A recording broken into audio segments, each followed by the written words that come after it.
something which should be remembered once you have multiple areas of narrowing and obstruction involving both the biliary system and the pancreatic system.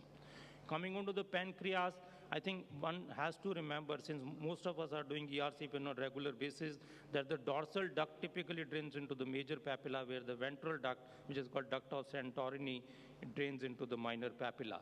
But prior to that, a simple knowledge of the development of the pancreatic parenchyma is important. The pancreas by default develops from the ventral as well as the dorsal duct. The ventral pancreatic duct, which also forms the gallbladder, typically rotates behind the duodenum and tends to fuse with the dorsal duct. So this dorsal duct forms the anterior part of the body and most of the tail of the pancreas, whereas the dental analog forms the posterior part of the head of the pancreas as well as the uncinate process. Now there could be congenital problems in formation of this duct, and these ducts may be taking different shapes. So the pancreatic duct may be descending in course, it may have a sigmoid volvulus curvature, or it may be forming an alpha loop. All these variations are important if you are trying to avoid pancreatitis in patient undergoing ERCP. There may be developmental abnormalities in the fusion of the ventral and the pancreatic duct, producing something called pancreas divisum. All of us know that 7% of the general population may be having pancreas divisum, and we are also aware of the fact that it is one of the most important causes of recurrent acute pancreatitis. There are 3 types of pancreas divisum. In one, both the ventral and the pancreatic duct, they do not talk to each other. They are opening up separately in the major and minor papilla. In pancreas divisum type 2, the ventral duct is totally atrophic. That means duct of Wirsing is gone, whereas the duct of Santorini drains directly into the minor papilla, whereas in type 3, there is a rudimentary Wirsing duct which joins the Santorini duct. So pancreas divisum is something which is important for us to remember. The clue to the presence is that once you are trying to cannulate the ampulla of Vater through the major papilla, only part of the pancreatic duct is filled. If you try to overfill it, then there is a pancreatogram. So this is the clue. Now go to the minor papilla, and then you'll see visualization of the main pancreatic duct. At times, there is an abnormal junction of the biliary tract as well as the pancreatic duct. There are 2 types of infusion between the two. At times, the pancreatic duct may be joining the biliary duct at a right angle, or bile duct may be joining pancreatic duct at an acute angle. It has clinical connotation. These patients are more likely to have cholangitis, cholangiocarcinoma and carcinoma gallbladder, and recurrent pancreatitis. The basic requirement for anybody to have an entity called BDU is that you need to have at least 1.5 centimeter of the common channel, and both the ducts should be joining at least for an angle of 90 degrees. This classical entity of IPMN is something which should be easily recognized because most of us are regularly doing EUS and ERCP. The classical example is the diffuse dilatation of a patient which has a fish mouth vertebra is the main duct type of IPMN. At times you may have just cystic dilatation of the one part of the MPT, that is a focal or a solitary side branch IPMN, and at times you may have a diffuse dilatation of the pancreatic duct coupled with dilatation of the side branches, that is a mixed type of IPMN. All of them have different clinical connotation, which I'll not go into because of the lack of time. And repeatedly and in every clinical meeting, we are talking of this entity called autoimmune pancreatitis, which is characterized by multiple focal areas of obstruction in the pancreatic duct. And mind you, there is no distal dilatation of the duct. If there is a distal dilatation, it's malignancy. So repeated focal dilatation without stone and no distal dilatation, coupled with obstruction of the lower end of the common bile duct, is a clinical clue and radiological clue to the diagnosis of the autoimmune pancreatitis. To sum up, ladies and gentlemen, it is high time as practicing gastroenterologists and hepatologists and therapeutic endoscopists to have a good understanding of the basic biliopancreatic pathology. As more and more of endoscopists, hepatologists, interventional radiologists and transplant surgeons are venturing into the pancreatobiliary system, it is important to know about this anatomy. Mind you, only 56% of the patients will have so-called normal biliriopancreatic anatomy, and the more we are aware of the congenital abnormalities, the better it will be for us to handle our patients properly. Patient with recurrent abdominal pain, unexplained jaundice, recurrent pancreatitis, and recurrent unexplained abdominal pain do need this pancreatocholangiography for diagnosis. Abnormalities of the bile duct include abnormal insertion of the posterior right hepatic duct into the left hepatic duct, as well as a congenital malformation in the form of choledochal cyst. Diagnosis of the cholangiocarcinoma by defining the bismuth classification is extremely important. I think mastery over MRCP is something which is of extreme importance in trying to help our patients out. Thank you so much. Excellent lecture, Professor Anil Arora. May I request you to come and join us on the dais? Now the floor is open for question and answers.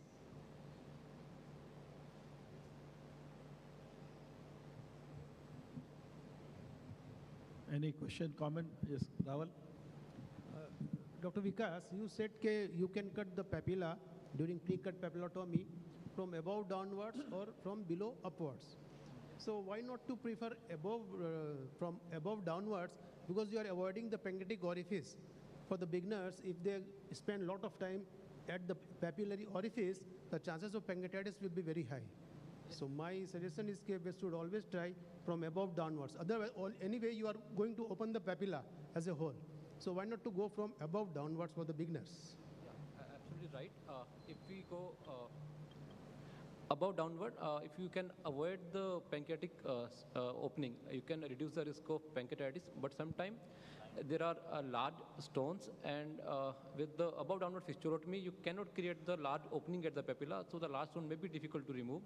That may be the one limitation of doing the fistulotomy. Raval sir, there's been no difference. Dr. G.V. Rao studies between above downward, that's below what I'm upwards. saying. That's what. So he's a surgeon. He prefers above downwards. Most of us do from below upwards.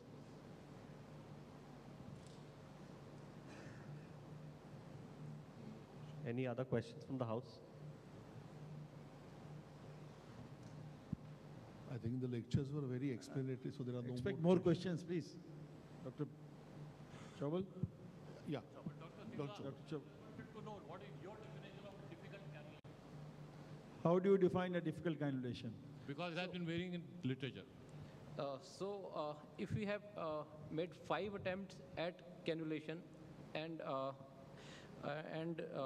you have taken more than 5 minutes, or you have entered more than 2 times into the pancreatic duct, that's the standard definition of difficult ERCP.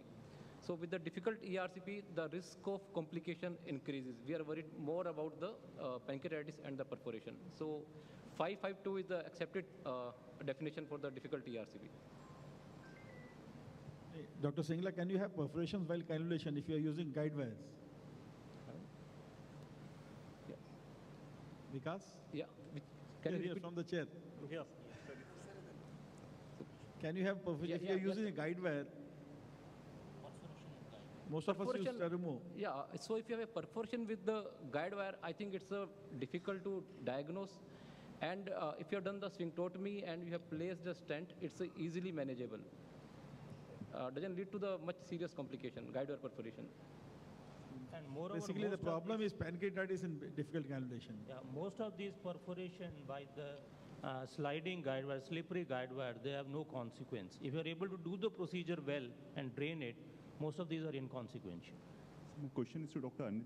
Sir, if you do in a normal stone extraction, sometimes do your cholangiogram, if you're not seeing non-opacification of the right system, you will do MRCP after the procedure if it's not been done before, or you will take it as a normal variation, or what's your experience on that? Yeah, you see, I think the dictum is, as I have clearly shown, that normal anatomy is present only in 58% of the patient. So once you have a problem and complication following ERCP in terms of the bile leak, we almost always get a pre-ERCP MRCP that gives you a lot of information. It tells you about the altered anatomy. It tells you about the ductal injury. It tells you about the size and the location of the stone and what therapeutic intervention you are planning. It is only once you do an ERCP and find that the patient has a massive bile leak and you cannot find anything on ERCP, you are worried, do you have an accessory duct? Or there may be a duct which is not communicating with the draining biliary system. So as a dictum, always get an MRCP in complication of surgery with bile leak prior to doing an ERC. My question is to Dr. Wadhwa. In technically, yeah, for cannula, while doing ERCP, I think most of the time in cannulating minor papilla, that is the instrument of choice where cannula we use. Other than that, what are the situations where you prefer using cannula for cannulation rather than sphinctotomy? Use cannula only if I have a difficulty in cannulation of the minor papilla. Other than that, there are practically no indications left for. Saurav, you're not listening to Saurav then. Saurav said that once you have a papillotomy done, then you can use a cannula to save on money. Sir, what's your preference for the major MPD cannulation, major duct cannulation? I would prefer to use a Terumo wire for the MPD cannulation. Only if I have to place a stent, I will replace it with a stiffer back and a softer tip wire, something like Visiglide, which serves the purpose in this situation. Between sphinctotome and the cannula, will you Excuse, prefer just a sphinctotome minute, or sir. cannula? Sir, I prefer sphinctotome even for the MPD cannulation. After him. Excellent lecture, sir. My name is Dr. Narayan, and I wanted to ask a question from Dr. Anil Arora, sir, in regards to interpreting the cholangiogram. As in a very common clinical scenario, sir, where we do ERCP, in which there is also gallstones, and then it is we don't leave a stent there if we suppose that it is a cleared CBD. What are your recommendations that how we should focus it so that we are confident enough for knowing that it is a cleared CBD? Because many of times, sir, we leave it and then again it comes back that there is a small stone left. So what are your recommendations regarding this?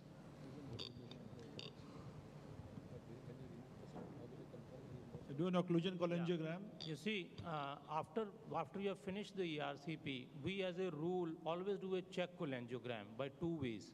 You do a good quality cholangiogram, always sweep it with the balloon to be sure that you have not missed out a stone. You see, just removing a stent blindly, if you look at the logistics and the metrics in the private practice, you can do it in your own clinic without fluoroscopy, just pull in the stent.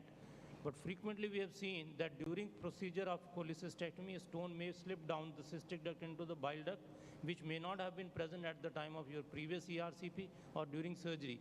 So we never ever removed a stent without checking it, and doubly, first with the cholangiogram, then with a balloon, and be sure that once you have removed the stent, there is no stone left over in it. And even if there is, first of all, you see to it physically and fluoroscopically, there is nothing left. In case small stone is left untouched, and if you have a good papillotomy, most of the time it is not a problem. Sir, how do you define? But we don't take a chance. See, this is a private sector system in which the patient has to pay for an ERCP.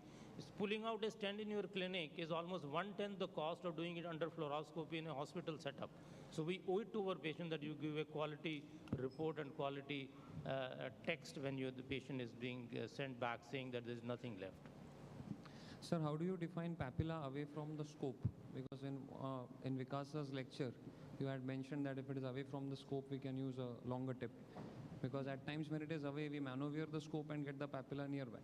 So yeah, how do you define that? Sometimes because of duodenal deformity, you are not able to get close to the papilla. So once you have a small sphinctotome, you will not get the proper alineation. So sometimes there is a distance, like in the liver transplant patient. Once you do the liver ERCP in a post-treatment setting, so its duodenum is deformed. So whatever efforts you make, you are not able to reach close to the papilla. So your distance is more than 3 centimeters. So that time you have to use a sphinctotome with the longer tip. Thank you, sir. Any other questions from the Good house? afternoon, sir. My question is for Sir Dr. Anil. Sir, how to diagnose small distal CBD stricture through cholangiogram? Because most of the times also CBD narrows down normally when it opens to the papilla. See, it depends on the clinical context in which you are talking of. Any clinically significant CBD stricture need to have a clinical counterparts. Either you have an altered liver function test, or recent passage of the stone, or passage of a worm, or a dilated proximal biliary system. If you have none of these, then isolated standalone stricture may not have meaning unless you have a pathology in and around the lower end of the pancreas or altered liver function test or pain. In the absence of that, I don't think it will have meaning. See, the reason you are trying to decipher that small stricture is that you need to have some counterpart, either in terms of LFT, clinical counterpart, or radiological imaging. There are many times there are stones, and we remove the stones, and again the stones come. Yes. And radiology says through the MRI that there is suspicion of distal CVD stricture. But when we do the cholangiogram, we don't feel like that. So maybe that inflammation they say is like that is stricture. Or there is any particular way that we remove the balloon and we feel any pressure that there is a fibrotic stricture or not? At times during passage of a large stone, you see, if you look at the natural history of the CBD stones, small stones less than 1 centimeter are likely to pass off. But that is the natural history of the disease. The moment you have an ERCP, you will make all attempts to clear all stones irrespective of the size. At times when during natural history of the disease, stone has forced its way through the ampulla of the water, it may cause inflammation which can lead by fibrosis. But most of that time it is a functional obstruction. It is not a significant fibrosis. To say that this fibrotic stricture has produced secondary stones is not a clinical scenario most of the time. In fact, it is possible that later on you may have a repeat stone which may have reformed, because after all, there is something called redevelopment of the stone which occurs later on because you have a lithogenic bile. So if your balloon is coming out, and if EUS stones, which is a very good modality to pick up even a small stone that shows no stones, if your balloon is coming out with normal LFT, you don't need to put in a stent, wait and watch. So like the patients of chronic pancreatitis, chronic alcoholic, LFT deranged because of the alcohol intake. And plus there is chronic pancreatitis. So we should use balloon, we should see how easily it comes out to rule out if there in MRCP they shows there is a suspicion of distal CVD stricture. Yeah, chronic pancreatitis has 4 types of lower end CVD obstruction. You can have an obstruction at the ampulla of the water, you can have a very short stricture, you can have a long stricture depending on the inflammatory mass. If the patient, any abnormality in the LFT concomitant with evidence of chronic pancreatitis should be taken care of, either endoscopically or surgically. That is, with abnormal LFT, no CBD obstruction with chronic pancreatitis should be left alone. It needs to be handled. Thank you. Can I butt in just a minute? If you have a stone coming out by itself, if you are pulling a balloon, you are exerting more pressure. So the balloon will come out. That is the main point. Diagnosing stricture is basically is a subjective matter, basically. Professor, you can ask the question. We have time for one more question. One more question. Yes, sir, you had a question. Excuse me. Any of you can answer. After stone extraction, sometimes you're doing occlusion cholangiography and you see air leaking up. How would you avoid this? And also, when doing cholangiography at that stage, is it better start proximally or distally?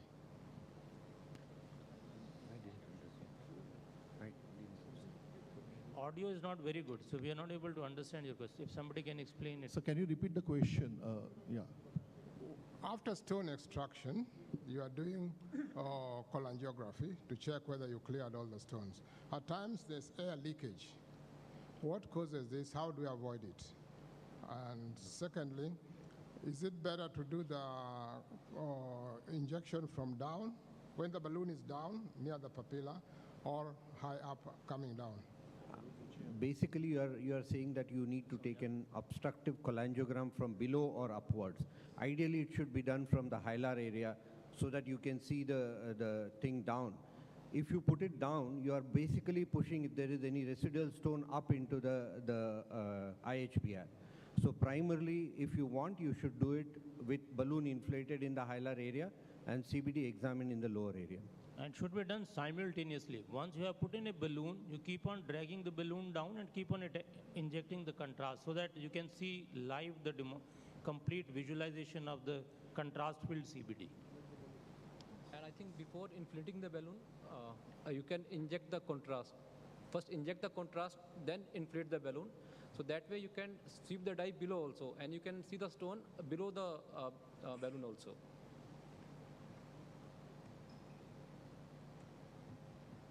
Thank you so much. Thank you all the speakers and chairpersons. Now we will go live with Dr. Amit Mehdev from Global Hospital.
I would like to welcome all of you once again to Mumbai.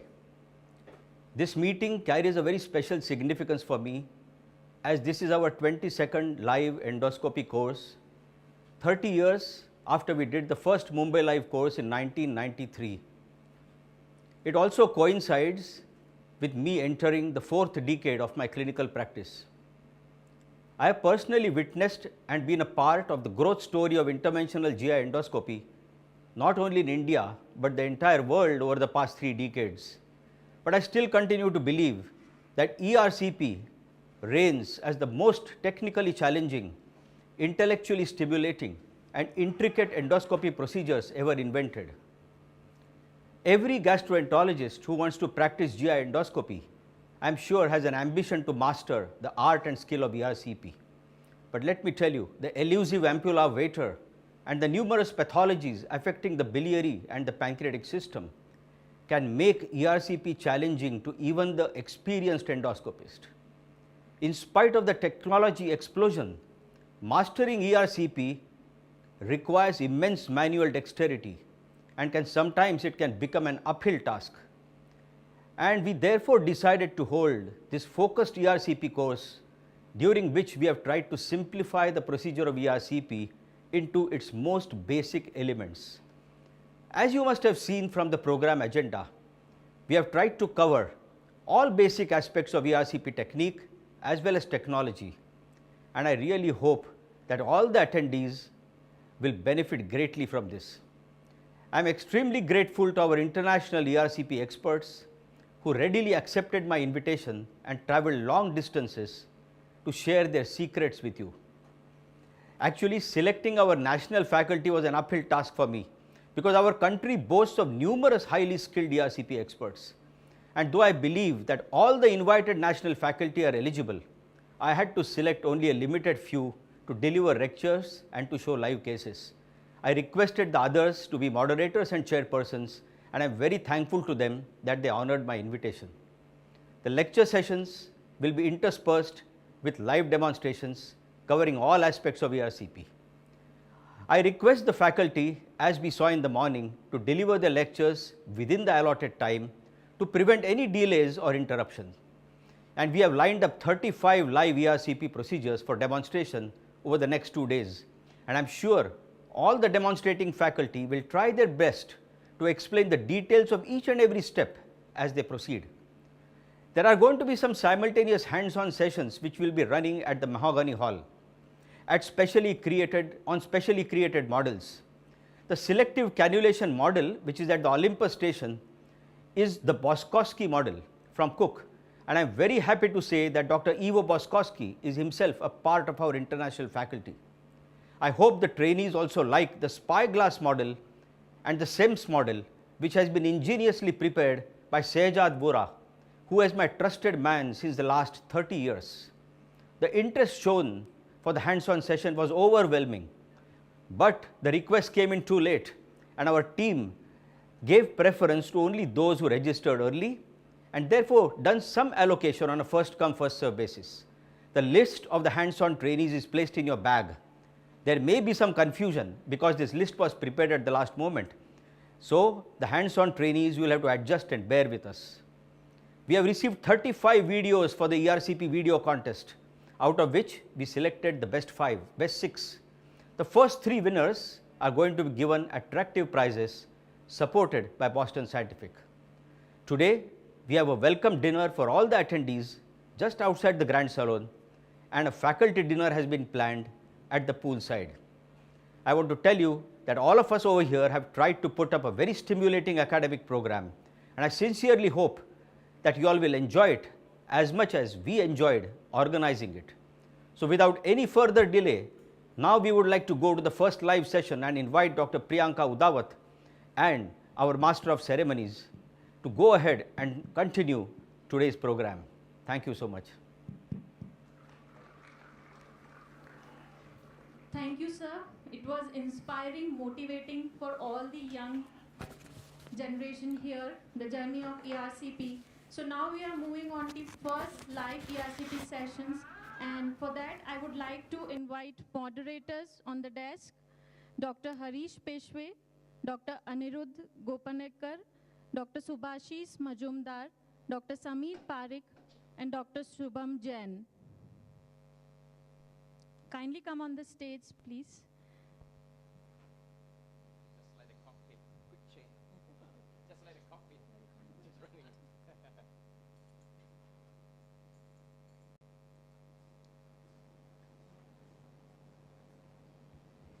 Where the mic?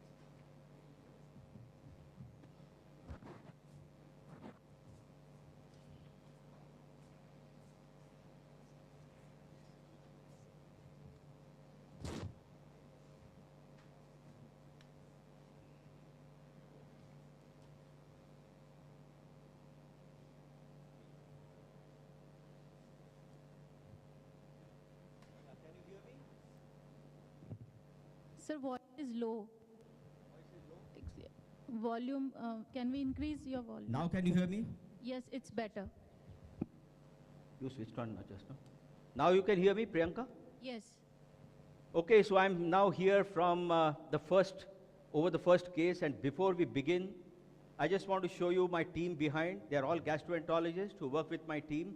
And of course, we are joined for the first case by a stalwart endoscopist from the world, Dr. Rangsan, who's come all the way from Bangkok. And we'll now proceed with the first case. I will introduce all of them later as we come to the end of the course, but this is my whole team. So let's start here. Come, Rangsan. This is the case of stone. So I think what we can see here is patient is on supine position. So there are three, positions you can choose between, the supine and left lateral and also prone. So in this, the institution, you prefer to be on supine, right? Any specific reason, Amit? I usually do all my ERCPs in the supine position, the way I was trained with Professor Nip Sohendra. But I personally believe, Rangsan, that in the supine position, on a fluoroscopy, we get to see the most natural anatomical structures of the biliary system as well as the pancreas. And especially when you're treating a hilar block or you're doing pancreatic endotherapy, in a supine position, you get the picture from up, so you get a very natural picture as you are seeing an anatomical picture. So let's go to the history of the first case. Can you please present the history? The first case, 42-year female with no comorbidities, history of laparoscopic cholecystectomy, came with complaints of right hypochondric pain with nausea, jaundice, fever, and chills. Her total bilirubin was 5.6, OTPT were 210 and 321. The ultrasound abdomen showed a calculus in terminal CBD with dilatation and IHBRD, planned for ERCP and ductal clearance. Dr. Maidev, you are live. Yeah, thank you. Such a not working. Sir. You are doing ERCP in a supine. So for beginner, for intubation, for this position, any trip? Yes, so I want to start from the beginning. You see here, what I'm doing is, I keep the small wheel in the center and I'm locking the small wheel so that when I move the big wheel up and down, it's moving only in one plane, as you can see here. It's moving in one plane. I'm going to keep it in front of the camera. So when I'm going across the cricopharynx, I'm going to move the big wheel of the scope a little bit away with my thumb. And then you should also get the endo picture now. So if you get the endo picture, are you getting the endoscopy picture? No, Amit, now okay. we have it. Now you see here, when I pass the scope behind the tongue, you see the tongue above, it's the inverted picture. Now I make the big wheel little up so that my scope goes behind the tongue. There you start seeing the epiglottis. Now over here, I'm going to push the scope little bit up and then little bit away again, the big wheel, so that I go on the posterior pharyngeal wall. Now once I'm here, I'm going to rotate the scope slightly and give a gentle push, which enters inside the esophagus. There should be no resistance on this No process. resistance. And if you find a resistance, you have to again pull back and go in a proper way. Now after I entered the esophagus, I'm releasing the small wheel. I keep the big wheel pressed little away, give a little air. You see what I've done? I've converted the side viewing scope to a partial end viewing scope. I can actually see the lumen of the esophagus, so that even by mistake, we don't create an inadvertent trauma if there is any narrowing or a stricture. So we are going slowly by slight rotation of the shaft, left and right, intermittently make the big wheel up. Now as I go to the OG junction, you see here, I make the big wheel little up and turn the shaft of the scope to the left. You can see the fluid in the stomach fundus. So now I'm going to suck that fluid in the stomach fundus, suck it until the stomach is completely dry. It's necessary to us to push how much air in the stomach if you're getting to very little bit of air, because the more air you push, you may loop your scope inside the stomach. Now here you can see that I've just entered the stomach. On the left side is the fundus with the fluid. On the right side is probably the antrum and the place where we want to go. So I'm going to now turn the shaft of the scope a little bit left here, make the big wheel up and suck this fluid even more. And especially because I'm doing the procedure in supine position, I don't want any fluid in the stomach which can come up and cause the patient to aspirate. So now I'm going to give a little bit of air. I just push the shaft of the scope inside a little bit. And now I want you to see what I'm doing. I'm gently turning my whole body to the right. Now as I turn my body to the right, automatically I start seeing the antrum of the stomach and the incisor angularis. Not too much of wheel turn. In fact, I have not turned the wheel at all. Now once I come into this position, now I just keep on pushing the scope along the greater curvature of the stomach, and in between by turning the shaft this way and this way, try to keep the pylorus in the center. So keep on pushing, keep on pushing, keep on pushing, keep the pylorus in the center until we get what is called as the sun setting sign. So you go there, and when this lip of the pylorus disappears, my scope enters the duodenal bulb. Now at this stage, one should not be in a hurry to immediately turn to the right. At this stage, you should push the scope a little bit more, and now turn the body to the right, and then you see what you are going to find. You will start finding the junction of the first and second part. So at this level now I am going to turn the small wheel to the right, and I fix the small wheel. So now the scope is hooked at the first and second part. And now as I am turning the big wheel with my left thumb up, I am gently pulling the scope backwards. Not necessary to twist the scope too much on the right side. Now as I am pulling the scope backward, you see the major papilla I have already passed, and the scope has gone beyond the ampulla of Vater. So now I'm going to keep the shaft of the scope here, de-rotate the small wheel to the left, keep the big wheel pressed away, gently keep on pulling the scope behind until I bring the ampulla of Vater somewhere at 11 o'clock in direction. Now I've kept the ampulla of Vater at 11 o'clock in the field. Now you see, if you see the bulge of the ampulla of Vater, you have to orient the small wheel in such a way that the bulge is going from right to the left, from below upwards. So now this is how you can find this is the ampulla of Vater. Because this is the patient of stone disease, many times you get such a good ampulla where the ampullary orifice is not very tightly closed. This is a hallmark of stone disease. If you have the same patient of CA head pancreas or a malignant obstruction, you are not going to have such a cakewalk ampulla. So now what we do, already we have seen that we have in the initial lecture series that spoke about sphincterotomes, guide wires, etc.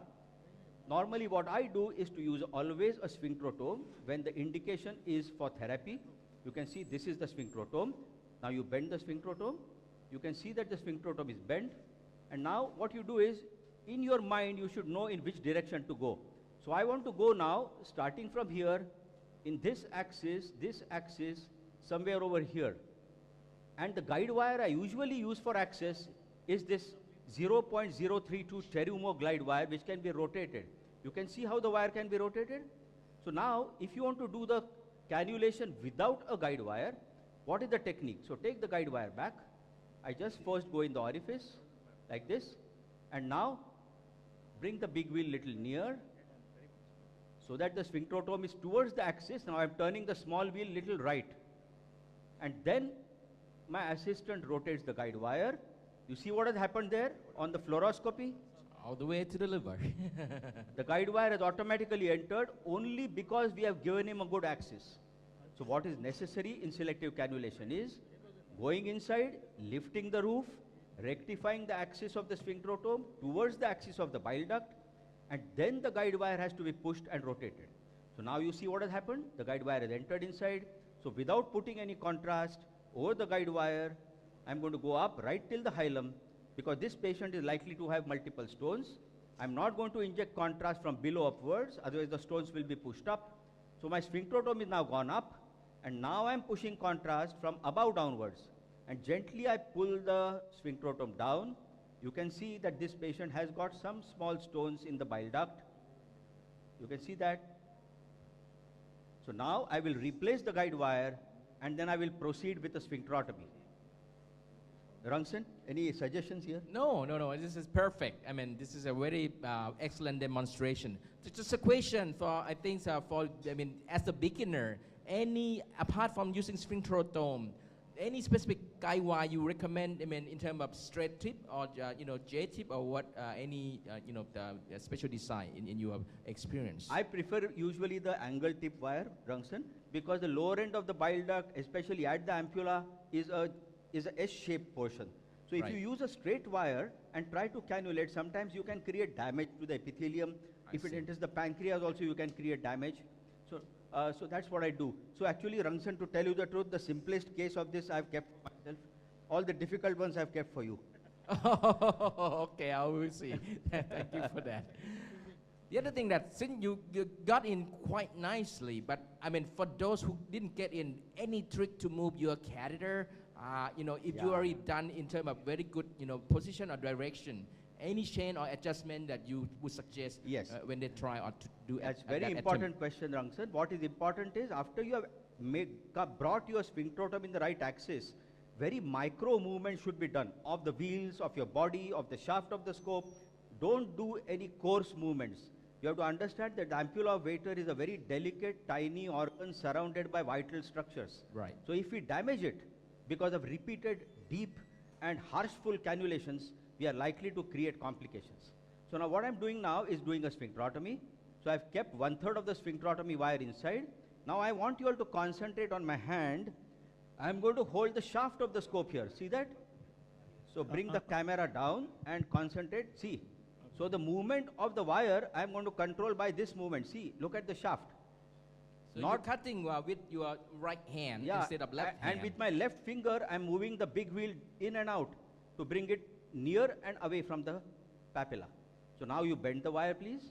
So now the wire is bent, and now with my right hand, I'm controlling the direction of the cut. How much can you cut for the beginner if you look at this one? See, ideally you should cut depending upon the size of the stones, the dimension of the bile duct, and the size of the ampulla of Vater. Right.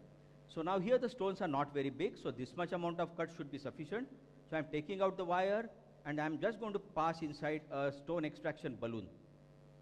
So in India, is it more common to use balloon or basket? Yes, I think initially I used to use basket because I was trained by Nip Sohendra, but on a few occasions, of course that time I was young, I was a little aggressive, and some stones I tried to remove, my basket got stuck, and then my basket had to be sacrificed for a mechanical lithotripsy. So if you want to be very safe, balloon is always the safest technique to do, because balloon will never get impacted. At the most, what will happen is the balloon will get burst.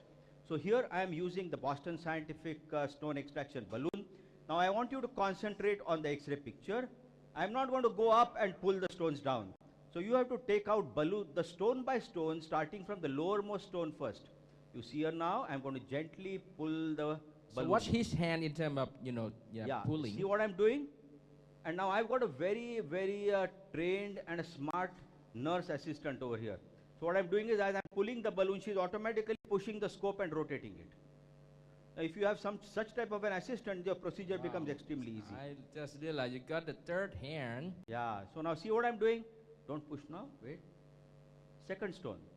The first group of stones came, then the next group of stones came. I mean, if it's a very small stone, I'm just lazy and just do it from the top. Is that okay? Yeah, it can. If you are very experienced, all will come like a train. So gently pulling, gently pulling, gently pulling. Looks like we are almost getting it over. But one stone is there above. So now I'm going to push the balloon, pull the wire, please. Yeah, okay. But yeah, very good. And now I'm going to pull. Gently pull, gently pull, gently pull. And then the last stone is also come out. So it looks like it is over. So what I do is, if there's some little bit of oozing here, there are two small tricks I want to tell you. Number one, we have always kept a bottle of saline in the deep freezer. So it's an extremely cold saline. So what we do is, we flush the bile duct with extremely cold saline, and then we inflate the balloon also with cold saline and keep the balloon inflated at the ampulovator with very cold saline. And we have found this to be very, very useful technique. Okay, so now we inflate the balloon a bit. I just want to show you how we inflate it. Yes.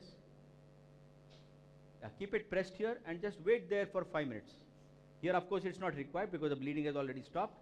This bleeding occurred because the stone rubbed against the sphincterotomy. Now, because this patient has also gallbladder stones, it is our usual practice. We place a temporary 7 French pancreatic stent. Patient. I see. This is a reason to prevent stone migration? I see. All right. Stop the procedure here. Excellent demonstration, Amit. This is a great start. Let's go. Slot left.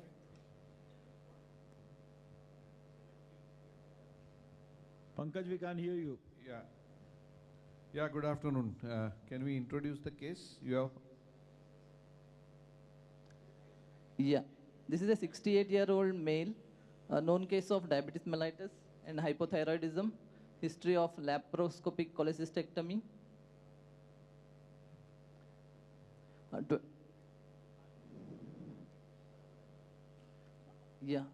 History of laparoscopic cholecystectomy, 20 days back, developed bile leak for which drain was placed, complaints of right hypochondriac pain and jaundice. Ultrasounds showed a stone in distal CBD with dilated proximal CBD and HBRD, planned for ERCP and CBD clearance. Dr. Baram, you are live. Hello, colleagues. Thank you for the kind invitation, and it's a pleasure to be here with the team doing this ERCP. We're starting with the side viewing duodenoscope here, and we're doing this patient in a sloppy left position. His stomach is a bit J-shaped, as you could see, so we're having... You don't have the endoscopy picture? Endoscopy picture, please. So here, as I'm going to pull back to the GE junction, and as we're entering the stomach, you could see that the stomach is a little bit of a J-shaped stomach. So we're going to straighten things up a little bit here, and intubate the duodenum. So here we are looking at the antrum, and you could see that the pylorus is a bit higher in front of us. So we're going to raise the wheels on the scope backwards, so we'll lose that position, picture, and slowly try to advance until we engage the pylorus. It's called setting the sun maneuver here.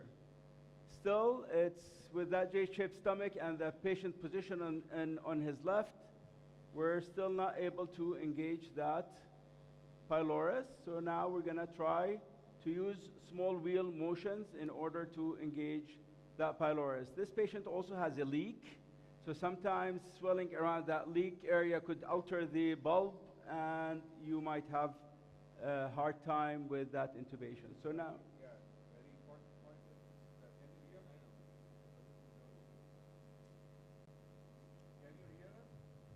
go ahead if you could. Yes.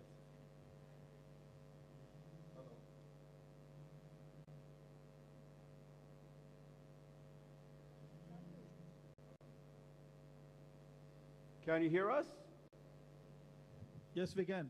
Yes, can you hear me, sir? Pankaj, you're not very well audible. Yeah, we are trying to fix it. Can you hear me now? Just let me know when you can hear me. You're audible.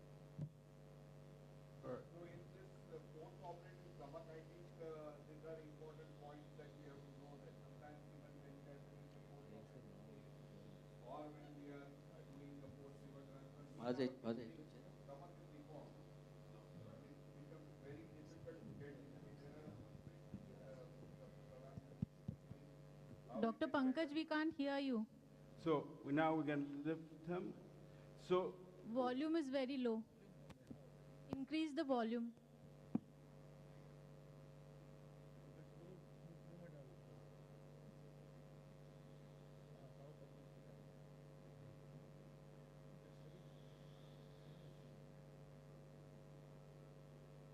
So now what we're going to try to do is, again, the stomach looks altered. We're seeing the pylorus in front of us. It's on the side, so we're going to try to put him more toward his belly. And you could see by moving him more toward the belly that the pylorus became a bit straighter. Now we're going to give up that vision. We're going to take the scope in a long position, and we're going to try to engage the pylorus. So, in what position are you? The patient is in which position, Bara? The patient is on his left side, Amit. Left side. And, Okay. Then maybe what somebody can do is one of my assistants can maybe press the stomach from outside. That's what we're going to try. We're trying to do is Already press the doing? stomach. Yes, Yeah, yeah. exactly. Okay, okay. So if we're still having a hard time with this, there's two options. One option is to put a wire with a forward viewing scope and use that as a guide to get the scope to that second portion. Yeah. Or to try to put the patient prone and try it in a prone position. So we're going to try, we're going to start prone first, and then we will go to that wire trick if we have to. But as you could see, you could see here, the stomach is very J-shaped because in that vision, we're seeing both the GE junction and the pylorus. That's one principle here. And because of the leak, he probably has altered duodenum contributing to this issue. So it's a good demonstration to have this because this is not an infrequent thing that you're going to experience. Absolutely. And I think what I was saying that when you are having a post-operative case, maybe post-gallbladder or post-liver transplant, these are the usual problems that you face.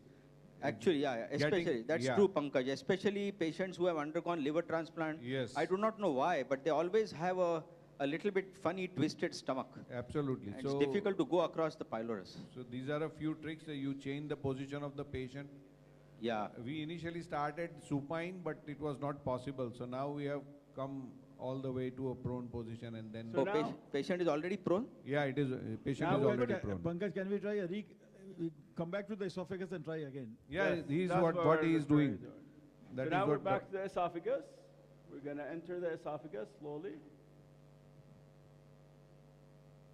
And now as we enter, we're going to insufflate some.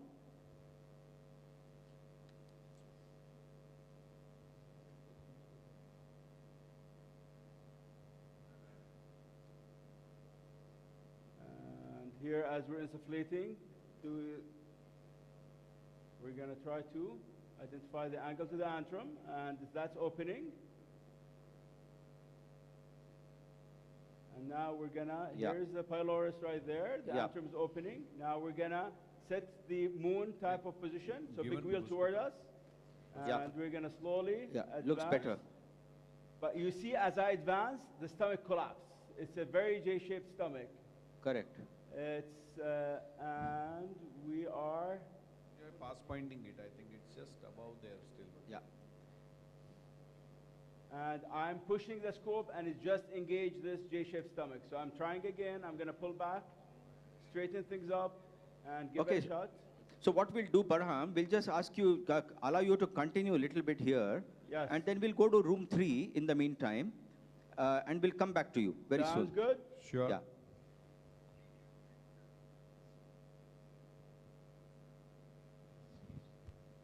So we're going to go back. So case 3, a 58-year female with no comorbidities came with complaints of right hypochondriac pain, fever with chills since 4 days. Ultrasound showed multiple stones in CBD with IHBRD and dilated CBD with no evidence of cholecystitis. Planned for ERCP, SOS, sphincteroplasty, and ductal clearance. Dr. Rungsun, you are live.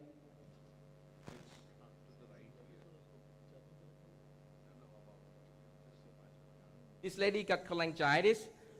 If you can see that I put my patient on prone, so a little bit opposite to what Amit has done. But I think I found some beauty in terms of less air in the stomach. But intubation, maybe a little bit opposite, but it's not too difficult. So just do the same thing, just passing the tongue and then try to find the glottis here. And then I push a little bit. If no resistance, I just follow the esophagus all the way to the stomach. And usually, I don't push too much air in it because as Amit mentioned, that it will distort the stomach. So usually in this front position, the scope will be straight toward to the pylorus. As you can see here, I'm coming along the greater curve, and then start seeing the antrum, and then the same phenomenon I want to do. You see that this is the pylorus, sunset phenomenon. So for this case, which the Rangsan is demonstrating, you can see Dr. Pravir Rai is standing behind him. Pravir? Hi, I Pravir. turn my small wheel to the right, and then you start seeing the second part, same as Amit has done. By start pulling the scope, the thing will come on force to you, the distal end of scope. As you can see that, this is a slit over there, just like passing stone or whatever there, So I'll do just a similar technique in terms of cannulation. I use sphincterotome, and I try to put the ampulla at the upper part of the screen. To my opinion, right upper quadrant is the best place to put your ampulla. That's the highest chance to get in. If not, maybe left upper quadrant. The lower chance would be to the right, to the left lower quadrant. Okay, Rangsan, I want you to hold on for a bit because Barham has now successfully entered the duodenum by doing some special trick. So let's go back to Barham and we'll come back to you soon. Don't cannulate, please. No because problem. I know you're very fast. No so problem. Don't cannulate. No problem. I'll wait. Hi, Barham. What trick did you use, Barham? And we engaged maximum small wheel forward. So that's the other trick that you do here. Is when you're running out of room with the big wheel toward you, and you cannot, and you advance and it keeps altering the pylorus, you just engage the pylorus and put the small wheel all the way forward and push a little bit more. And that's what allowed us to get in there. Oh, very good, Barham. That was a very important technical step. Yeah, you can continue now. Can you tell us? So now obstacle 2, it's a periampullary diverticulum. But luckily, the orifice of the papilla is on the rim of the diverticulum, as you could see right here. We're in a very short cannulation position. We're close to that papilla. So I'm going to utilize a kissing technique for the cannulation. Okay. So I'm going to do a wire-guided cannulation. So we have here a Visiglide, an 025 Visiglide. What we're going to do is we're going to take the tip of the Visiglide out and put that toward 11 o'clock. So you see where this red dot is, or this nipple, that's where the biliary orifice is. So you think that is the biliary epithelium which is jutting out, popping out? That's right. That's what I'm thinking. Exactly. Okay. So now here the wire is not completely at 11 o'clock. It's more toward 12 o'clock. So if we could change it exactly. Now it's at 11 o'clock. Yeah. And I'm going to engage the tip of the wire. Yeah. And then what I'm going to do here is, after I engage the tip of the wire, I'm going to do the kissing technique by pushing big wheel toward it. And we're going to try the wire here. Can you, yeah, that's better. Laura? Oh, no, we're in the diverticulum. Pull back. It went It's in. in the diverticulum. Yeah, So it's pull back. perforated and gone into the diverticulum. So pull back a little bit more. So now we're going to get in a mid position, not in completely short position. And we're going to try to engage it again. Now try the wire. Very nice. Still again, doing the same thing. Pull back. Try here. Yeah. Now it has gone. Yeah. Now it's X-ray gone. on, please. X-ray. So I think one important thing here that we saw is it's Very not nice. going up. You have to, when it is a diverticulum, you have to point your instrument a little downwards, and then it will take the curve of the bile duct. Why like that, Pankaj? Because because the diverticulum will be pressing. it will be pressing from up. Yeah. So the course of the bile duct is a little different than normal. In diverticulum. So I think it was a very nice demonstration, Barham. So now what is your next thing? What are you planning? Now is, this patient has a couple of issues. Obviously, there's a stone that was diagnosed and it's sizable, about 1 centimeter. Okay. And issue 2 is there's a leak. So we need to deal with the stone and to deal with the leak. Oh. And to figure out where's the leak coming from. Is it the cystic duct remnant? Okay. Is it the duct of Luschka from the right side? Okay. Or is it an anomalous duct that we have to deal with? So Right. first is we're going to deal with the stone. So we're going to go above here, Floro, here for a sec. So you want to demonstrate the leak first and just see from where it is leaking first? Yes, we're going to demonstrate that soon here. Just give me live Flora for a sec. Flora, please. Yeah. Tension on So the wire. the moderators who are sitting there, please feel free to ask questions to the demonstrators. Absolutely. So we're going to inject a little bit here. Inject. Flora, live, inject. You could see it's a big duct. So we here, and here's the stone floating. You could see the stone up there. Oh, looks like the stone is impacted there. I think the stone is up where the scope is, but we'll define it better very soon here.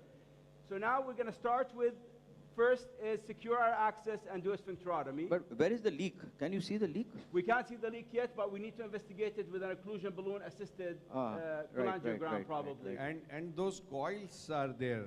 I think the patient has undergone some treatment for pseudoaneurysm or something, or a bleed. You can see the coils exactly where you see that calcification. Probably that might not be a stone, that might be a glue injection if they have done.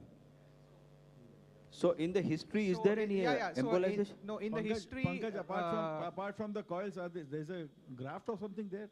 No. So after the cholecystectomy, the patient had a leak, and then he was having frank blood through the leak, and wherein they did a angiography which showed a hepatic artery pseudoaneurysm, which they have done coil embolization. So Evo is suggesting that this could be a Mirizi. Evo. It could be. So we'll go back to the basics. We're seeing a changing duct caliber here. I think let's flow with the tide. Let Barham, you just go ahead with what you are doing. Let's see what we find. Yeah. Can we blow up the fluoro image, please? We're going to blow the fluoro image, but the concept here is with a dilated duct like this, you do not want to go inject with the sphincterotome. Get your sphincterotomy done, then go with an occlusion balloon, because you're not going to be able to fill. Absolutely, to see that leak. absolutely. You have to have a correct picture. Perfect suggestion, Barham. Yes. So now we're going to try to do a cut. You could see that the distal common bile duct is quite dilated. Yeah. And we're going to try to do as maximum sphincterotomy as possible. Yeah. The diverticulum is going to make it a little bit tricky, but we have good anatomical landmark to the wall of the duodenum here, so I feel comfortable with doing a sizable sphincterotomy. What do you guys I think we agree. All right, so we're going to now to do a sphincterotomy, we're going to pull, expose the cutting end of that wire, slowly here. And you could see that it's good. I don't go anymore. Here's the cutting end of that wire. And I use the technique where I'm lifting toward it. So I'm going up to there, and I'm cutting. Show his hand, show his right hand, please. Focus on his right hand. That's better.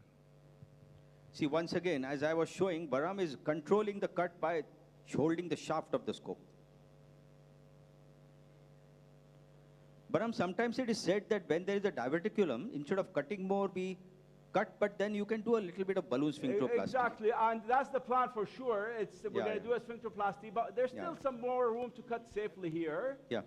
Because we're seeing that wall of that duodenum. If I'm not seeing that wall of the duodenum, perfect, I would agree with you. But right now, we have a couple of some margins to still cut with. As long as I'm not touching the opposite wall in front of me, that's why I'm keeping the cutting end of that wire in close tabs. I agree with you. And that's pretty good now. And now we could do a sphincteroplasty anyway, which we're going to do. Okay, Barham, we'll come back to you. We're just going to see what Rangsen has achieved till that time. Okay, we'll just come back to you in a very short time. Hey, Rangsen, hi. Yes, I'm not going anywhere. I'm just going to tell you about my, trick for this scope, because this is ED580XT from Fujifilm. Yeah. As you can see that the lift up is much higher than previous version. So technically, Yeah. to get to the bile duct, you have to come from below. So Yeah. my trick is to go as low as you can and aim to the upward ankle and catch the upper lip like this. Oh. Without using the guide wire, we call kissing technique by pulling the scope in and then get in with that. Fantastic. So basically, you are using the normal. Yes. You are imagining the ampulla of Vater, and then going perfectly in the axis just below the roof, right? Yes. So actually, I was expecting that you are going to be too fast. That's why I asked Dr. Pravir Rai to stand behind you, who can control your speed a little bit. Thank you. So, thank you. So Dr. Rangsan, actually what you did was sphinctotome first, and what Dr. Barham did was guide wire first. I think these are two different techniques which can be used to cannulate the papilla. So when will you use which technique? Dr. Rangsan? Well, I usually start with this. First is for practicing and experience for the trainee. But of course, I agree that with the guide wire, the assistant can help us quite a lot. To me, if I fail this technique, I will use guide wire to assist me. So go ahead with injection. So as you Okay. can see that the guide wire go upward. This is Okay. the bile duct, and yep. Actually, you can go a little fast now, Rangsan, Okay, because okay. we have got 3 more cases to Oh, go okay, and half okay. an hour left. Just do it now. Okay, So- inject contrast now. You go ahead with the sphincterotomy. In the meantime, we'll go back to Barham and come to you. No problem. Yeah, Barham, we are back with you. What's going on? We have an occlusion balloon here. Don't put Yeah. the occlusion balloon down. There's an area of stricture as well. So is that a stone? Is that an ischemic stricture from the coil embolization?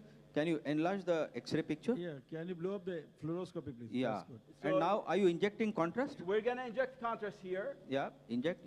and we're going to put the balloon up Yeah. and inject.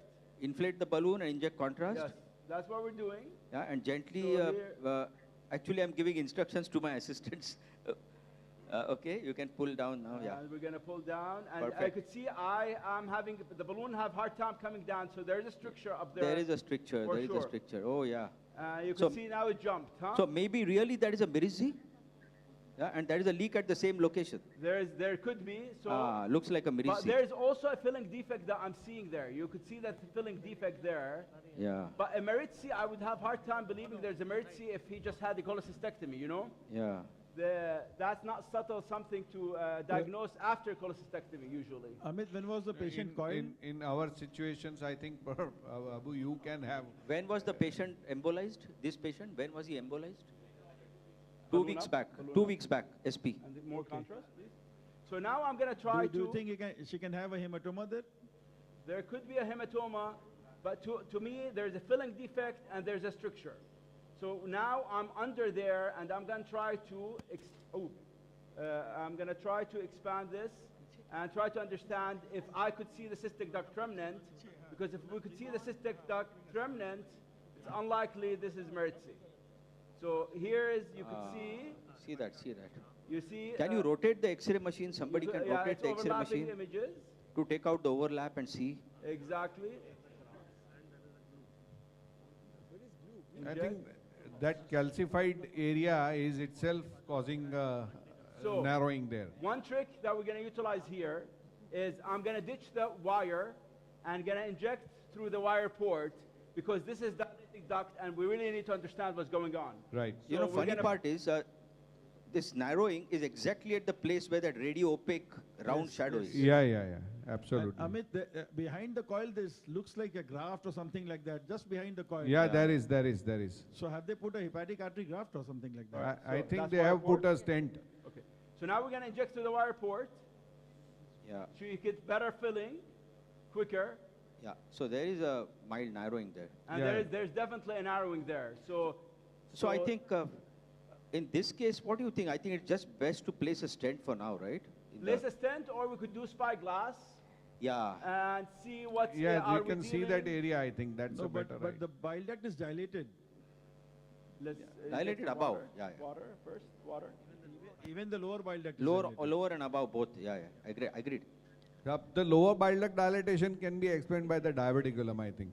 Yeah, He's well, an let's old use guy, water. old fellow, around 70, I go think. ahead, So let's put the water. probably that is their explanation. So I'm seeing some crud coming out, so I'm not excluding that this could be a stone up there wedged as well. Right. So that's why I think we need just better clarity. I agree with you. The last resort is just to put a stent and walk out, but we really need to to define it better here.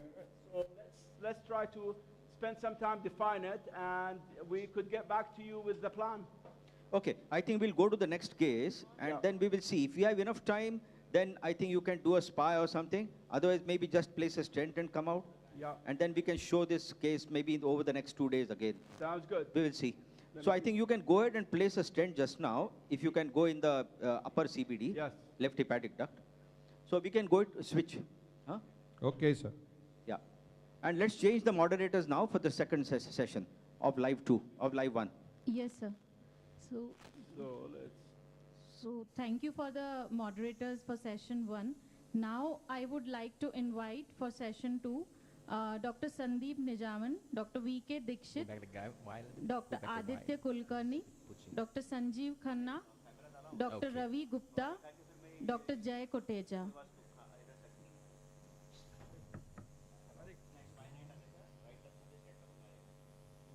Yeah, Rangsan, you're on. Oh, really? Okay. What I see is the stone is big, although it's oval shape. So, I mean, technically, this is the best stone to come out after sphincteroplasty.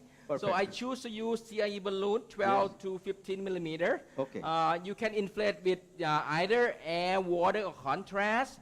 Here we use contrast according to the manufacturer. But at home I use air because with manual inflation with air, my assistant will know how much resistance that they'll develop. The only disadvantage of air is probably whatever you put, it will be one number lower than the contrast. But here we're using the contrast. The other thing that before doing sphincteroplasty, we used to do sphincterotomy. In our advice not to do full sphincterotomy because there is a bleeding and perforation. So you do cutting only 1/3 or half, and after that you can do balloon plasty, as you can see here. Second thing, the choice of duct you choose is the one that's not so much tapering in the duct, so you don't have the problem in terms of bursting the distal part of CBD. Third thing is the inflation time has to be at least 1 minute.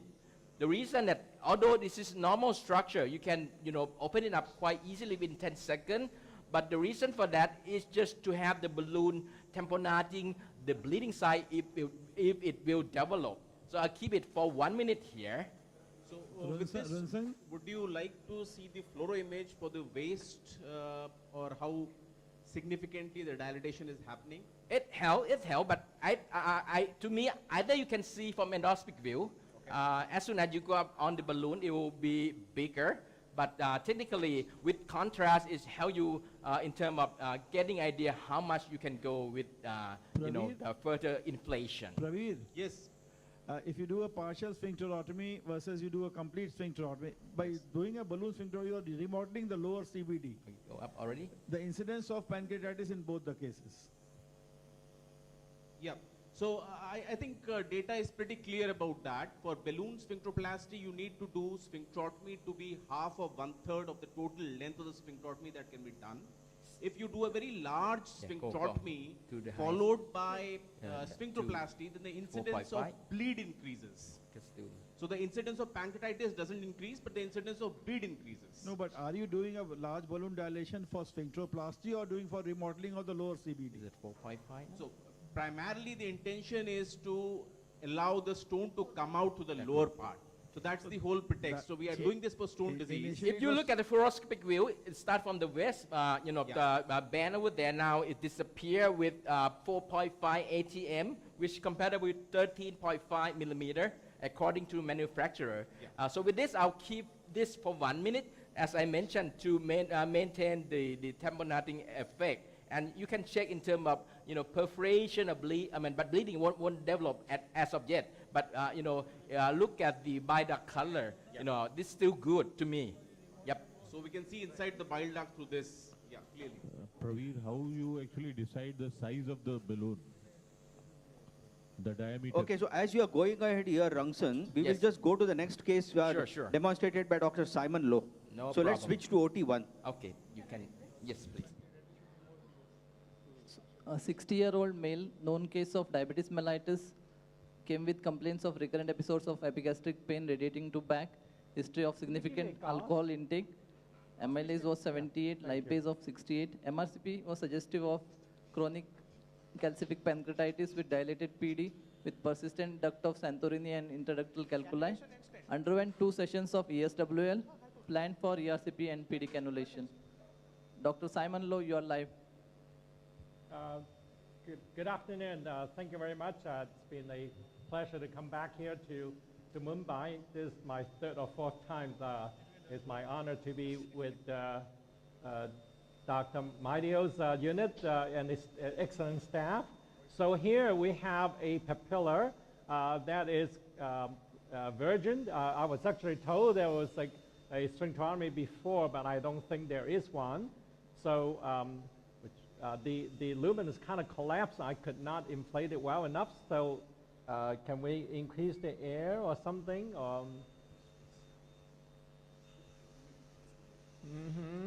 And yes.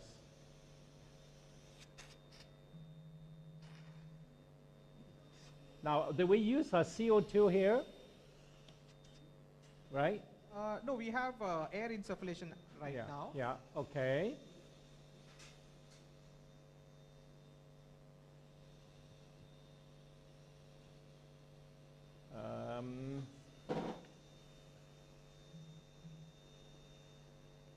A little bit hard to see the papilla on fast. Let me see if I can move things around a little bit. A lot of contractions are there. Yeah. Will buscopan help? Not much contraction. Have to go back in a little bit.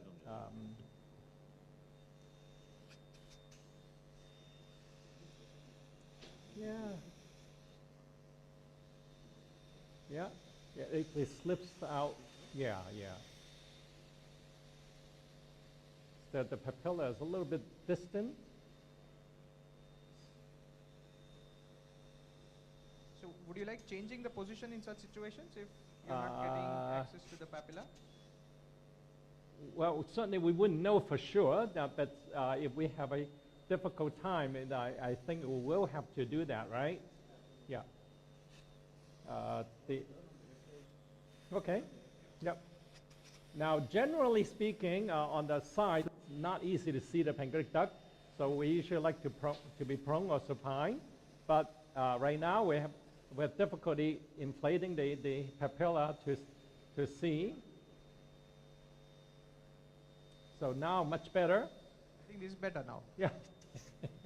Okay. So it's on his side. So that's all right. So we'll go this way. Now, I must say that I usually do supine. I only do procedure, prone. I do supine only when I have surgical patients. So we'll see how it works. And I'm going to do a little long scope to get a better access to the papilla. So now I'm going to while keeping a longer scope, and I'm going to so Simon, I think just hold. You can continue, but we are just going quickly because Rangsen has just taken out the stone. So let's switch to Rangsen. All right. Rangsen? It looks like it could be minor, yeah. Yeah, Rangsen, what have you done? Sphincteroplasty, we able to take out the oval shaped stone out. As I mentioned, the most difficult stone is rectangular shaped stone because it may just stuck in the duct. But with this oval shape, it's easy to pull with just the balloon. At first, my attempt is just to use a basket. But as you mentioned that if we dilate it big enough, balloon may do. So we did that, and only 1 stone left. So we'll finish it up from here. Any question? And the bleeding things are, earlier it's a little bit oozing, but by the time we pour the stone, bleeding stops spontaneously. There's a question, how you actually decide the size of the balloon Well, you use? I think in this case, it's good to demonstrate that there was a waistline earlier. I don't have to go max on 15 millimeter. Since as soon as it disappears, I think it's enough. Only thing that you want to go higher if you think the original size or caliber of the duct is smaller than you expected. Let's say a patient got Miri's syndrome with overshaped stone. Sometimes we may have to do that. But I would say that, step-up approach is my preference because the rate of bleeding and perforation will be there if you go to the maximum. So you have already removed the stone, Rangsan? Yes, right there. You So see your that. procedure is done? I guess The so. duct is clear already? Yes, yes. Yeah, it is. Oh, it's falling down now. It's Oh, disappeared. okay. All right. All done. Okay, that's fantastic demonstration, Rangsan. Great job. Okay. Great job. So let's switch now to Simon. Yeah. Simon Low. Hi, Yeah. Simon. Hey. Yeah, looks like you have found it now. No. So it looks like this. Oh, this is the major minor papilla. This is the minor It's actually a papilla. very prominent minor papilla. Yeah. And then turns out that the major papilla is Major way is down. Major is down. Yeah. Way down here. Right. So I'm actually long scope. You can see that. I mentioned that there was a question about whether there was a sphincterotomy done before. But in fact, there is. You can see that. So it's very easy. But in general, how would you go for a pancreatic duct cannulation?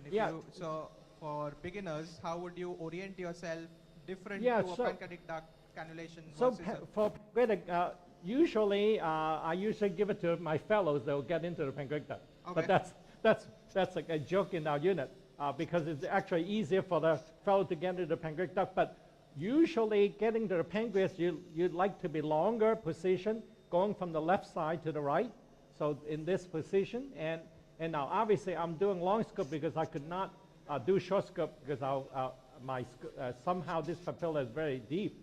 But normally if I do a short scope position, I would still try to maintain this kind of position and try to cannulate from the left side to the right to get in this way. Otherwise, if you do the bioduct, you rearrange the position so you can go from downward, upward, 11 o'clock position. So that would be the biliary. Pancreatic would be this direction.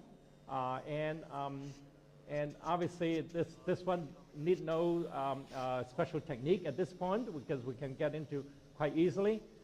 So what are we finding here? Now, Simon?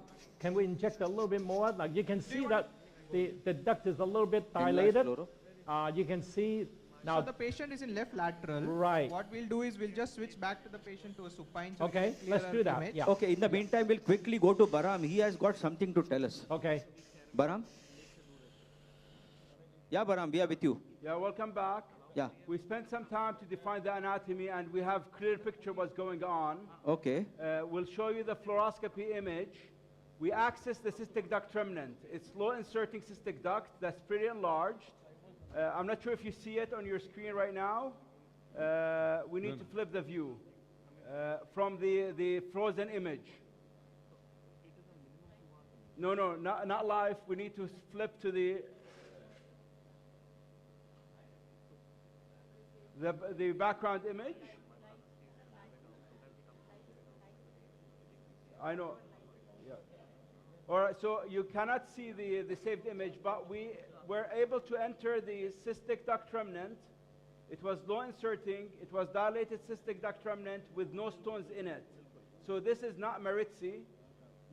There was a stricture at the level where the coils, if now we go live, you'll see live fluoro. At the level of the coils, there is a stricture, and there is cast type material that could be secondary to the glue in that area. So we got a wire above, and we're going to place a 10 French by 12 centimeter stent, straight stent into that area. Perfect. So what do you think should be the next evaluation? A spyglass? The next evaluation should be a spyglass, but we have time. We'll put the stent, let him cool down, let the leak heal, and then bring him back, and we'll do a spyglass. Spyglass, okay. And if this is an ischemic stricture, we'll put a second 10 French stent Absolutely. for maximum management. Right. Okay, and fantastic. This was, I think, a demonstration of to read a cholangiogram that Professor Anil Arora was telling. This is a very confusing picture here. You are seeing something which is a stone. You are seeing some coils. So this is a very great example of how you would read a cholangiogram. I think that's a great example. Well demonstrated, sir. No, Pankaj, all said and done, what is it? See, I'll tell you what it is. This is a pseudoaneurysm which was coiled. There is a glue which is in the aneurysm, the coils are in the vessel, and there is a stent which has been placed probably in the hepatic artery. And that pseudoaneurysm is compressing and causing a stricture at this area. That is what the picture is right now. So now you could see we're delivering the the stent. glue is actually pressing the common Absolutely, guideline. absolutely. Now the pseudoaneurysm is solid. Yeah, it has become solid. Unhook this. Okay. Ready? I think we will leave you here, Baram. That was a fantastic demonstration. So right from passing the scope across the duodenum to a very funny anatomy, I think you have demonstrated this very well. Excellent. And given us a very nice roadmap. Thank you. Thank you, Baram. Yes, Thank pleasure. you. Yes. Thank you. So let's go back to Simon. Simon? Yeah, we are back Okay, on. yes, so we switched the patient back to the supine position because for pancreatic duct study, with patient on the side, it's very, very hard to see the duct in full detail. The So other, you have turned the patient supine again? yeah, yeah, supine again. So what is the anatomy? Can we have the fluoro on? And Yeah, so so we're just you- going to inject contrast now. Enlarge the fluoro. Yeah, so one thing, a couple of things about pancreatic cannulation. First of all, I like to use a curved guide wire so that you don't get in the side branches. It's a little easier for it to stay in the main duct. The other thing is that I like to inject as I go. So you usually like to be cannulating at the tip of the duct because you want to make sure that you're not inadvertently getting into the side branches. Because that's one of the problems of beginners doing pancreatic work is that they end up thinking that they have the main duct, but they're actually in the side branches. You can cause injury to the pancreas duct. Now, this patient, we need to get the scan a little bit closer to the papilla so you can see the, yeah, perfect. Thank you, thank you. Now, so you can see that on the X-ray, maybe there's a stricture. We have a very dilated duct in the neck area, which is about close to a centimeter. And near the sphincter, you have a smaller caliber duct. There may be a stone, but I don't think there's a stone. I'm not so sure. Let's inject the duct near the sphincter so we can see. Well, all right. Well, that's okay. We can get back in again now. When we have the cannula in the patient papilla, we could straighten out the scope. But now I went to long scope again. So now this is a miscommunication. We have inadvertent removal of the guide wire. That's fine. We'll try to cannulate again. Now we're back to the same issue. We cannot inflate the duodenum well enough to see the papilla. But at least I think cannulation is a bit simple here. So once we find the papilla. Right, here it goes. So we'll try to see if we see the papilla, but we're not really seeing the orifice on fast well enough. But maybe we have it. Let's see. Can we take a look on the fluoro? See if we can put the guide wire in, see if we're in the duct. No? Okay.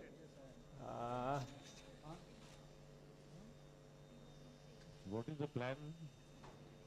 What is the plan? So this patient has undergone multiple sessions of shockwave lithotripsy. Can we get in the guide wire had now? a good Let's see. fragmentation of stones. So the plan is to just cannulate the pancreatic duct, do a sphincterotomy, and place a stent for drainage.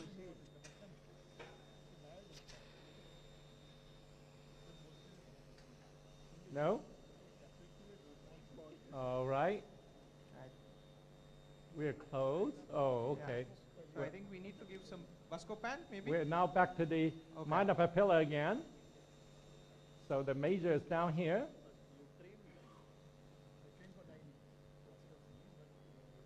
Now you're as good as you can see things, right? If you cannot see the So this papilla, this is prone position or supine? supine. No, now he's supine. Let's cannulate again and see if we Supine, have no? it. Yes. No? So why is the air coming out continuously? Huh? No. No. No. All right. Yeah, so we So I think we need to get some better vision. yeah. No, I completely agree with you, Simon. This is not your fault because unless you see, you can't cannulate, no? Right, You can't go exactly. blind. Yeah.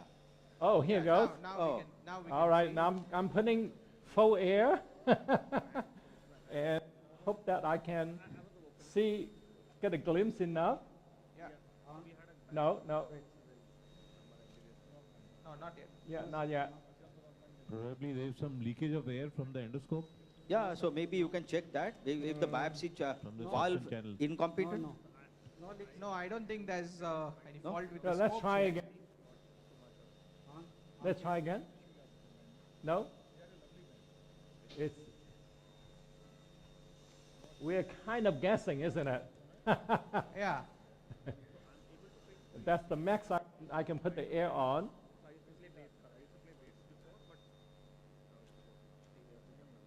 Try again. No? Yeah. Now you can see that ERCP is a precise procedure. If you cannot adequately see, And it can be one of the most difficult interventional endoscopy procedures. Right. I'm trying to make it difficult, isn't it? No, you're not making it difficult. Yeah, let's try again. That body, human body is making it difficult for you. No. Yeah. Shortening the scope once? I just want to tell all the moderators and chairpersons there, for all the sessions, all to right. please Now feel much free to better. ask questions. Yeah, now Because we all see of you are very experienced. So whoever is demonstrating, you please ask questions to the demonstrators. Because we want to learn from your experience also. Oh, thank you. So now we have. Oh, CBD. Oh, we went at the All bite right. this time. Now, so I have to stay there first. Keep the guy wire in. Keep the guy wire in first, so I can move my scope. Like we have the recurrent. Oh wait, we have the duct now. Cannulation of the pancreatic duct, you put in stay a there, stent stay or a there. guide wire. Don't come back. What? Don't I come can't. back. I can't. Here, we Stay block the inside. CBD. Just hold on. I can't hear because Simon is talking. I know. Huh. Just like You in have the to stay there pancreatic so I duct, can you move put in my a- scope. Can you put in a CBD stent and then? So like a prophylactic Yes, CBD yes, stent, yes, you mean? Yeah. Can you do that? Yeah. Good idea. But I think here now he's seeing it. Now that he sees it, one of the ways, go inside and turn the small wheel to the left. Right. I was going to ask my Perfect. assistant to Perfect. keep the guy wire in. Perfect. Very good. Are we in the pancreatic duct? No, still in the bile duct. Okay. Now stay inside bile duct. Okay, don't pull back, so I can rotate my scope because I cannot see. I think scope position is a bit Right. troublesome. Yeah. Right. So I have the long scope again. Now I can try to. Now just stay there. Yeah. Coordination with your assistant is very, very important. Now I'm going to pull the sphincter tongue close to the sphincter. Don't pull back yet. Now, let's try, okay? Let's try to pull back guy wire now. Pull back the wire. Yeah, now try to advance. No? Pull back a little bit, sir. Okay, I'm pushing it a little bit more. Okay, now? Now we're So out. for those of you in the audience who do not know, Simon Lowe comes from the Cedar Sinai Hospital, which is on Beverly Okay, now I'm Hills. pulling back, okay. So he treats all Hollywood stars. Try it. Try again. No? And I'm pulling back. Yeah, I'm pulling back slowly. Yes? Okay, I'm still pulling. I'm still pulling, yes. Okay, try again. Yeah? No? Okay, I'm pulling back more. Because it's all, oh, okay, PD, okay. Yeah, inject now. Go in. No, let's inject contrast now. No, this is a single lumen Oh, sphincter okay. tone. That's the whole problem. Okay, all right. What happened? So we use a single lumen sphincter tone. Okay, so that's why we cannot inject contrast. Okay. Or you All can right. go in and inject. Yeah. So let's now exchange. Let's exchange now and take out the guide wire. Let's inject contrast and see. No, that's good enough. I want to see if there's a stricture. Yeah. My assistant want me to go deeper, but I want to see here. Yeah, go ahead. Can we have the fluoroscopy image? No stricture. No, this is the bile duct. This is the bile duct. Oh, now, so what happened? I thought that we were in the bile duct, pancreatic duct. I guess not. No, that's the bile duct. No, earlier. Earlier we were in the PD, right? Right. We thought we were. Anyway, yeah. Let's try again. Now, again, we have very limited space. We can see the orifice. Now, I'm pulling back as far as I can. Can you see if you can get in?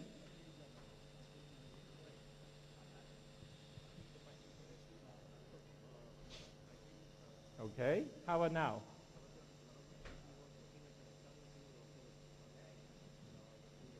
No? So Simon, I think the first time around you cannulated when the patient Right, was right. In the lateral position. You want to see that if you can get a better access to the papilla? Let's try one more time. Let's pull back more. Because I cannot hold the sphincter against the papilla. That's the problem. Now, I'm outside, so you can see. Can you get in? The endoscope has a big loop in the stomach, so. Right. I had to intentionally do that because I couldn't get deeper enough. No? Okay. Come back more. Let's try again. I'm outside of the sphincter already. Okay, I think what we'll do, Simon, we'll just go to the next OT and Dr. Ivo Boskowski is going to demonstrate the next case. Let's rotate him in that. So it's a 59-year-old male, known case of hypertension, diabetes mellitus, IHD, CCP, came with complaints of right hypochondriac pain, radiating to back with features of obstructive jaundice and weight loss of 5 kgs. Ultrasound abdomen showed a dilated CBD with IHBRD and distal narrowing. EUS was suggestive of dilated CBD with tight narrowing in the distal portion with IHBRD and ill-defined hypoechoic lesion in the head of pancreas. FNB was suggestive of inflammatory mass. History of multiple ERCP with brush cytology, which were negative, and plastic stent exchanges in past. Planned for ERCP and FCSMs. Dr. Ivo Boskowski, you are live. Hello, everybody. Thank you very much for the invitation here. This is my first time. So we have the patient here, and the patient is in supine position. We're trying to get fluoroscopy. So I'm in the stomach now. Can you give endo picture? Yes, you see? Yeah. Yeah, going down. Looking for the pylorus, should be here. Okay, we're in the bulb. At this point, I'm turning slightly right. Pushing a little bit more right. And I'm down. So now in supine position, the scope should stay like this, you see? So ideally, my position should be like this, with my back to the patient. I should have the screens here. Can you blow up the endoscopy room image, please? He's explaining about the posture, so we have to see his posture. Yeah, and can you have the camera a little down so that he can show you the scope? Yeah. Okay. Now you can demonstrate, sir. So when patients are supine, ideally this should be the position of the endoscopist. So yeah. So what I do, Ivo, what trick I do is you can be in a normal position, so you lift the shaft and put the shaft of the scope on the patient's stomach. Yeah. Below. Or like this. Yeah, this way. Shubhadar, just show what we do. Because we always do everything in supine. Yeah, this way. Yeah. Keep the shaft there and your papilla will come in the position. So we're in front of the papilla. You see this papilla here. There is spot of some. Excellent. Quite inflammatory there, looks. We don't have the endoscopic image. Now give endo picture. Endo as well as fluoro now. Yeah. Okay. Where do I see fluoroscopy? Ah. They are just switching it on. Okay. In one of the screens, please. So this is. Can we inject some contrast before? Can we inject some contrast before? Yeah. So I'll show you the contrast technique just to see the way on where we go. Usually we use triple lumen and some antispastic. Do we have Buscopan or something similar? Okay. Can you give Buscopan? Inject. Yeah, given already given. Okay. Yeah, inject. We are flushing. Okay, inside. So this is what I'm showing you now is the injection technique. So this is the papilla, you see?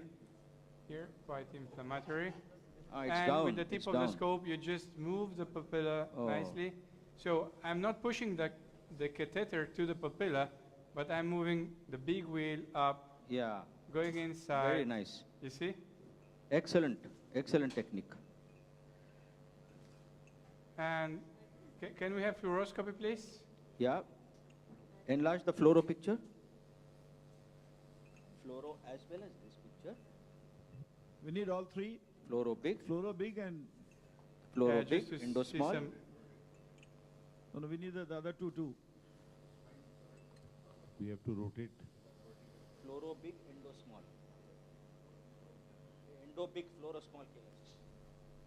So Pankaj, The spine is Yeah, horizontal. yeah, we are just. what was he trying to show And you? हे असं काय आलंय उलटं? Fluoro. Can सरळ you यायला turn पाहिजे the ना? picture, please? Most of us have back to the wall. He's having back to the patient. No, he, yeah, I'll explain what he is trying to do. So in a supine position, he was telling that you have to turn to your right and do the procedure. So the TV should be on your right hand. Now I'm holding the scope like this, you see? So otherwise, the scope has to be, Sejat? twisted completely in your left Yeah. hand. But we never faced this problem. Now we're waiting for fluoroscopy to be adjusted. Pankaj? Yeah. No, what Okay. I think what we do is Can you we turn- just can you turn fluoroscopy? turn our hand on the right side, just complete right, and that would bring the papilla in front of us usually. It's not rotating. And then once he's turning his back, then the shield should be on his back then. Yeah, you Yeah. have to have a complete shield around you. Yeah, you can leave. I mean, supine is very good for altered anatomy because you can just raise the knee of the patient and turn left, right, and to see the hilum, left and right ducts and so on. So it's very good for anatomy because when the patient is prone, is lying on the back, it could be sometimes impossible to turn the patient and you do not understand. So look how I hold the scope. It's like this. I have the brakes on and it's totally on the other side because if I hold the scopes in the straight position, it would change totally to the left. So we have some issues with the fluoro. What is the plan in this patient? Well, this is benign stricture and FNB was done, or FNA. However, it's an inflammatory stricture. We'll see now on cholangiography how is the situation, and we'll decide if placing a fully covered metal stent or plastic. We can discuss this. Dr. Boskowski will just Yeah. come with you in a minute. We'll Yeah, just okay, shift to okay, the okay. other room and So come look, back. look, since I lost the cannulation, look, this is the endoscope. Can you show the camera? Done. Can you show the scope with the camera? So this is how I scope the scope to stay in front. If you hold the scope like this, like we normally hold the scope, you are not in front of the papilla. So this is the only way when the patient is supine to be in front. So, okay, again, we'll look for the orifice. It's here. Okay, by waiting the fluoro, we lost it. Okay, fluoro, please. Little bit of injection. Little bit. We don't have any. Don't inject too much. Stop. Okay, again. Don't worry. Don't inject. I will tell you when.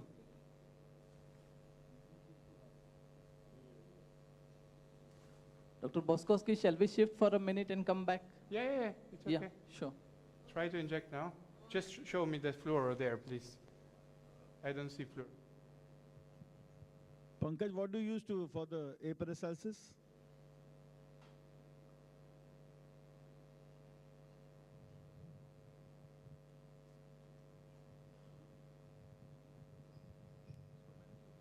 Dr. Simon, you are live. Duct that we thought that we had the pancreatic duct with the patient on the side. was actually the bile duct all along. Now we actually have the pancreatic duct, which is way lower than the bile duct. I had to go way from the left side in, just like I was talking about, to approach from the left side to the right side. So now the pancreatic duct is actually quite dilated, more than a centimeter in caliber. No stones I could see, but we think that the sphincter is still a little bit small. And by the way, there's some pus came out when after I got in. So we're going to do a little cutting. Now the pancreatic sphincterotomy, usually we do about 1 or 2 o'clock position. I typically do a pure cut, but it doesn't really matter in this case. And so I'm just going to just tap and do a little, can you tighten up a little bit for me? Yeah, okay. Doesn't have to be that large, okay? I think it's good enough because we actually, the stones are all gone. We don't see anything here. So usually you only need like a 2 or 3 millimeter cut. And then now we're going to put a 7 French stent. And we have the fluoroscopy. Now you can see that if you're doing on the side, you can easily misinterpret the duct. That's what happened to us. We thought that we had the bile duct, pancreatic duct on the side, but all the bile duct all along. So Simon, any stricture there? I'm sorry? Any stricture? No stricture. It's just a dilated duct. And no stones. But when we were off air, we did see some pus-like material which was coming from the pancreatic duct. So that's why I think we'll just place a stent, a 7 French stent. Was it part of the pulverized stones? Yeah, possibly. No, it's pus. But why do you have pus there? I don't know now, but don't forget the patient had instrumentation before. Right. So it might be that there's some degree of contamination. I don't know. Not a huge amount of pus, a little bit. And these are not the pancreatic stone protein. Right. Right. Dr. Simon will just be with you in a minute. We are just shifting to the next room. Okay. Thank you. Thank you very much. Would a sphincterotomy be enough here? No. Oh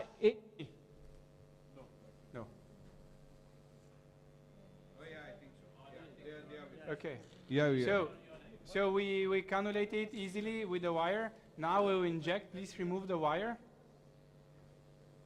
We'll inject some contrast. I'm using the Olympus 196 series with V-Lock, and we have here great nurses. Can we have the fluoro enlarge, please? Okay, pull, follow the fluoroscopy. Follow. Okay, inject, please, inject. It's a long stricture, yeah. Yeah. Some more fluoro, please. Yeah, it is a long stricture, so I think little bit more injection. I want to see the cystic duct insertion, if possible. Inject. Inject. Okay, it's good. You see the cystic duct there? I think we can place a fully covered metal stand. Pankaj, why is the stricture there? Sorry? This is chronic pancreatitis. Okay. But we don't see stones on fluoroscopy. No. Yeah, no, but that is an inflammatory It's a mass. long stricture. This is Caroli. It's an inflammatory head mass with a dilated duct, and they have taken an FNA, which is inflammatory. Push, okay. US FNA has been done. This is Caroli This is a benign type 3. Yeah, it is a benign stricture. This is Caroli type 3. You see it's in type 1, sorry, it is in the middle. In this case, the stricture will resolve on stenting. You put multiple stents. They are planning a fully covered short metal stent. Okay. Yeah, so we'll do now sphincterotomy. What are the chances of getting back the stricture after removal of the SEMS? So, chronic pancreatitis is of course, chronic inflammatory process. So young patients without comorbidities, surgery could be the best option in patients that fit for. So we should do sphincterotomy now. And, sorry, can I have a ghost? Okay, it's here. The patient is, I think, not fit for surgery. So we'll place a metal stent. So he for, is on dialysis, CRF, unfit for surgery actually. What are the chances of migration of stent to the lower Yeah, end we'll CVD discuss now the structure? type of stents with flaps or not. What kind of stents do we have here? 6 Dr. centimeter? Boskowski will come back to you in a minute while you are Okay. deploying the stent. Okay. We'll just switch to Okay. the next room. Sure. 9-year female, nil comorbidities, complaints of epigastric pain radiating to back with vomiting since past 20 days, history of similar attacks in childhood. MRCP suggestive of complete pancreatic divism with changes of CCP with a 13.5 mm PD stone in the neck region and dilated MPD. Fluoroscopy, no radiopaque calculi noted. All other etiological workup negative. Now posted for ERCP and minor papilla, sphincterotomy and PD stenting. MRCP image. Dr. Amit, you are live. So you can hear me, right? Yes, we can hear you. Yeah, now. so this is the last case for the first live ERCP session. So you know this is a 9-year-old girl, and I'm going to now go try to identify the minor papilla and then go in and opacify the duct and see. Fortunately for me, the filling defects in the pancreatic duct in her are not radio opaque, so she does not require ESWL. So if we can opacify it, and in case the minor papilla is conducive, then we will go in and we will cut it. If required, we will do small balloon sphincteroplasty. And in case we find radiolucent stones, we will try to take out those stones. So now I've reached the duodenum. Now I'm going to start searching for the minor papilla. I push the scope in, and as I'm pushing, you can see two bulges, one on the right and one below. So obviously this one looks like the minor papilla. So now for me to locate the orifice of the minor papilla, I have to go in a semi-long loop position. So this is the ideal loop. Can I'm you going to show- stay show- here. show fluoroscopy, please. Can we see the fluoro? Yes, yes. That's Can you see now that Yeah, already please. some Yes, whitish protein plugs are coming out? So that's the minor papilla. So what I normally do is this special minor papilla to dilate the orifice of the minor papilla before I go into the Terumo guide wire. So for this, I'm using this special made catheter, which is like a tapered metallic tip. And I brought the minor papilla somewhere at 11 o'clock, 12, but to 2 o'clock direction. Now see, this is the tapered catheter. Now I'm going here, turning the small wheel little bit right, coming in right position. Amit, which wire you are using? No, presently this is not No, wire. no wire, no I'm wire. only going in. Now make the X-ray picture big, and I'm injecting. Don't rotate the machine there. You can see the minor, the whole duct is getting filled. Yes, yes. Yeah, see there, but I don't see the duct completely. So what I'm going to do now is tapered cannula. I have dilated the orifice of the minor papilla. And now I'm going to go in with a Terumo and a sphincterotome and see whether my sphincterotome go to the duct, and then maybe I will try to enlarge that opening, do a little balloon sphincteroplasty. Do you see a stricture there? No, to tell you the truth, we couldn't properly delineate because there's a little bit of overlap, ductal overlap. So I'm using the 0.032 Terumo. I've gone here now, got into the axis, and now I'm going to ask Seja to rotate the wire. Amit, why did you use the cannula first? I use the cannula for opacification so that I enter, and with the cannula I dilate the orifice. Okay. So now what I've done is, now that the wire has gone inside, now I'm going to straighten the scope.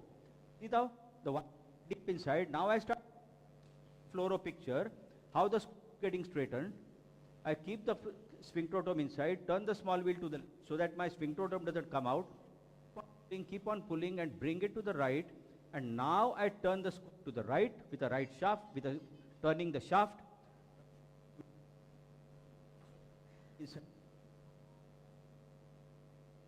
So Ashish, right side. Why did you do the maneuver, Amit? You know why? Because in a long loop position, it's very difficult to go deep in. Okay, try to shorten the scope. Turn the So your wire. Sir, your voice is breaking. What's it breaking? There's some loose connection somewhere. No, Ashish.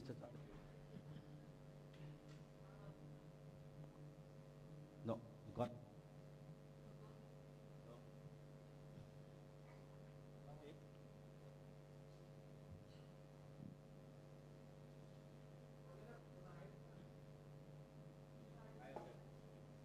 You have a hand mic here?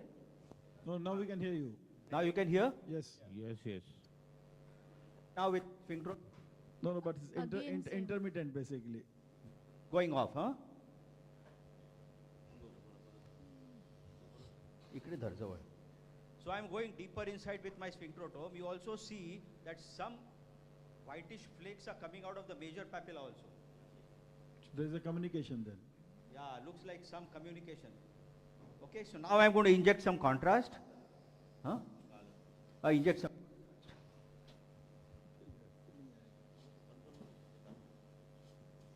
Okay, on please. Duct dia. Let us see. You can.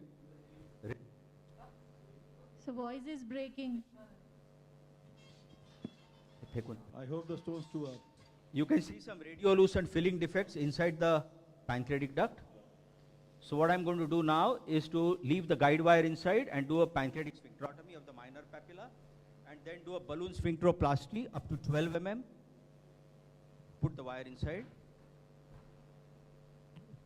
What is the extent of the cut you do? Just a little bit of a cut. Most of the bulge of the minor papilla I think we can cut. And you'll use a 4 millimeter balloon or a 6 millimeter balloon? No, CRE balloon I'm going to use. 12 mm. 12 mm. Okay, now see what I've done.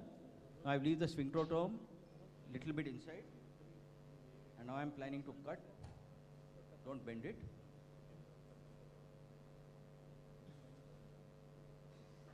This should be sufficient. Okay, now leave the wire inside. So now passing the CRE balloon, I have to put a stiffer wire inside instead of the terumo. Show the fluoro picture. For a 9-year-old child, 12 millimeter balloon may not be bigger one. I don't think it is the age of the child, it's the size of the duct. So what I feel is, Sandeep, in this case, because it is a chronic pancreatitis and if they are radiolucent stones, even a 10 or a 12 millimeter balloon should be okay. It should not cause any problem. Okay. Sir, we'll just shift to the other room and come back in a minute. You can go back to Evo. In the meantime, I'll pass the balloon inside.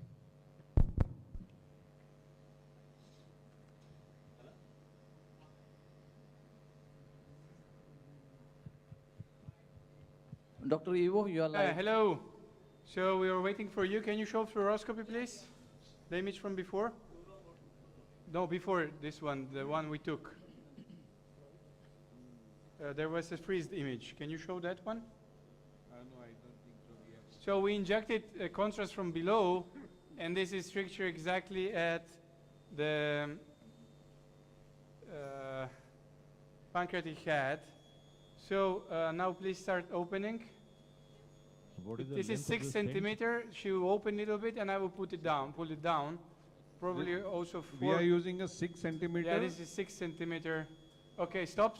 Wall You flex. see- fluoroscopy, please. I am pulling the stent down. Okay, like this. This is good. Just a second. Okay, continue opening. We are looking at fluoroscopy. Open. It's not open, open, open, open. Continue. Yeah.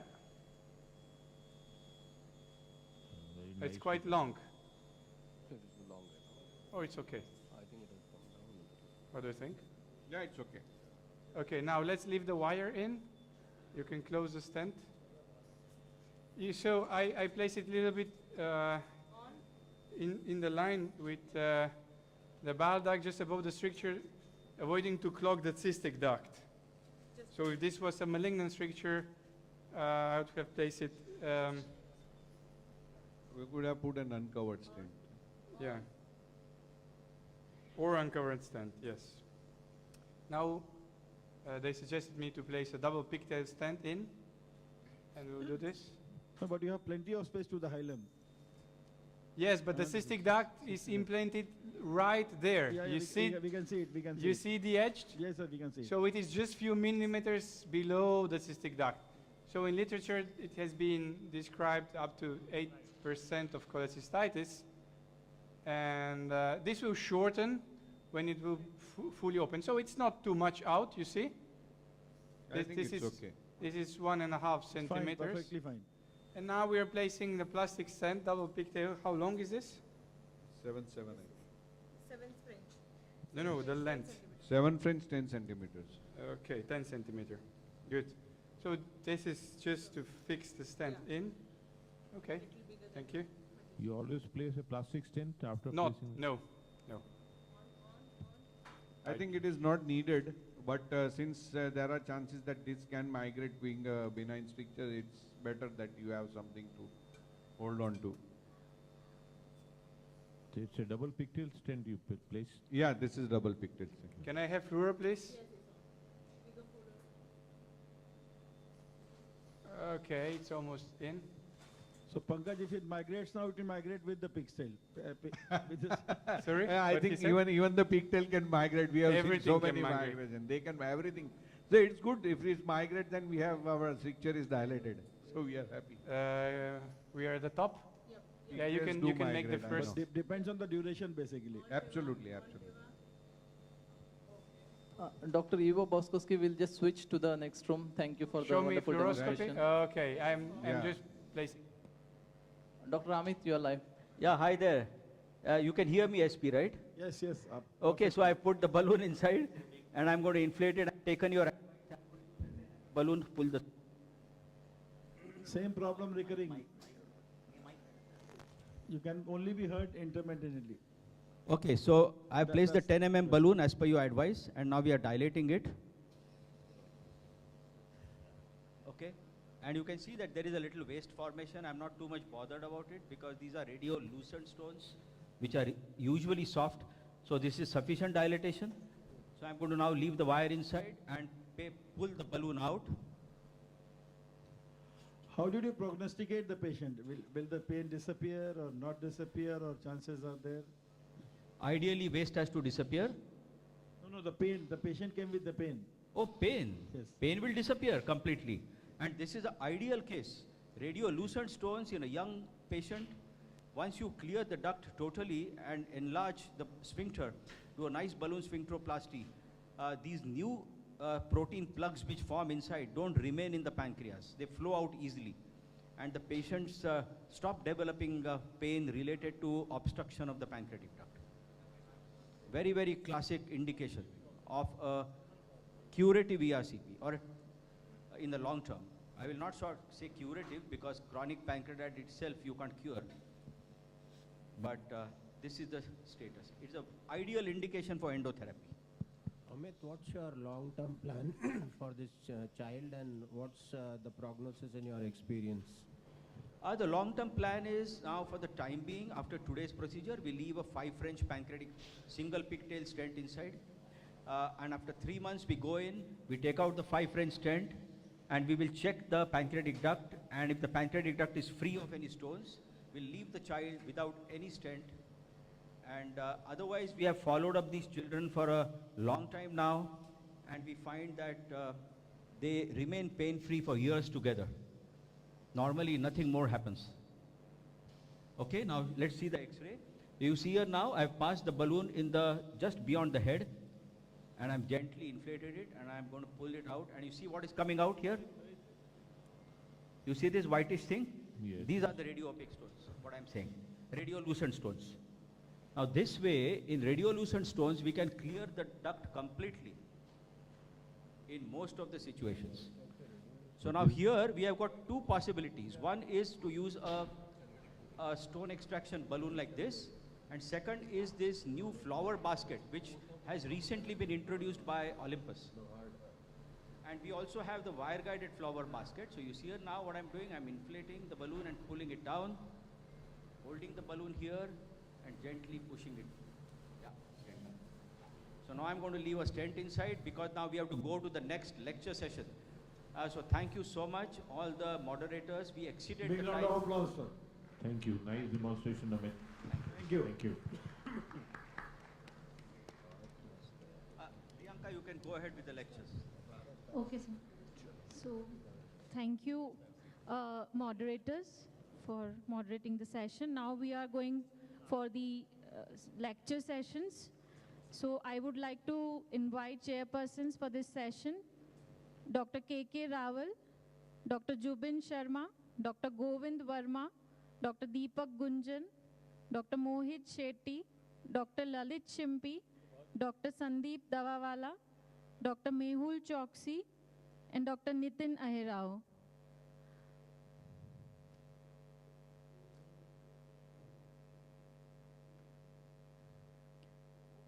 I would like to ask chairpersons to invite speakers for this session.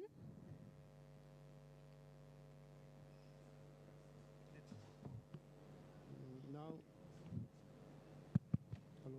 So for this session on ERCP technique, all of these were video lectures. May I invite Dr. G.V. Rao. He will be discussing on applied anatomy of the ampulla of Vetter. Dr. G.V. Rao doesn't need any introduction. He is working in the largest setup in India, that is AIG, Asian Institute of Gastroenterology, Hyderabad. Dr. Rao, please. At the outset, let me thank Amit for the honor of this podium this evening.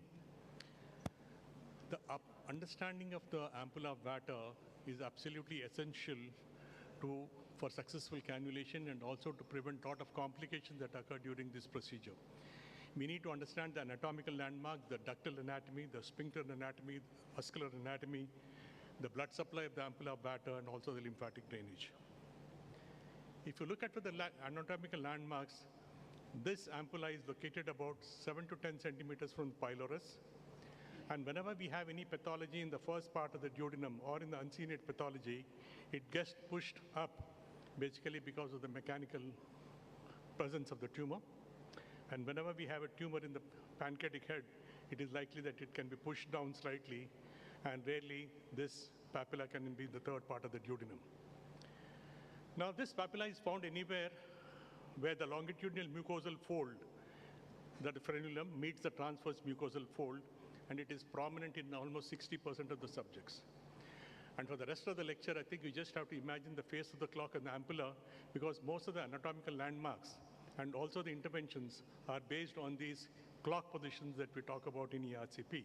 So we just have to imagine a clock on the papilla, and all the anatomical landmarks and the interventions are done basically based on the clock positions. Now we have this long position that people are talking about, or a very short position. Irrespective of the position, the idea is to, if you divide your monitor into 4 quadrants, the idea is to get the papilla somewhere between 10 to 3 o'clock position or 11 to 3 o'clock position. So the entire idea between a long position and a short position is to get your papilla or the ampulla between 11 to 3 o'clock position. It is only in this position that you'll be able to cannulate this. Rest of the position, it's impossible to cannulate the papilla. If you can see this, this is how the monitor looks like. You divide your 4 quadrants and you put the wall clock right on top of the papilla, and that's where the papilla should be. The body language of the endoscopies during ERCP is very, very important, as people are demonstrating it actually. If this is imagine this is the table, you're always supposed to stand at 45 degrees to the table. If you're standing absolutely perpendicular to the table, it is likely that you'll cause a lot of trauma to your hand and also to your neck muscles. So if you're standing at 45 degrees to the table, your monitors have to be right across, as the previous people were talking about, and your assistant is right onto the right side. This is the position of the table, yourself 45 degrees to the table, and your monitors on that side. But the moment, as the previous endoscopies were showing us, the moment you turn the patient from prone to supine position, your entire body language changes and your back gets exposed to the X-ray machine. It is here that you just have to shift the monitors from this position to the other position so that your neck muscles and your hand muscles are not strained. The papillary orifice, whenever you see it, actually most of the endoscopies I've seen, please just don't go strike it right away. You just make sure that that transverse oval slit that you see, try to make it slightly circular by lifting that small hood or the frenulum that you see right on the ampulla. Sometimes chromoscopy helps in identifying the opening. You just spray this methylene blue. Just because of the pure pancreatic juice, you'll be able to sheerly able to see that small orifice there, because the pancreatic juice is the one which helps in non-straining the orifice there. This is the ductal anatomy that Michel has talked about, wherein 85% of the time we have this ampulla, that is where the pancreatic duct and the bile duct combine together and join at the orifice. The other two are the times wherein the pancreatic duct and the bile duct are slightly separated. Initially, when we started doing the ERCP, we talked about opacification of the pancreatic and the bile duct. So you put a catheter in front of the type 1 duct. In spite of whatever you do, even the nave endoscopists will be able to opacify both the pancreatic and the bile duct. The normal ductal orientation, if you look at this MR pictures and the papilla, these are the pathological or the cross-sectional images that show the green stained one is the bile duct and the yellow stained one is the pancreatic duct. This is the ampullary mound that you talk about. The bile duct is always superior, the pancreatic duct is always inferior, and the same histopathological section which is showing this is the bile duct here, this is the pancreatic duct here, and this is the entire ampullary mound that we talk about.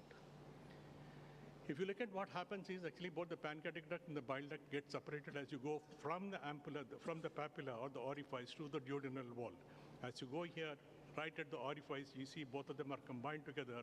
But the moment you start going away from the orifice, both the bile duct and the pancreatic get separated.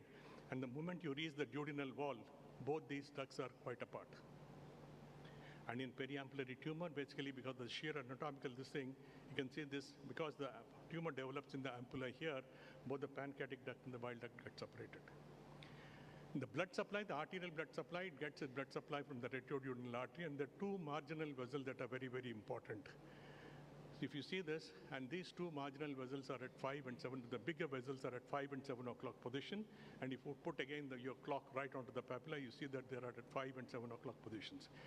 We don't get any major vessels between 11 and 3 o'clock position where we do our regular intervention. Whatever bleeds that we encounter can all be managed very conservatively. There is a beautiful article which shows the blood supply of the ampulla. This I expect all the juniors to read, which shows the vessels, the short vessels, the bigger vessels that surround the ampulla. And this is the thing which shows that we have two major marginal vessels, one at 5 and one at 7 o'clock position. This is a beautiful, again, specimen study which shows the blood supply of the ampulla. Just to show you, there's almost 70% of the time you have these marginal vessels, one on the at 5 o'clock and one at 7 o'clock position. Just to demonstrate this, this is one of these ampulectomies being done. And you can see that at the end of the procedure, you can see these two vessels which are pumping out at 5 and 7 o'clock position. So these are the main vessels that are supply the ampulla. All the other vessels in the site of the pre-cut, in the site of the sphincterotomy are very, very small vessels. Sphincter of Boyden, again, a lot of us don't understand this. Actually, we have this sphincter, the biliary sphincter has got 3 components and the pancreatic sphincter has got 2 components. This is the basis of understanding your sphincteroplasty that we do in your procedures. We have the superior choledochal sphincter and we have the common duct sphincter. It is this common duct sphincter that is dilated during your sphincteroplasty. Unless and until you fully dilate the sphincter, you'll not be able to extract those stones. And when you're talking about this pancreatic duct, you can see this is the common sphincter, and that is the pancreatic sphincter. Majority of us, we don't know why we are putting in a pancreatic stent to prevent postoperative pancreatitis. It is just because the moment you start manipulating the papilla or you're doing any other energy sources, the pancreatic sphincter goes into spasm. The moment it goes into spasm, it causes pancreatitis because the pancreatic juice cannot drain into the duodenum. By putting in a pancreatic stent, this spasm is overcome and the pancreatic juice is flowing freely into the duodenum. So the entire basis of putting a pancreatic stent is basically because the pancreatic sphincter goes into spasm and you're preventing this by putting in a pancreatic stent. Again, endoscopic sphincteroplasty I was talking about. So you can see this, a beautiful wasting being seen here. That is a superior choledochal sphincter that has to be dilated or the waste has to disappear. Unless until it's done, you cannot get a complete balloon sphincteroplasty. Pre-cut is to dereave the papilla layer by layer to make a cut in the upper part of the muscular sphincter to gain access into the distal CBD. This is how you do a layer by layer cut. Now, if you understand all the anatomy that I've showed you, the orientation of the ducts getting separated from the papilla to the duodenal wall, the 2 marginal vessels that are there at 5 and 7 o'clock position, and the sphincters that are there, you can see the safest position to do a pre-cut or a sphincterotomy is somewhere between 11 and 1 o'clock position because of the orientation of the duct. There are no major vessels there. The sphincter is absolutely not there. And if you go anywhere away from the thing, it is likely that you can injure the pancreatic duct and cause severe pancreatitis. So the entire basis of doing this sphincterotomy, sphincteroplasty, pre-cut, is to make sure that you're in the direction of the duct, avoiding major vessels. You're making sure that the sphincters are dilated. Just to show you, this is the review article that we published. Again, whether to do it from below upwards or above downwards. Basically, when we take it from below upwards, I feel that the mucosa gets lifted and it is likely that the chance of pancreatitis is more. But when you do it from above downward, it is like a surgical incision. It is likely that the folds get effaced and you get a proper cut. Just to give you two examples of how you do a pre-cut from above downwards, this is how you cut layer by layer. You're avoiding the duodenal wall here to prevent perforations. You're avoiding the papilla or the orifice here to make sure that you're not injuring the pancreatic duct. So this is happening between the two sphincters that you see. You make a layer by layer cut so that you don't induce pancreatitis here and you don't cause a perforation here. So the entire idea is to understand the anatomical landmarks, the ductal orientation, the blood supply, and the orientation of the ducts to make sure that you do a proper ERCP, cannulation, and also the procedures. So again, to conclude, absolute understanding of the ampulla of vata is absolutely very, very essential for successful cannulation and also to prevent complications when you're doing this procedure. Thank you so much once again for the patient care. Thank you, Dr. Rao, for the wonderful presentation. Then we move on to the next topic, the selective cannulation of the bile duct by Dr. Sudipta Chowdhury.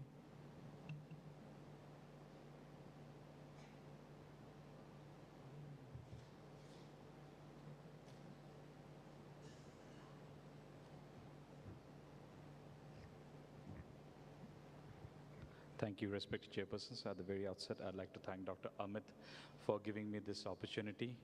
And I'd also like to thank Dr. G.V. Rao for this wonderful lecture, from which actually I've learned a lot, sir. Thank you so much. And also for making a lot of my slides redundant, because I have a lot of slides, which actually are really not relevant, but I'll reiterate what he was saying too, because it's important to understand papillary anatomy when you are talking about selective biliary cannulation. Now, I will just allude to something which I heard many a times from my seniors, that there's no single papilla which is the same. Every time you do I heard it from my seniors who taught me ERCP, that when you do an ERCP, every papilla that they encounter looks different. These are 4 different papillas on the same day, and all of them look different. So there have been attempts to classify papilla, as we all gastroenterologists like to classify everything that we encounter, but on the basis of whatever we encounter, there are 4 different, the usual types of papilla that we encounter is a regular type of a papilla. Some things which are very small, we know is a small papilla. These are very small papillary orifices, less than 3 millimeters. These are ones which are difficult to engage with the regular sphincterotome. They are less than 3 millimeters in diameter. Then these are the ones which are protruding and pendulous. They are large, bulky ones looking down.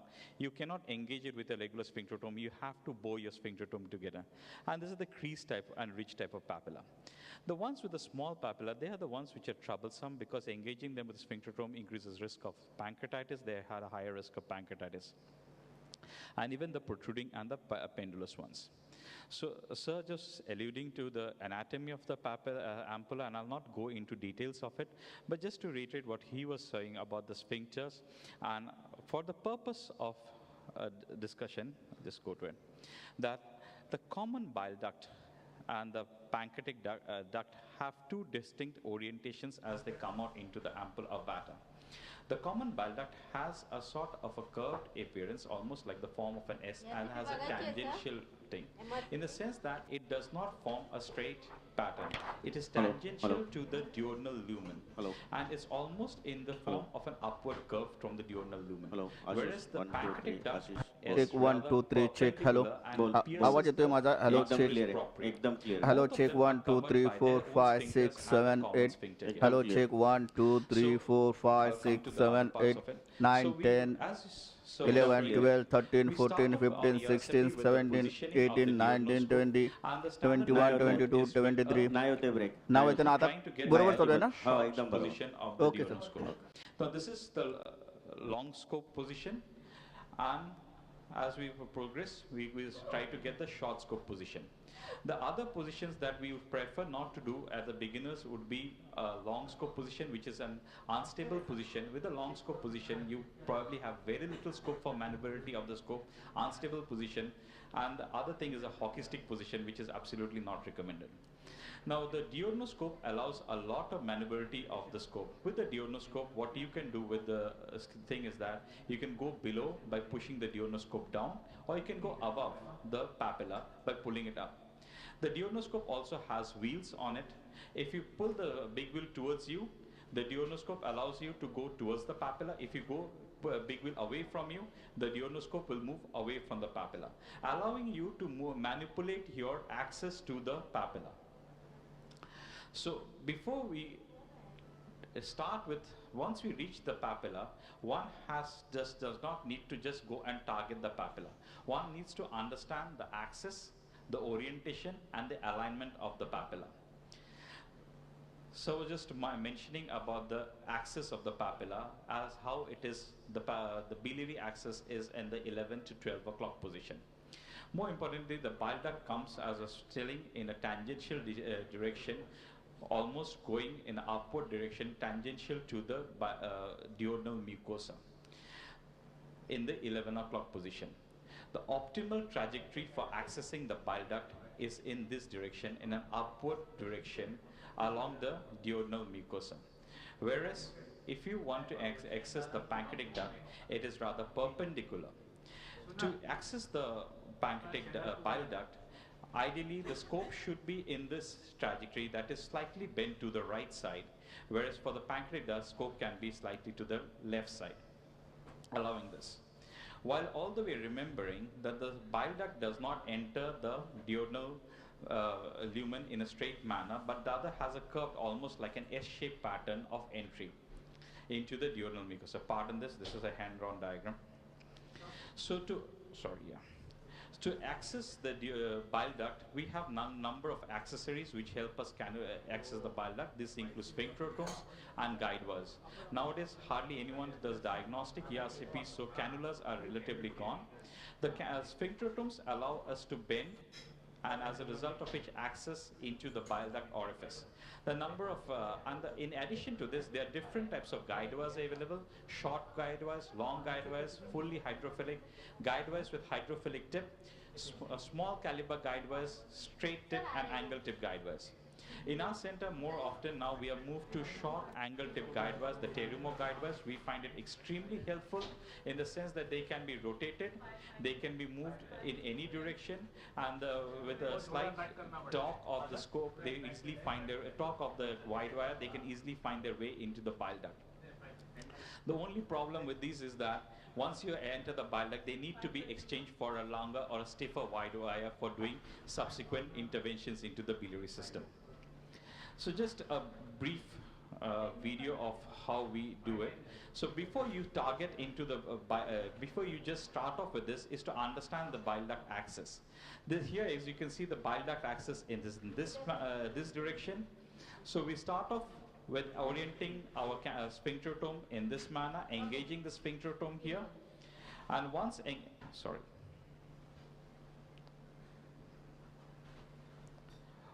engaged,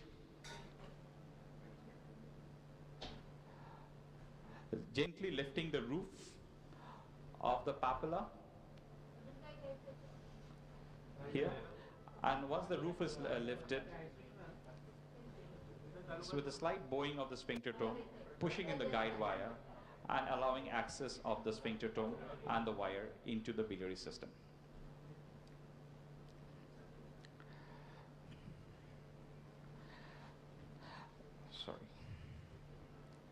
The other way to access the bile duct is sometimes when you have a very prominent or a protuberant papilla, it's very difficult to get a straight-on access into the bile duct.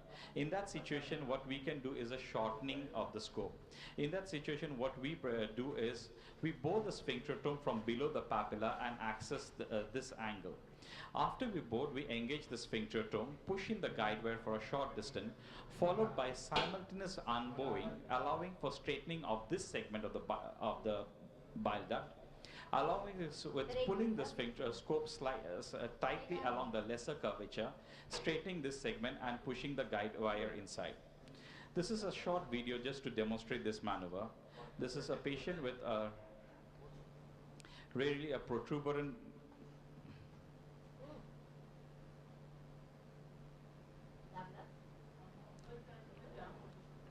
papilla here. You can see it's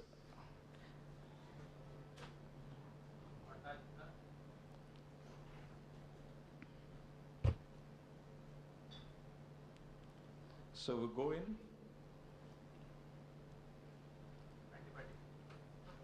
shorten the scope, pull the scope towards ourselves, and that allows for access into the system.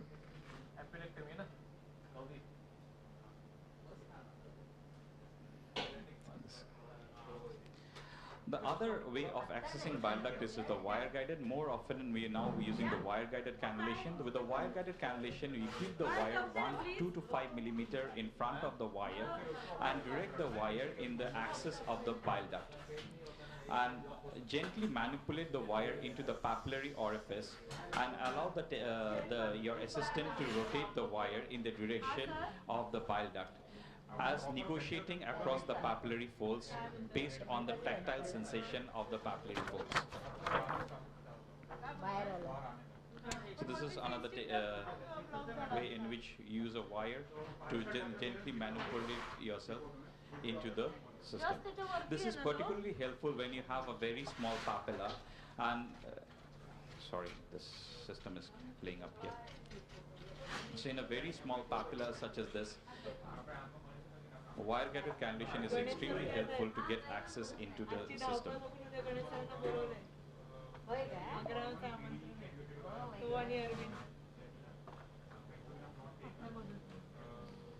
But occasionally with the wire-guided cannulation, the problem is, while attempts to biliary cannulation can happen, occasionally the wire does go into the pancreatic duct too.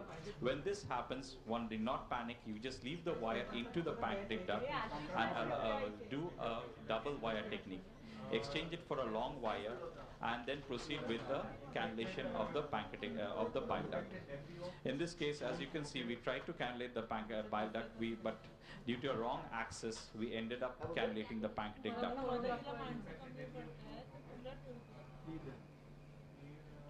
So leaving the wire behind.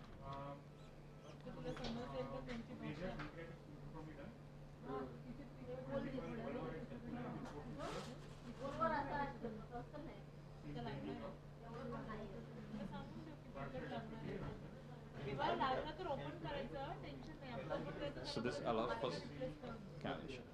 Guidewire-based cannulation has been now recently reviewed in a Cochrane-based review, and this has been shown to reduce the post-ERCP pancreatitis, reduce primary cannulation, improve primary cannulation, reduce need for pre-cut sphincterotomy. However, does not reduce the risk of post-ERCP bleeding. So to summarize, selective biliary cannulation is probably a rate-limiting step in learning ERCP. Use of appropriate techniques and instruments help reduce complications, improve technical success and clinical success. With this, I would like to invite all of you to the upcoming meeting of International Pancreatology, Pancreas 2023 at City New Delhi, September 15 to 17, 2023. Thank you. Thank you, Dr. Sudipta. For the next lecture on selective cannulation of the pancreatic duct, I'd like to invite Dr. Prakash Zacharias from Kochi, and he'll talk to us about PD cannulation.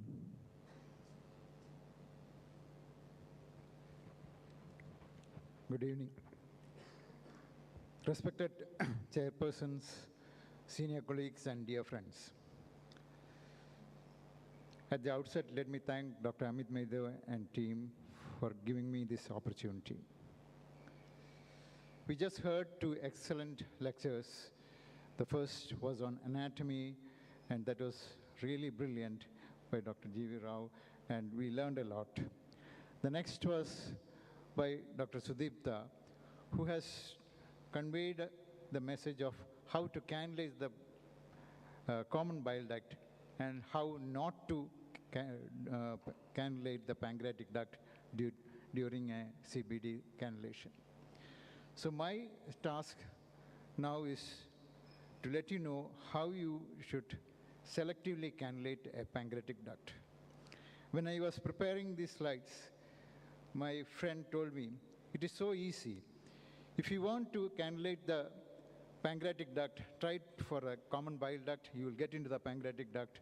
And if you want to get into the common bile duct, try for a try for the pancreatic duct. In real life situation, many a time it is like that. So let us see how scientifically you should do it by trying to selectively cannulate a pancreatic duct. Why selective cannulation is required for pancreatic duct is whenever you want to do pancreatic endotherapy. This can be a pancreatic sphincterotomy, structure dilatation, stenting, or a pancreatoscopy. Minor papilla intervention may be required in cases where there is pancreas divisum or when there is an indication for that. Unlike a common bile duct, pancreatic duct can be cannulated to two papillas, either major papilla or minor papilla when it is accessible. Like the common bile duct cannulation, the accessories for major papilla cannulation can be with a sphincterotom or cannula, guide wire, contrast, or both. Regarding the contrast, when you access the pancreatic duct, it is always good to remember that you have to be very judicious and don't overfill the pancreatic duct. The position can be either prone or supine. Both has got its own problems and advantages. The anatomy has already been alluded. The common bile duct has got a steep position and pancreatic duct is slightly horizontal. So this has to be considered while cannulating the pancreatic duct. The trajectory of cannulation is also very important. In common bile duct, the contact point has to be in the left upper quadrant and the trajectory is between 10 and 1 o'clock position. While in pancreatic duct cannulation, the contact point has to be in the right half of the papilla here. And the trajectory is between 1 o'clock and 4 o'clock position. And also, while doing the cannulation, in the common bile duct, it is from below, while in the pancreatic duct, you can be at the same level of the papilla or slightly above the papilla. If you see this as the image on the from the second part of duodenum, this is the medial wall, this is the lateral wall, this is the posterior, and this is the anterior. In CBD cannulation, can be either in the midline or anterior, while in the pancreatic duct cannulation can be in the midline or posterior. And this is the ideal position. So to summarize, the optimal trajectory, the angle has to be more horizontal. The position has to be either in the midline or posterior. And the contact position is on the right. And the trajectory is between 1 o'clock and 4 o'clock. So for major papilla cannulation, like the usual, once you reach the second part of duodenum, you do the usual shortening of the scope, then target the right half, and then go to the 1 o'clock to 4 o'clock position, and then you will be entering the pancreatic duct. And once you enter, you can inject dye, but be careful, don't overfill the pancreatic. Minor papilla cannulation is done for pancreas divisum or when there is an unsuccessful cannulation of major papilla and the pancreatic minor papilla is accessible. For minor papilla cannulation, a guide wire cannulation is preferable. So how you can identify the minor papilla is about the minor papilla is about 2 centimeter capillate to the major papilla and in around the 1 o'clock to 2 o'clock position. So sometimes it can be difficult. In such situations, there are certain things. You come about 2 centimeter capillate and then you can change to a NPI or you do repeated suction. Then the opening of the minor papilla will open up. Also, one may do a methylene blue injection and then inspect the area. Right. It will be more prominent if you have secretin and then inject it after that. बोलना तो फिर मैं sir को switch मार दूंगा. So here you can see the. इसके बाद direct डाल दूं नहीं तो सर को. हेलो. इसके बाद मैं सर को लाइव डाल देता हूँ. Accessories are slightly different where you. इनका लेक्चर जैसे खत्म होगा ना तो मैं सर को लाइव डाल दूंगा. Metal tip cannula. Okay. आप तो आपको बोलने की जरूरत नहीं पड़ेगी. Guide wire cannulation is preferred in minor papilla cannulation. The minor papilla cannulation. पाण्याची बाटली आणि तिकड. The long loop is माझ्या room easier to cannulate. After long loop, you can see the guide wire out. Praveen हा टॉकच्या नंतर सरांचा talk आहे. तो सरांचा माईक आणि सरांना ह्याच्या ते डायस वरनं निघाले ते सरांना स्क्रीनवर टाकून दे.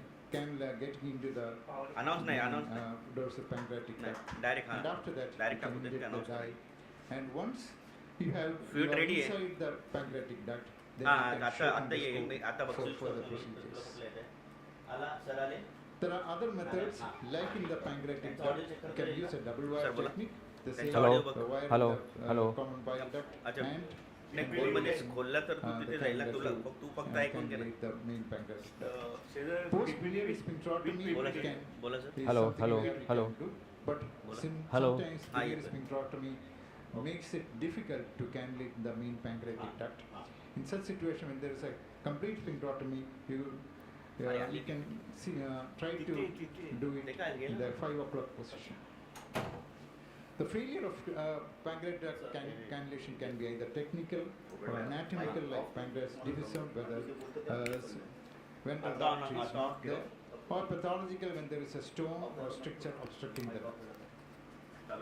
In such situation, an EUS guided puncture of the pancreatic duct might be useful from the stomach, and this would be possible if the pancreatic duct is dilated.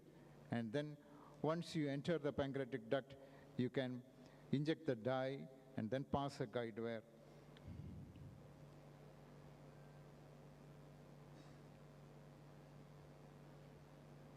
So to summarize, selective pancreatic duct cannulation is required for all pancreatic duct therapeutic procedures.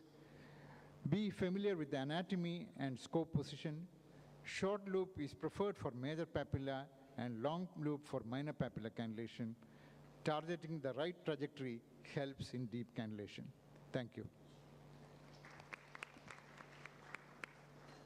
Thank you very much, Dr. Prakash Sakaris. And now I'd like to invite Dr. Amit Medeo, sir, for his talk on pre-cut cystotomy. I think that will be online. Yeah, thank you. Yeah, hi there. Can you hear me and see me well? Sir, we can hear you.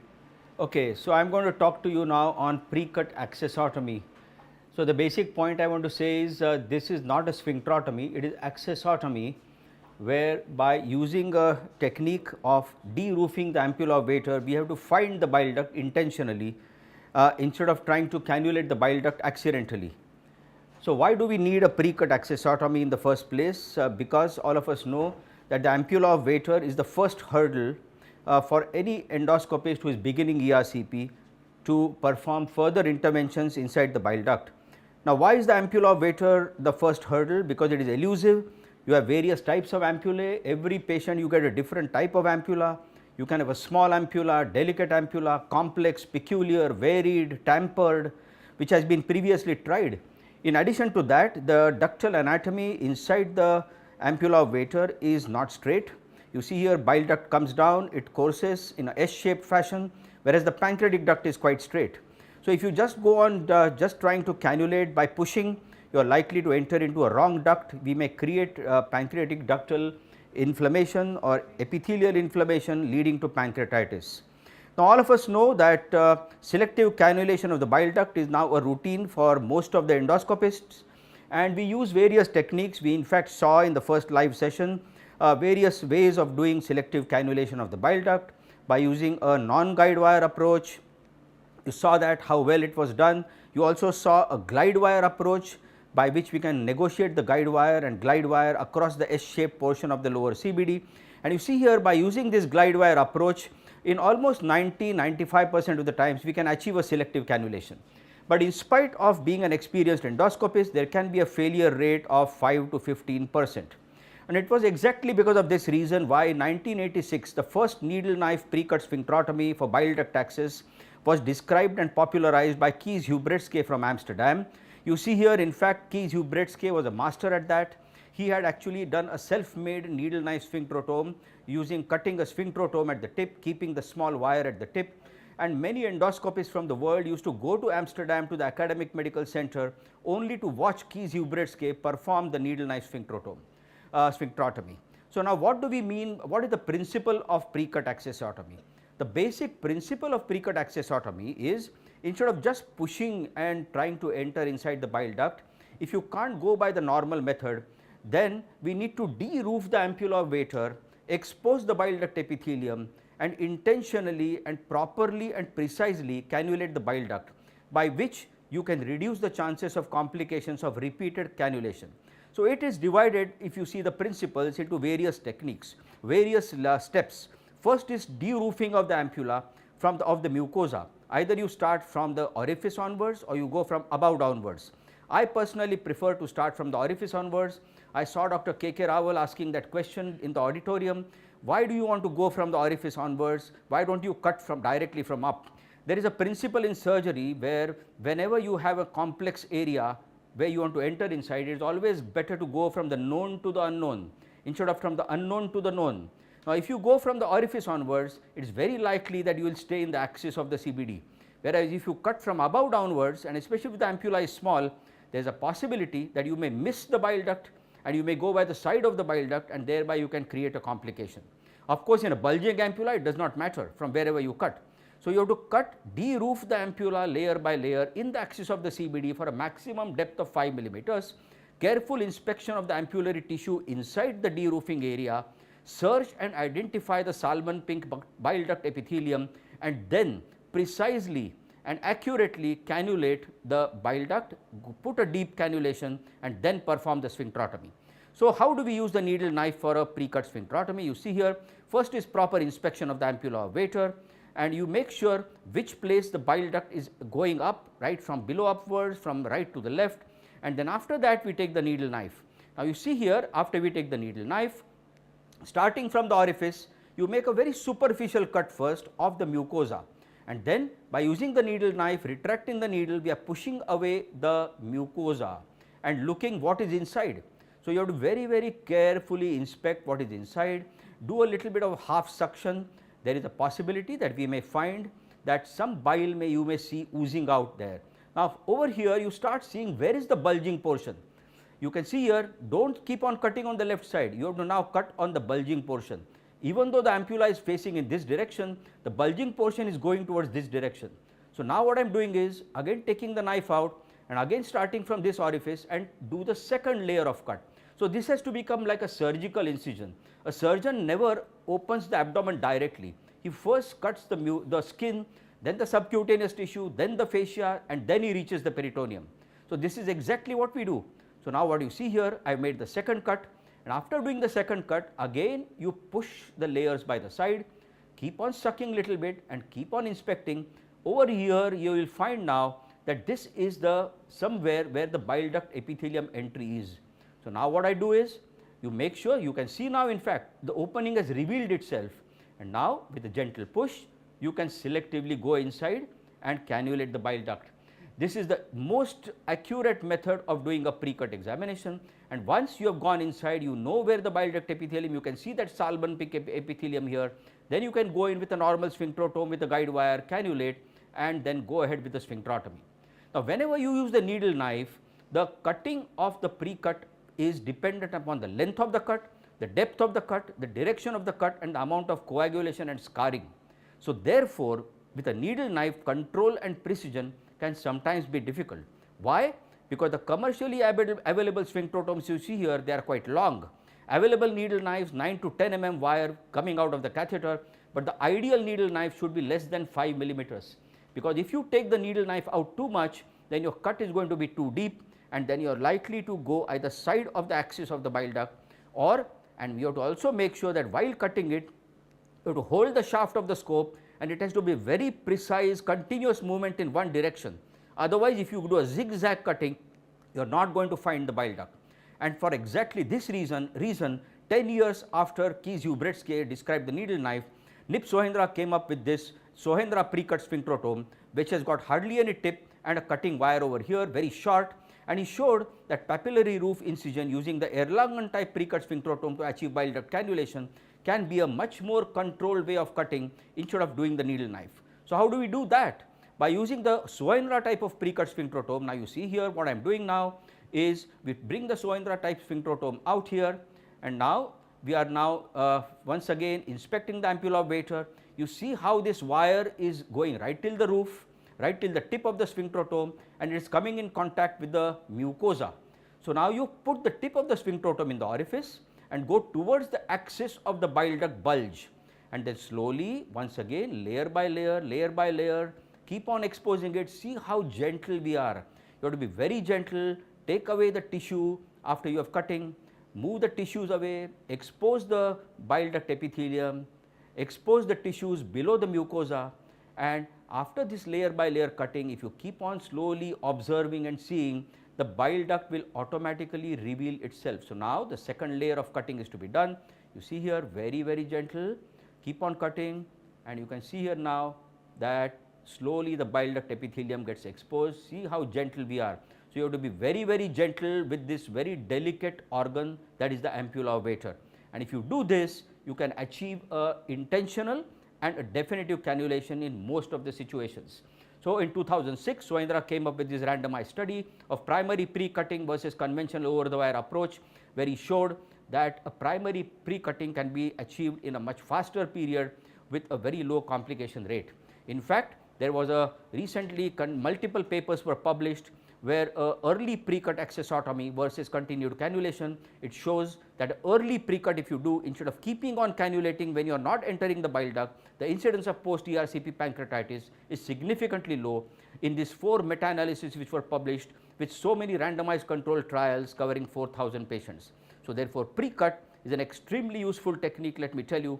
So even though Peter Cotton had said many years back that pre-cut is only for the experts, I firmly believe that if you want to become an expert, you have to learn the pre-cut.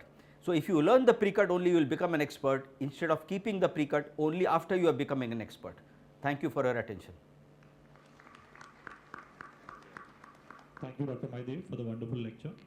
I would like to call Dr. Surinder Rana for the next lecture, Negotiating a Guide Wire Across Difficult Strictures.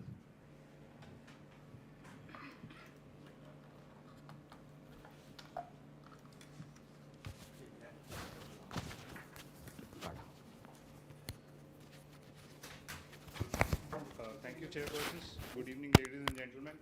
At the outset, I would like to thank Dr. Amit for inviting me and giving me an opportunity to attend this excellent academic conference and workshop.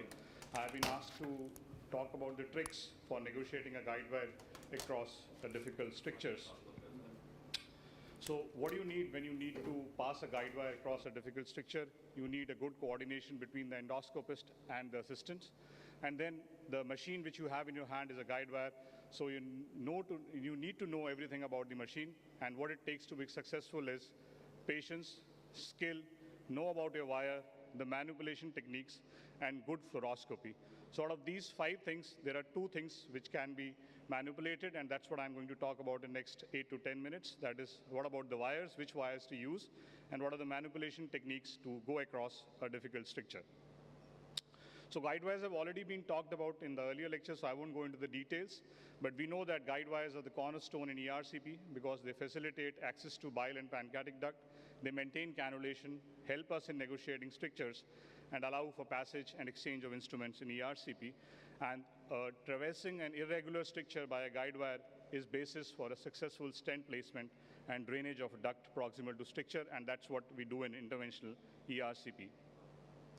So guide wires, if you look at the basic structure of guide wire, they have a monofilament core with an outer coating.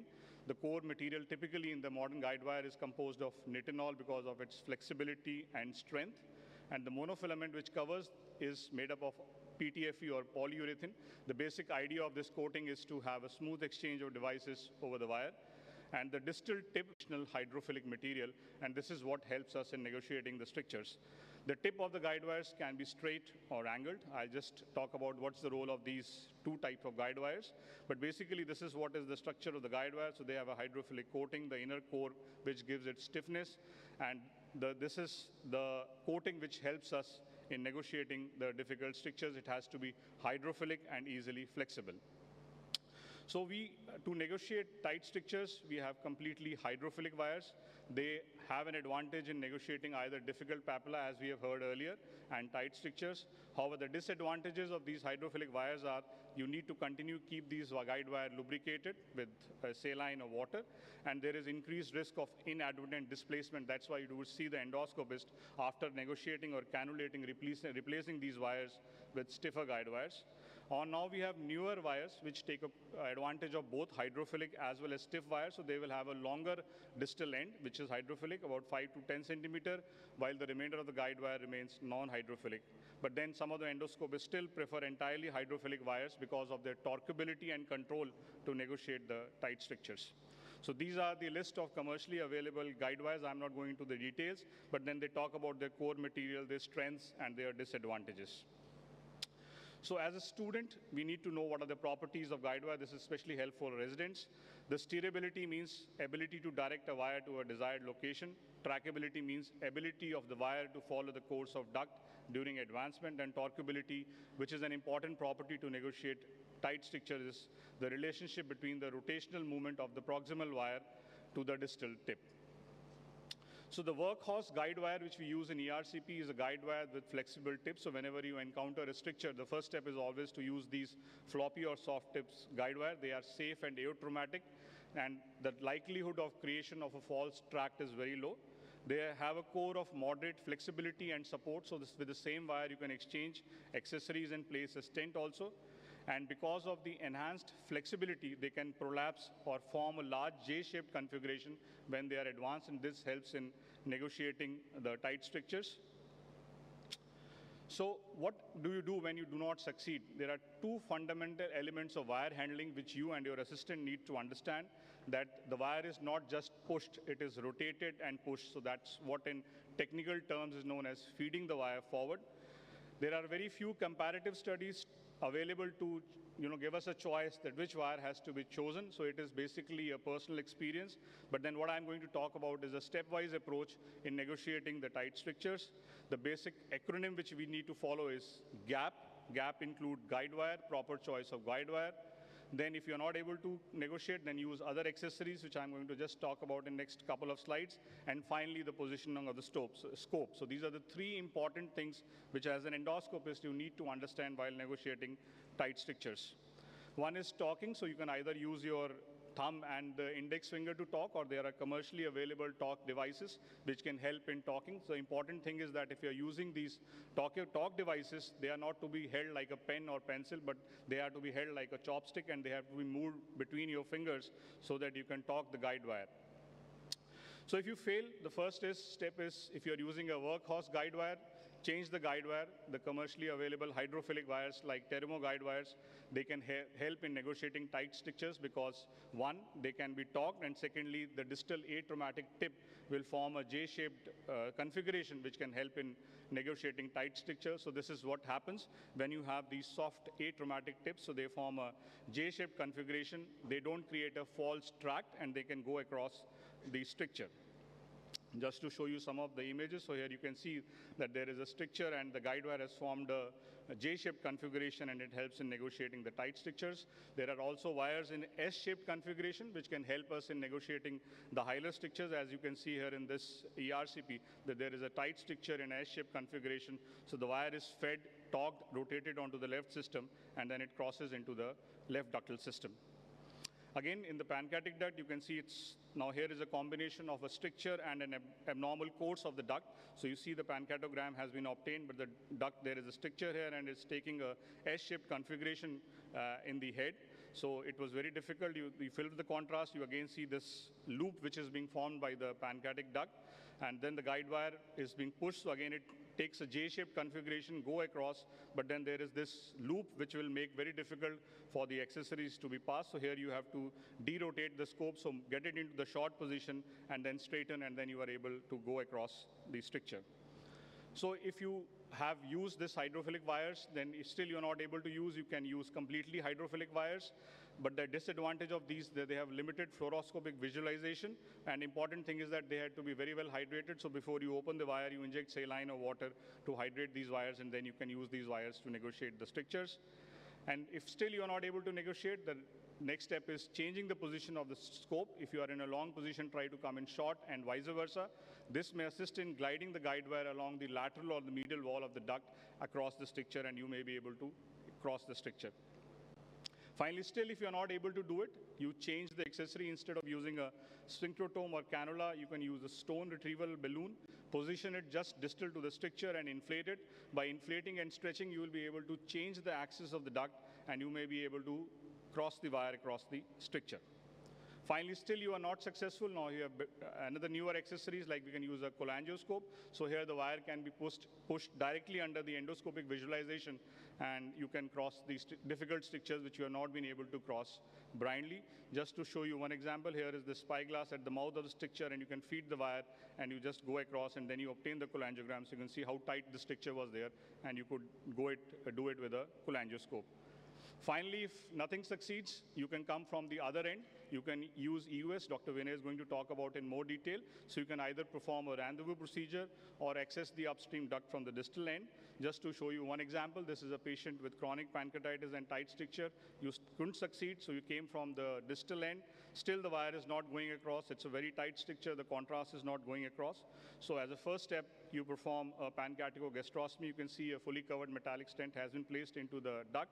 And then subsequently, through the duct, you insert a cholangioscope. Here in this case, it's a pancreatoscope, and you feed the wire, identify the stricture directly and feed the wire, and you can cross the stricture. So you can see this wire is being fed, and then this is what is known as a ring procedure. So you complete the access from the distal end. So you can see this stent through which the wire has gone into the distal end of the stricture. So to conclude, patience, persistence, and perspiration can make an unbeatable combination for success, and this is true for negotiating a tight stricture. So you need to have enough patience and persistence, apart from having an endoscopist and assistant, both who have an excellent skills and coordination. Thank you so much for your patient hearing. Thank you, Dr. Thank you, Dr. Surendra Rana. For the next lecture, I'd like to call Dr. Vinay Dheer. Lecture will be on failed cannulation. What next?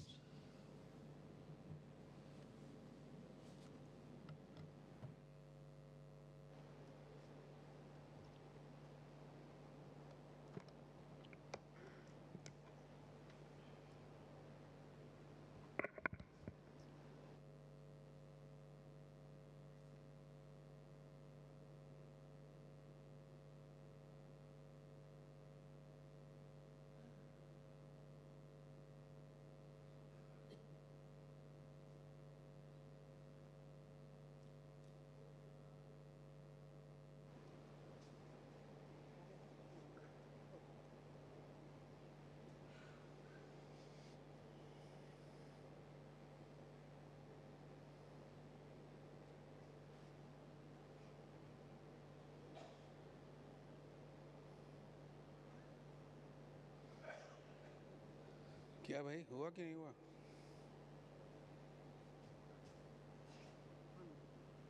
Connect नहीं हुआ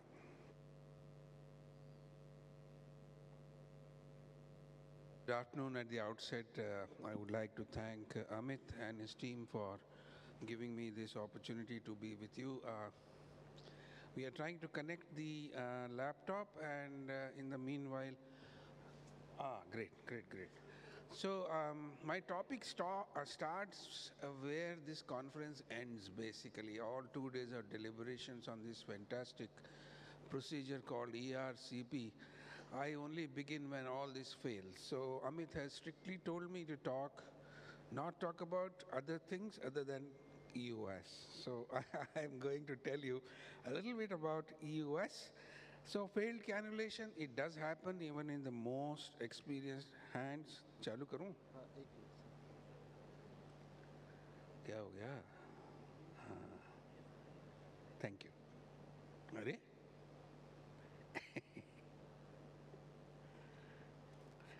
So failed cannulation, you will see it in about 3 to almost 20% if you look at the reported literature, and the failure is because of multiple causes. There can be anatomical factors. There is a large diverticulum. मैं मेरा वो लेके आऊँ क्या? आ गया? Thank you. Thank you. So you know there are many causes. You will have some large diverticular papillae within the diverticulum. There is a pulled up papilla. Again, it is gone. So do you need my connector? And you have mass displacing the papilla. You have a large pancreatic head cancer which is displacing the papilla, and you cannot cannulate any which way. You have a large pancreatic mass causing partial duodenal stenosis. So you are not getting a good angle for your cannulation. So various reasons. And then you have some patients who have jaundice post-operatively. Patients have undergone Whipple's, there is a recurrence. Patients have a hepatico-jejunostomy that has strictured, they have jaundice. So post-operative situations. I'm sorry for all these problems. The slides are not playing. मैं मेरा वाला लाऊं क्या? Connector? I'm so sorry for this. I'm sorry. They are trying their best. Just give me 2 minutes. Just give me 2 minutes. I'm sorry for this.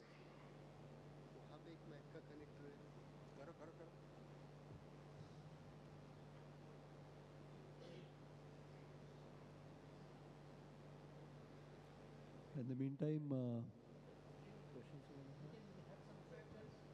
any questions or discussion, and we could have Amit, You can, Amit, are you there? You can maybe take some questions in the meanwhile. and we can have the specific speakers answer to that in case there are any questions while we set up the AAV. Dr. GV, my question to you, suppose there is a multiple folds and it is sometimes very difficult to locate the papilla. So what is your message to the beginner, how to locate the papilla in the presence of multiple folds? Can we have a floating mic to go to the speakers so that they could answer from there itself?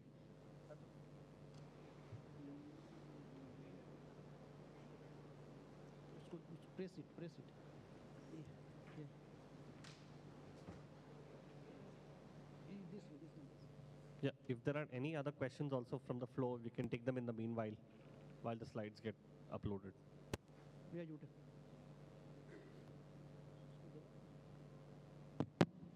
Hello. Hello, am I audible? I had a question. I think whenever we have this multiple folds, actually, I think I've shown it in one of the slides wherein we have to use your whatever instrument access you're using, either a sphinctotome or a cannula, to move the folds away from the orifice. Give Buscopan, make sure that the no peristalsis is 1. Then move the folds away from the thing. It is literally like shifting the folds away from the ampullary orifice towards the duodenal wall. That helps really, and once the duodenum distends because of the antispasmodic, the whole folds get effaced. Hello, I wanted to ask, usually we have pre-cut for an impacted stone where the cannulation becomes very difficult. Not in that case, but otherwise where there is a distal stricture, very tight stricture, and we are trying to cannulate, that is being difficult. In those cases, what a classic teaching is also a distal tight CBD stricture will also make the distal CBD collapse. So in that case, when should we go for a pre-cut? Or sometimes they say because there's inflammation, we can always come another day and try it again. So how long should we try for a distal CBD stricture where the distal CBD below the stricture is collapsed? How long we should try for a cannulation, and when should we do a pre-cut? And whether there's a difference in pre-cut being given for a normal papilla where the distal CBD is patent and where it is collapsed. I guess I made my question clear. So I think most of the times, if you have, even if you have a stricture in the distal portion of the bile duct, it will not generally interfere with your ampullary or your biliary cannulation.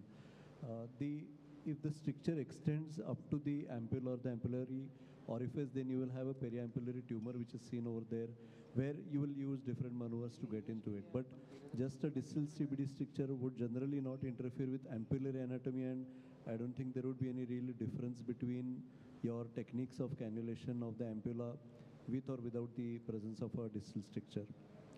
When to change over, actually it's $1 million question. Actually Amit was talking about an early accessotomy compared to a delayed one. Second thing, actually, how to identify when you have done a pre-cut, it all depends on whether there is obstruction or no obstruction. If there is obstructive jaundice at the hilum, obviously you don't get that greenish tinge when you're doing a pre-cut. It is absolutely a pale mucosa that will be cutting in. But if you're cutting for a obstructive thing at the papilla, you're doing a pre-cut, then you'll get that greenish tinge that you see when you're doing a pre-cut. So my question was, if the lower part of the CBD is collapsed, so would that make a difference?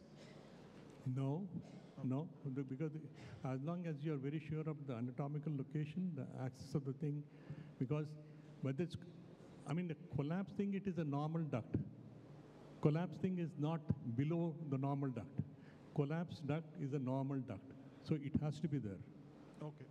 And any opinions on how long, or should we come the next day, or after how much long we should go for a change in approach from cannulation to a pre-cut? I think that should remain the same as what we had previously discussed. 5 attempts, 5 minutes, 2 time into PD, you are still not going. So the steps of your next level of cannulation method will remain the same, whether your CBD is collapsed or not. Difficulty level is 552. So if you still can't do, you have a choice. You want to come back again, or you want to try US guided cannulation. It depends on your local available expertise. Between using a pre-cut and coming back again next day, what? No. It depends on how confident you are. Sir, during attempted CBD cannulation, if you create a false tract, and again you are struggling and going into same false tract because of some guide wire perforation, how do you salvage from this situation? False track. If you like keep on going into a false track, how do you manage salvage? If there is a salvage? false track, the best is when you push the die, immediately you know that the die is very haphazardly going, not going smoothly. So you immediately come to know that this is a false track. So either you change the axis. No anticoagulant. Yep.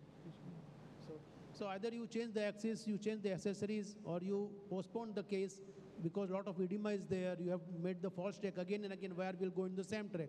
It's better to wait for 48 hours, take the case again, and it will be very easy then. Absolutely. And I think it will also depend on your underlying pathology.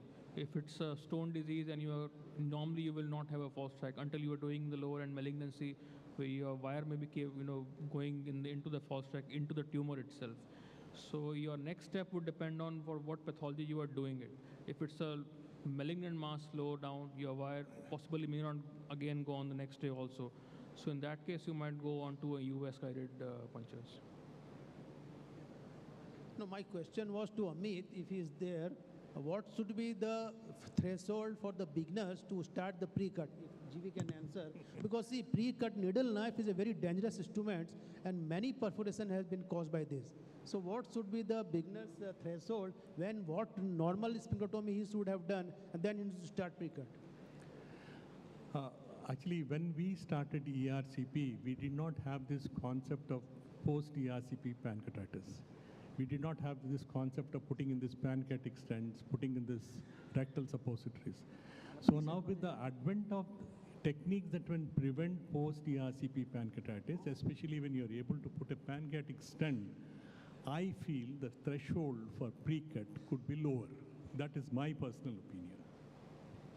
No, after how much training a beginner should start pre-cutting? I mean, as long as you have good control of the scope and your accessory, I think it should not be a big, actually, the current, I mean, what was taught 2 decades back doesn't hold as in today. The younger generation hand-eye coordination is far superior than the older And generation. GV, you tell us that you start from above downwards. Amit told you start from below upwards. So the beginner is confused. What he should do? I told you my reason for cutting from above downwards, basically because, see, there is a lot of trials which have shown that both above downwards and below upwards are the same.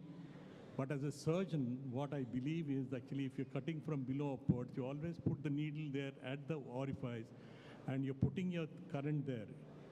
The first press on your pedal does not cut, it just coagulates. It is only after the second press it starts cutting. So I personally feel that it goes into spasm and it causes pancreatitis. So that is my rationale of doing Or this. is it that in large bulging papilla, you can start from above downwards? In flat papilla, very small papilla, you hook your, you puncture the papilla with the knife and then start cutting? I think my personal experience with this, actually, I don't think a big papilla or a small papilla difference changes the mode. If you ask me, there is a small papilla or a big papilla, I'll still stick to my cutting it from above downwards rather than from cutting it from below upwards. I think both. One thing is sure, as soon as you learn the pre-cut, Yes, your ERCP yes. will become very easy. Out of 10, I think now 5 will require pre-cut. Now, one of the modalities now is to learn pre-cut is to put a pancreatic stent and do a pre-cut, actually. So everybody, after the third cannulation, I heard, actually, you put in a pancreatic stent. So I think, I think the moment guide wire goes into the pancreatic duct, you put a pancreatic stent and make a cut. And Sudipto, you didn't mention pancreatic sphincterotomy as an access to CBD cannulation. Yes. So what is your take on that? Because wire repeatedly goes inside the pancreatic duct. Can we use pancreatic sphincterotomy and then get the access? Can we have a floating mic for Dr. Sudipto, please?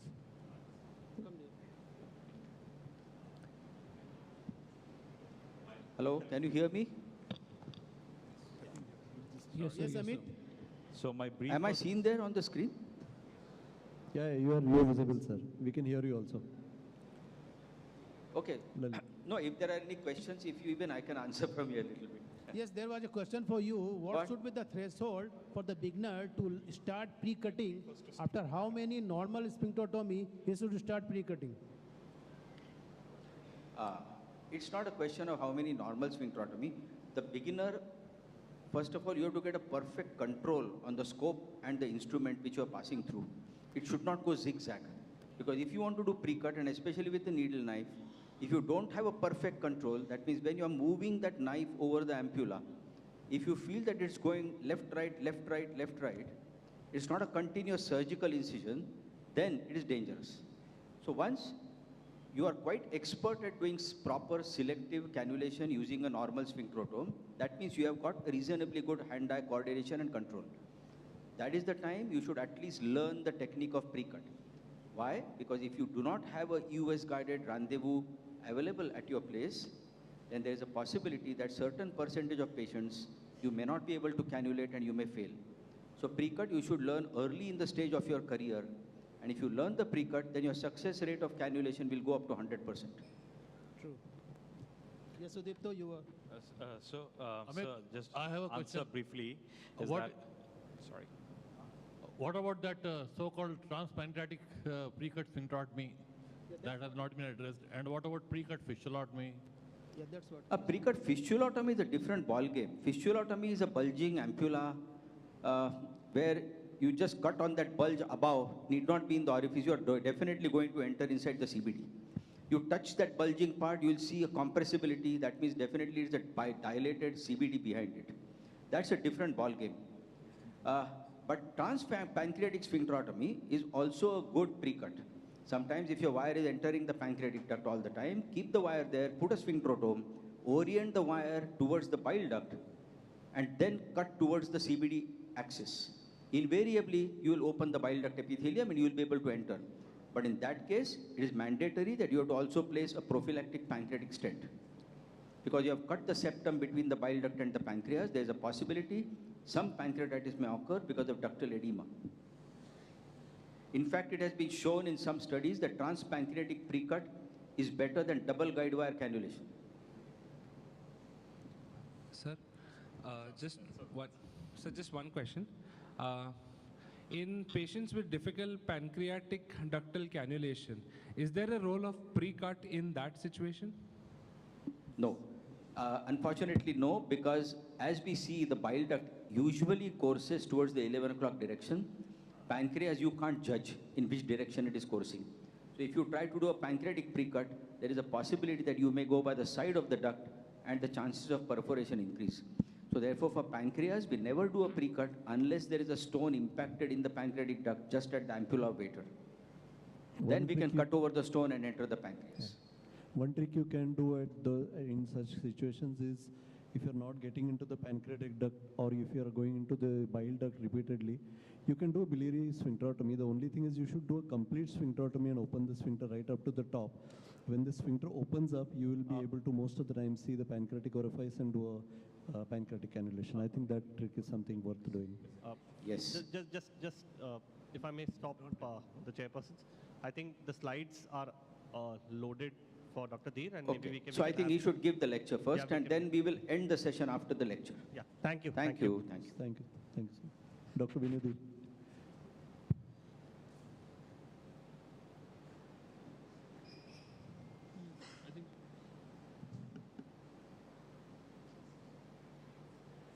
Can we have the slides displayed, please? Slides, please. Sorry for this problems of this my laptop. We could not connect it here. So finally we managed with the technology to transfer my slides, and I think it's a fantastic team actually, very, very nice people who are working hard. So coming back to failed cannulation, basically my job is to talk on what happens when your cannulations fail. I think the easiest thing for you to do is to stop and wait for 48 hours, and you'll be surprised that in a significant number of cases, when you make a second attempt, you will succeed. Here I am assuming that you have tried guide wire and you have tried pre-cut, double guide wire or whatever, and it has failed. I am saying that all the ERCP methods have failed. If you do not do those things, if you do not have the expertise of these advanced methods, then I would suggest please refer your patients to an advanced center where all these techniques are routinely done. So this is the easier thing. If you are in a location where you do not have facilities, advanced facilities, you cannot send the patient away, then the next best option is PTBD. PTBD is widely available, even at the community level. And so PTBD remains a viable option where facilities are less. The problems with PTBD, why we do not prefer it for most of the patients now is, there are lots of late adverse events. So the technical success is pretty high in expert hands, but चला रहे हो कि नहीं यार मेरा video? But the late adverse events are high. So we give up, and then I see a lot of patients coming here with a tube hanging. External PTBD is something which should not be done. Whatever you are doing should be internal. So these are the problems with the PTBD.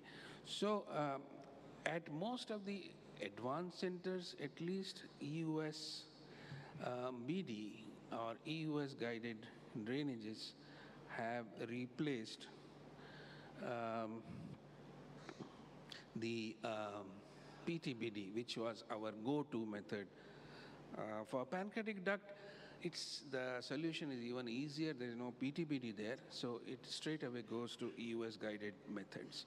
So how do you decide what to do once your ERCP is failed?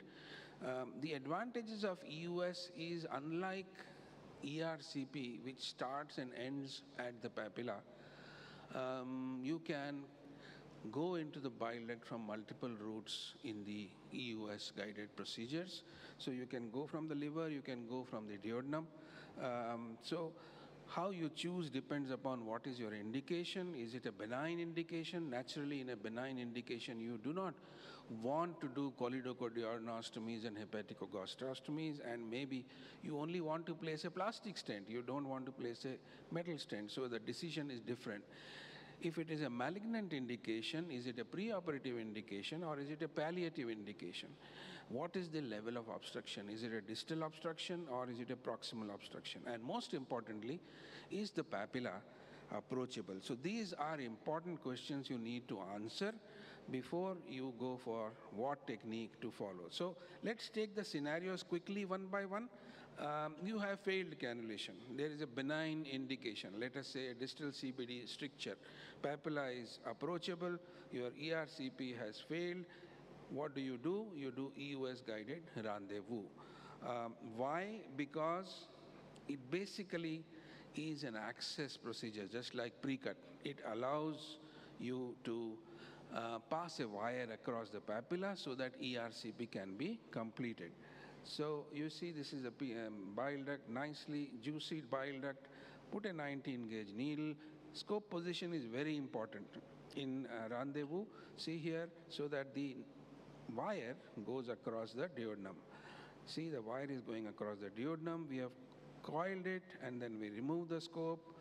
Once we remove the scope, by the side of the wire, we place the ERCP scope, go to the papilla, we see the wire, and then cannulate by the side.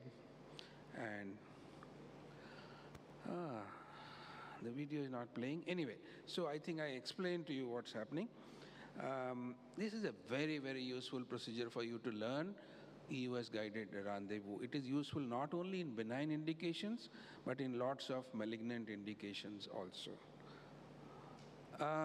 Now, malignancies. You have a CA head pancreas which is resectable. Your surgeon wants you to drain it preoperatively. Your ERCP fails. What do? You do not want to do choledochordiostomies and hepaticogastrostomy because your surgeon doesn't want the surgical field altered. Again, rendezvous is a preferred choice here, preoperative position. So take a wire across the papilla, do your ERCP. Place a plastic stent or a fully covered metal stent. That is the best option. So transpapillary stent placement is allowed by rendezvous. Now comes the situation which is much more common, which comes to us. It's a malignancy, it's a distal block, it's inoperable. What do? Our preferred method is choledochordiostomy. It's a straightforward procedure, pretty straightforward procedure. So here we are going, see in the duodenum there is an obstruction because of the tumor. You can see we inject contrast, there is an obstruction. We go beyond, change the scope. In the same sitting we change the scope. Now this is the EUS scope, nicely dilated duct. See the position compared to rendezvous, the scope position is very different. Puncture, pass a wire, 6 French cystotome, and put a fully covered stent. The procedure should not take more than 10 minutes. Fairly straightforward procedure and works very, very well. So choledochordiostomy for distal malignant blocks. You can also use LAMS, Axios, or other stents if you want to use. The other option is antegrade procedure, which I will describe later. Another option for you, patient with distal malignant block, patient is inoperable, cystic duct is patent. You can do a gallbladder drainage. So you see hugely distended gallbladder, very easy procedure. It's just like pseudocyst drainage. So you put a hot axios here, and there is a beautiful drainage. The procedure should not take more than 10 minutes. You see here, we are placing a plastic stent through this, and not always necessary, but so this is hot axios, gallbladder drainage. So cholecysto, duodenostomy, or cholecysto gastrostomy is possible. Next situation, proximal blocks. These are always complex. You have to at least drain 50% of the liver. So you have to see what is the type of block and accordingly decide. With EUS, most of the times you will drain only the left side. The right side can be drained theoretically, but is difficult. So what do? Again, the role of rendezvous. If you are able to do a rendezvous, you pass the wire across the papilla and then use your ERCP scope, go into the bile duct, and then you can pass the wire into right and left duct. Very, very useful procedure. If you have no option of that, then you have antegrade procedure and hepaticogastrostomy for type 2 and type 3. Type 4, I would suggest don't do EUS guided procedures. We do not have data, high complication rates, and these are very, very good candidates for PTBD. So what is antegrade procedure? It is basically a PTBD done from inside. So you go to the left lobe of liver, segment 3 radical, 19 gauge, puncture, wire passage a little complicated. So you have to learn that. See here, Dr. Rana explained beautifully how to pass the wires in complex strictures. Once you are across the stricture, inject, confirm you are in the duodenum, put a stiff wire, and then place an uncovered stent. Cheaper than most of the EUS specific stents. So this is just like PTBD. This is an antegrade procedure, my favorite. I love it. So this is antegrade procedure for hilar block. It can also be used for distal block. And of course, hepaticogastrostomy for hilar blocks, very, very commonly performed. Failed ERCPs, the left side, the ducts are dilated. Procedure is the same.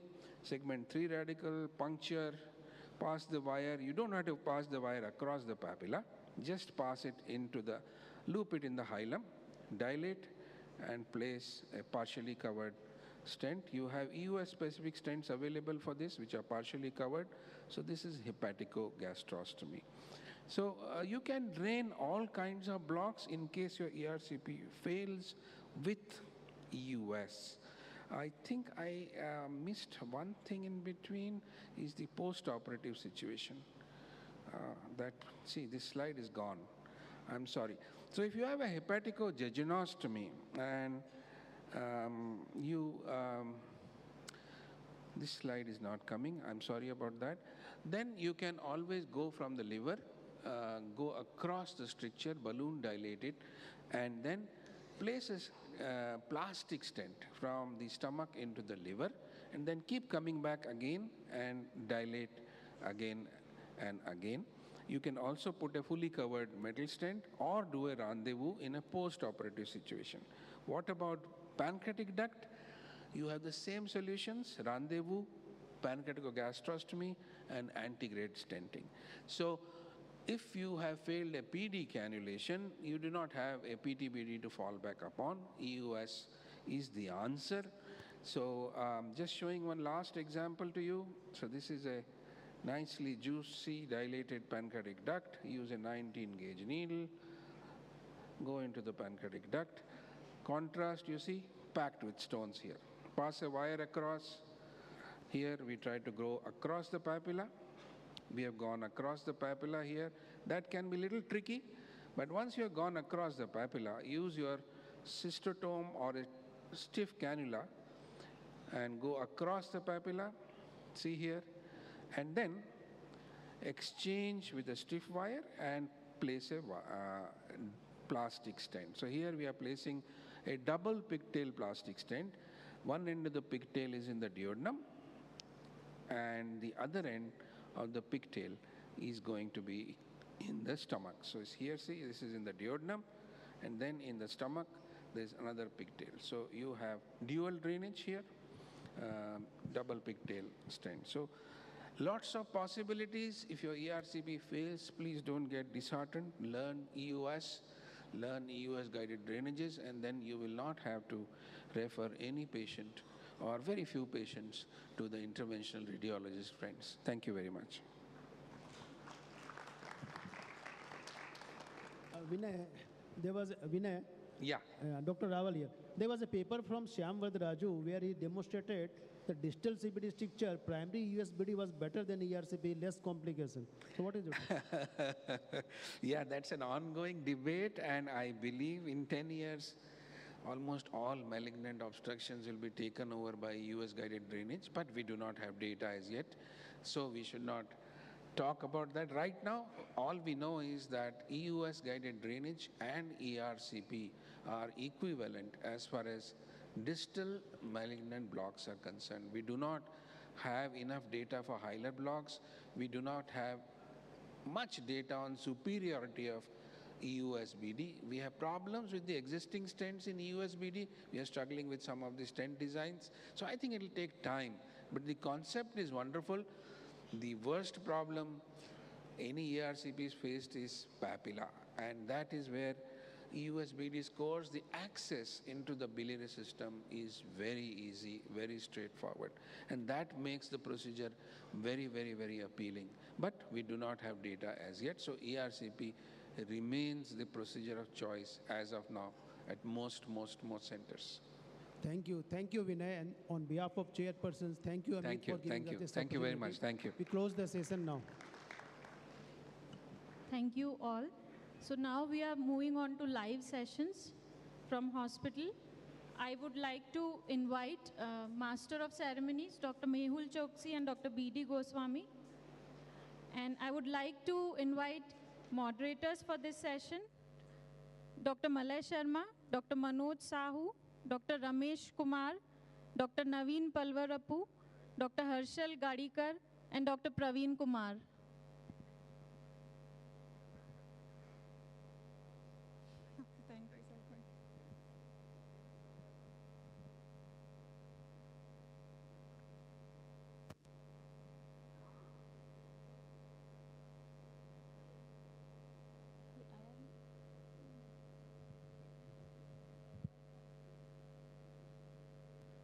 So welcome to session 2.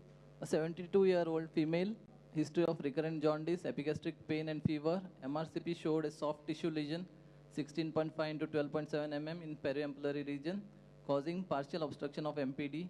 The side-weaving endoscopy showed a large ampullary mass with laterally spreading component. EUS showed a 2 into 1.4 centimeter hypoechoic lesion with lateral wall extension, less than 1 centimeter intraductal extension, no lymph nodes. Biopsy taken from periampullary mass showed villous adenoma plus mild dysplasia, planned for endoscopic ampulectomy. This is the MRCP image. Dr. Kaminsky, you are live.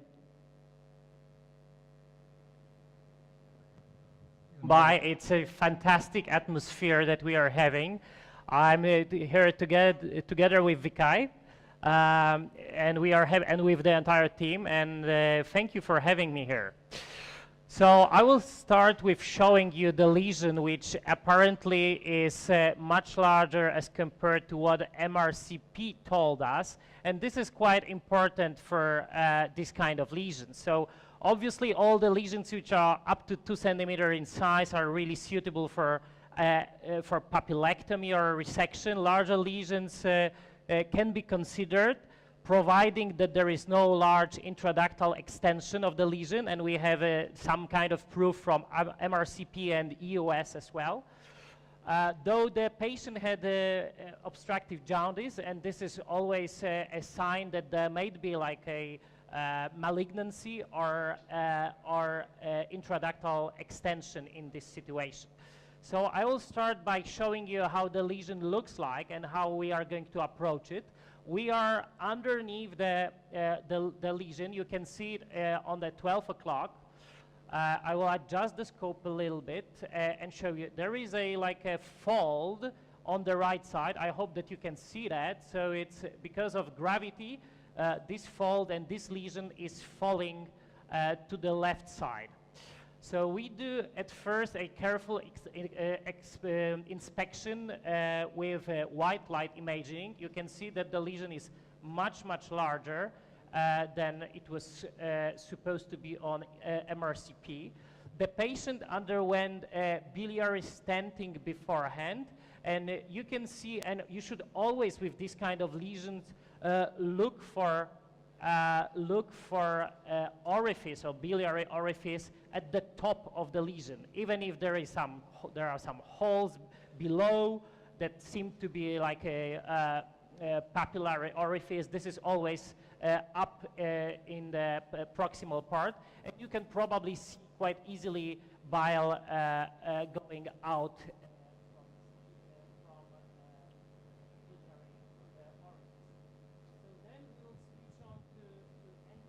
You're not audible. Yep. Can't hear you. तो mic चालत नाही तिकडचं. Yep. That mic is not working in that room. Even Okay. when I was doing it was not working. Okay. Okay, so we switched on to NBI mode right now. We are working with Olympus TJF 190 scope. And what you can see and what you should be aware that apart from this whitish tissue around, there is like a little bit of depressed area on this fold. You can see probably this in the middle with a little bit of more dense microvasculature. And there is obviously something around a biliary orifice, but this may be due to the stenting, so it would be difficult to say.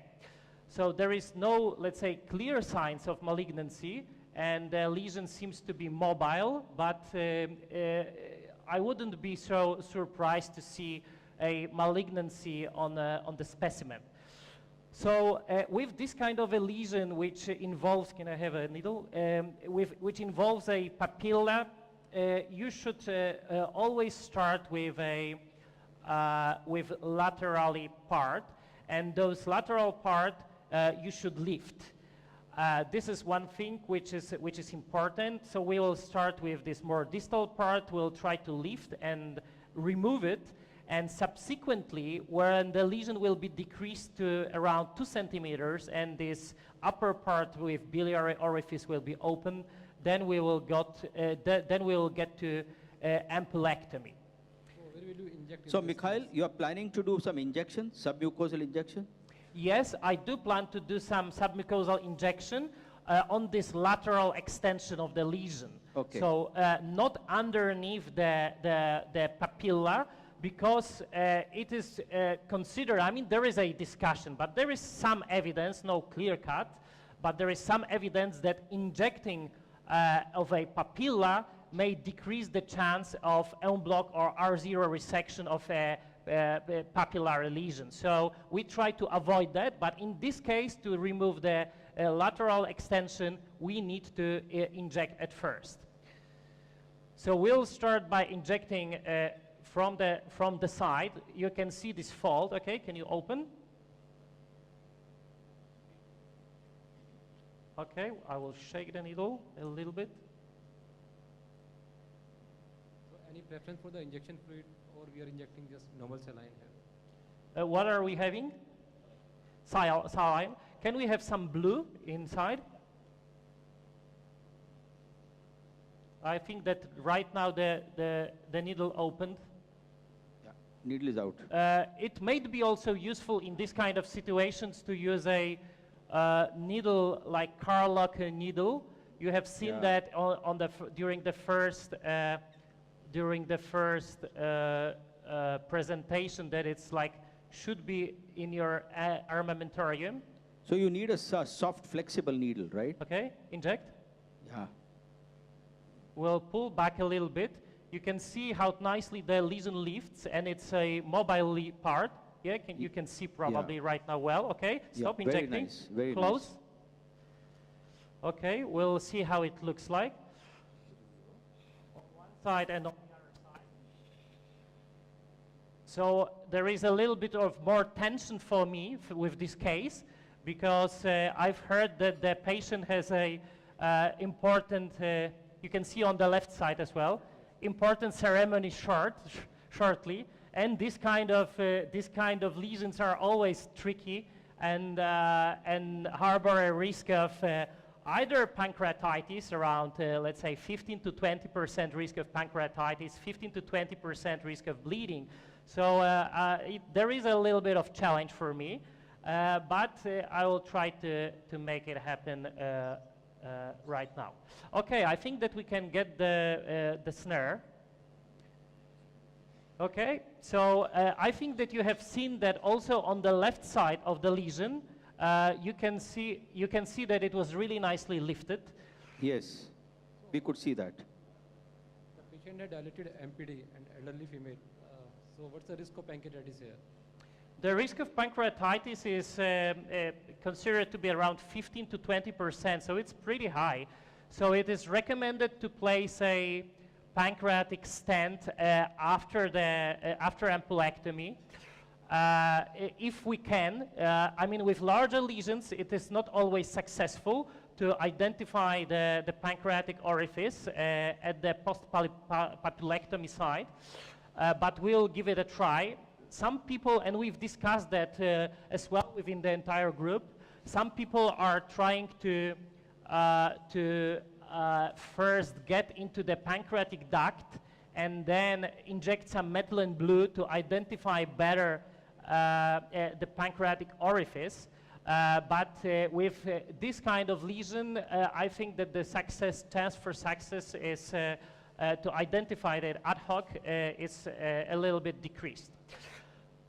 So the bottom line for this kind of resection is to start from the top. So you don't start from the side, you start from the top, like with ampulectomy in here. Sometimes if the extension is lateral, you take a pediatric colonoscope to go there, but in this situation, I think that we are comfortable enough with the duodenoscope. Okay, can you open up? Start opening. Wait a minute, sorry.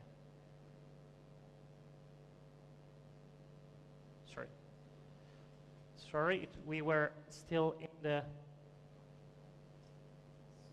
So you want to place the tip on the proximal part? Yes, wait a minute, okay. I want to place the tip on the proximal side. Then we want to go around and we want to push the scope. Wait a moment. We want to push the scope in a way that we go underneath the lesion. Right now, okay, close. Start closing. Yeah. Okay. And obviously there are two important things right now. Okay. So the first thing which is important is that there is a risk of bleeding first, and then there is a risk of having losing the specimen, and we don't want to lose this specimen. So once we will cut, we'll try to retrieve this piece because it may be important for the patient. So we will be using an endocut Q mode, effect 2. We have a generous injection, and we'll start cutting. Okay? Keep on cut. Okay? We have the first cut. Okay, wait a moment, okay. We'll try to open up.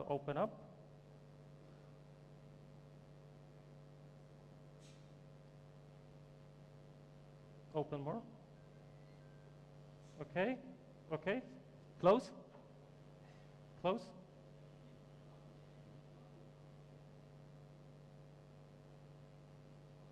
Open. Okay, close.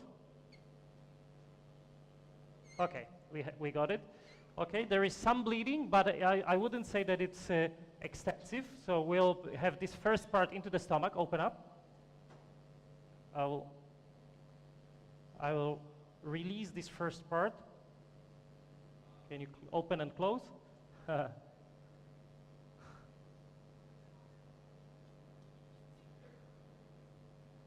Okay. Can we fly? Okay. Then we are done. We'll suck out the air, a little bit of air, just to have a better position.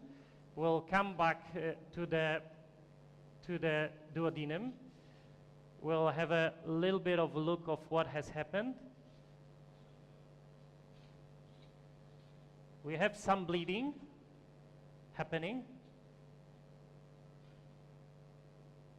We'll have an overview of how it looks like. It is, I mean, some kind of bleeding is to be expected, as I mentioned before. It's rather like an oozing bleeding. Can we switch on the CO2? Okay.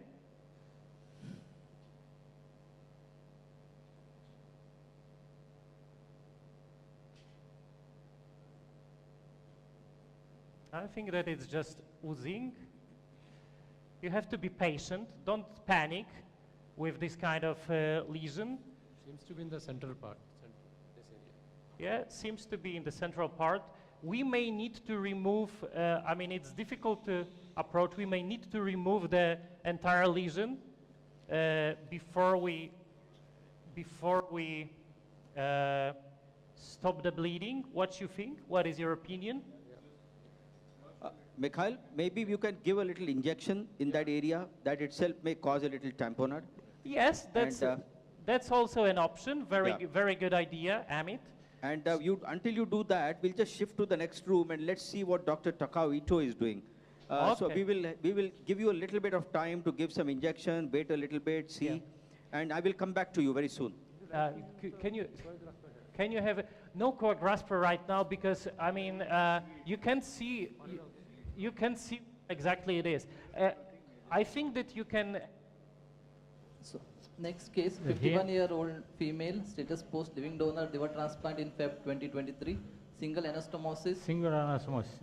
Donor RHD to recipient CHD, investigated for deranged LFT. MRCP showed anastomotic site stricture with mild IHBRD. Planned for ERCP and CBD stenting. This is the MRCP image. Dr. Takao Itoi, you are live.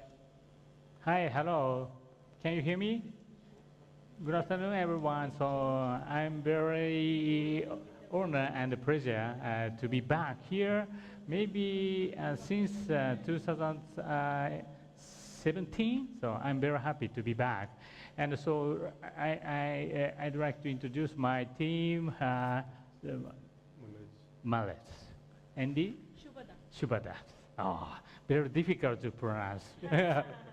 Anyway, so as you can see the case presentation, this is post-living donor transplantation case. You know the living donor transplantation anastomotic structure is accurate scale, always challenging. So in this case, posterior liver implantation and the B7 and the B6 structure. But you know, the MRI showed B7 so long type structure. That's why, so if possible, in this time, I'd like to the recanalization of B7, if possible, to stent. But basically, one by one is much better. So in this case, I'd like to place a 1/7 range plastic stent. Okay, firstly, already the duodenoscope 190, TGF 190 leads to the papilla. As you know, the after liver transplantation case, scope insertion is sometimes very difficult. In this case, also a little bit difficult. At that time, so we change the position patient or pushing the abdominal. And then, so finally, we reach the papilla. And you can see a very nicely bile duct flowing from the papilla. And this is a naive papilla.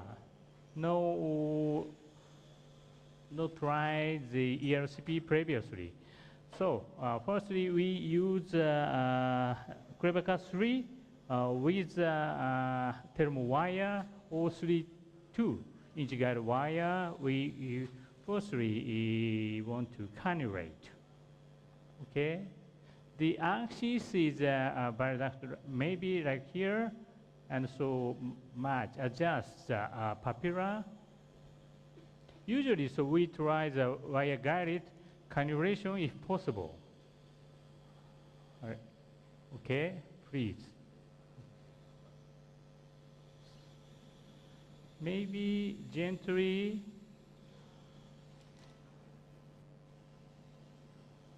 Okay. Which guide wire are you using? Which guide wire you Thermal wire 032. If difficult, so we use a combination with contrast medium. So up angle. So please up angle user, more up, and just.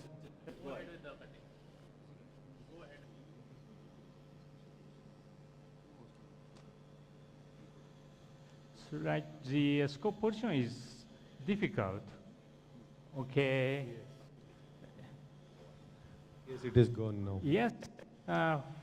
So fortunately, the cannulate in the deep insertion.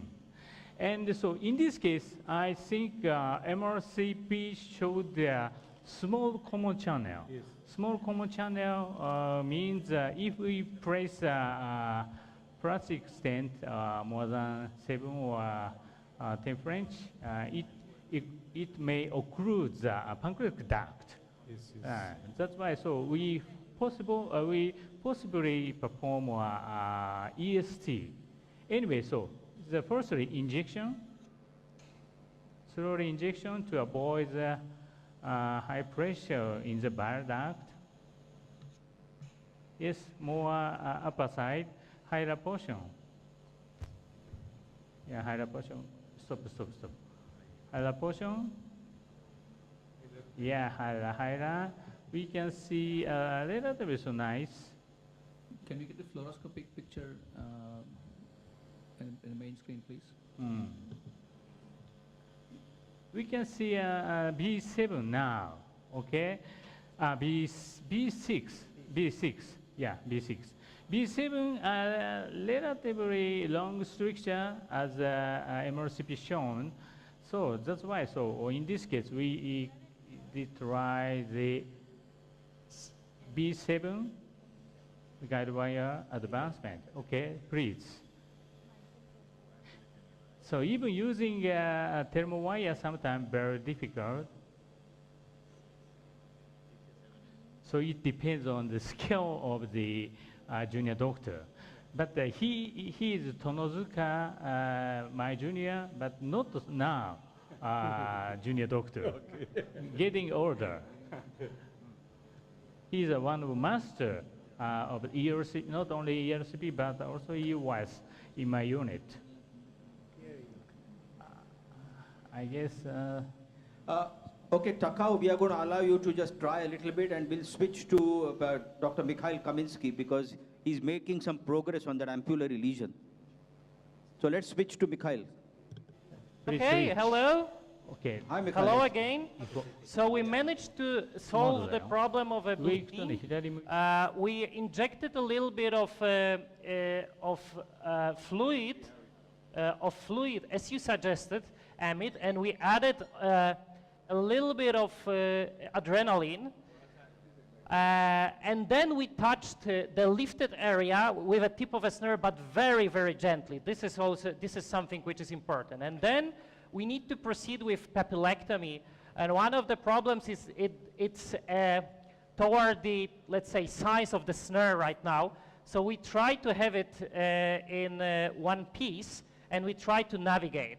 So as you have seen, we've started at the same style as before. So from the proximal part, then we pushed the scope in, and we've tried to navigate down the duodenum to grab it. So the problem, I think that on the left side is not so bad. I think that it's mobile, so it's not a problem, but we still need to have a little bit on the right side.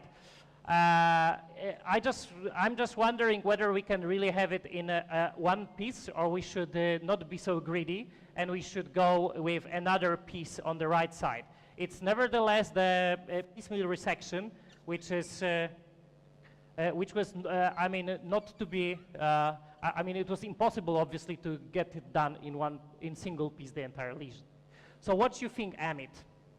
Would you go more toward the right side and try to open the snare and try to have it entirely, or would you go for the second piece, or second piece and third piece then? Actually, there's not much of a piece left on the right side. You can try to open the snare and see whether you can get it. We've tried it already once. Oh, then I think we should proceed with cutting. Yeah, I think it's better that we cut this part and then we'll go ahead and see. Yeah, you can cut it. Okay. So then we'll cut it, and then we'll try to retrieve the right part next. Yeah. Better to go slow and piecemeal. That's better. And that is a lateral part. It's not a part of that over the ampulla. Okay. So I think it's okay. Okay, I think that the ampulla is inside. Yes. Okay. Absolutely. Do you have a coag grasper just in hand? Okay, that's good. Okay, so I keep on, go slowly. 3 pulses, that's not bad. Yeah.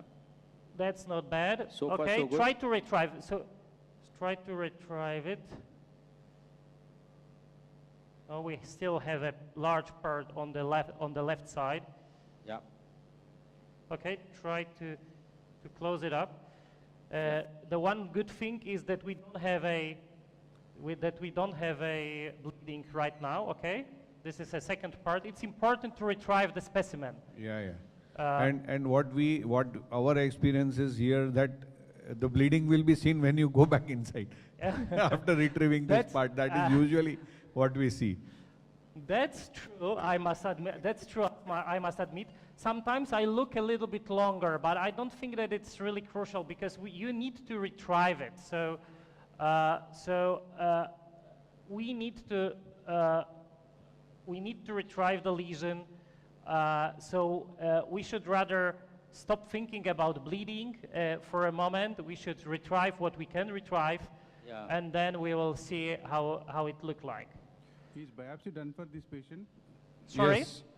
What was the biopsy? Yeah. Biopsy was adenoma with low-grade dysplasia. Adenoma. Yeah. Villus adenoma. Let me see. Let me understand and inspect how it looks like. I think that we removed more of a central part, despite the fact that we thought that we... Okay, Mikhail will come back to you. We are going back to Takao. Okay. Can you shift to Takao? Amit, can we do en so- block resection of this patient? Pardon? Can we do en block? Can you hear me? Okay. En block resection? Welcome back. So we already the advanced guide area B7. Okay. And so now, from now on, we perform EST.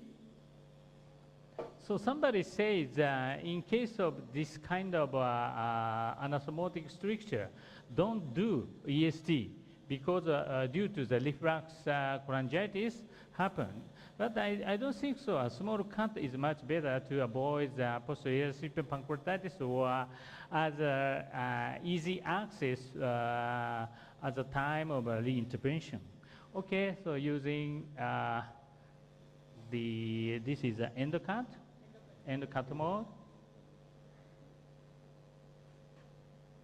Small cut is much better, and so it's enough. So naturally, coming back, the flowing the wire, and go back the guide wire push again. So we try find another branch duct using firstly. So we. So what is your plan, Takao, now? Next, balloon dilation of the stricture. Okay. And then we find another branch duct, posterior branch, if possible. Okay. I think we will allow you to do the balloon dilation. You put the balloon inside. Exactly. In the meantime, we'll just go to Dr. Michel Kahale. Okay. Who is showing the next case there. So we'll present to you the history. Okay.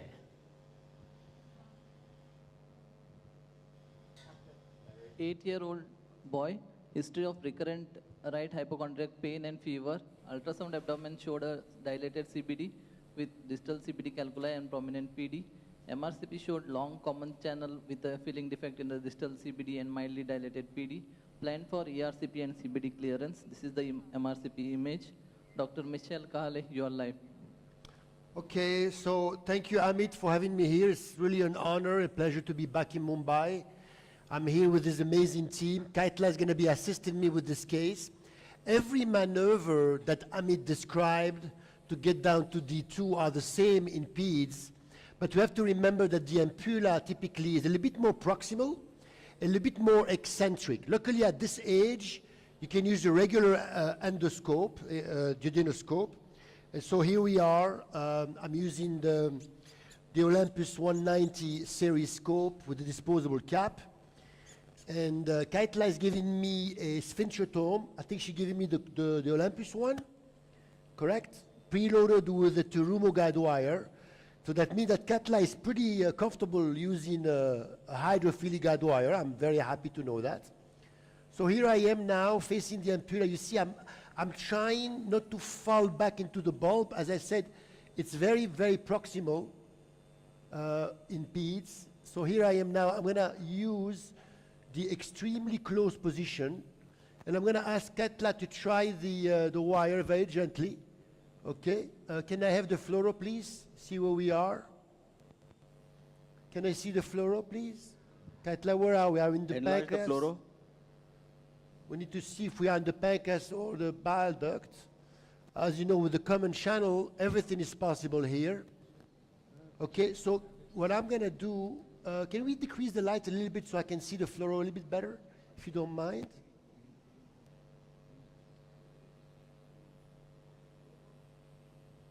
So Kaitla, what I'm going to ask you to do actually here, because we need to get a better understanding of the anatomy, you can inject a little bit of contrast. Just a little bit of contrast to understand. Yeah, we are in PD. We are in PD.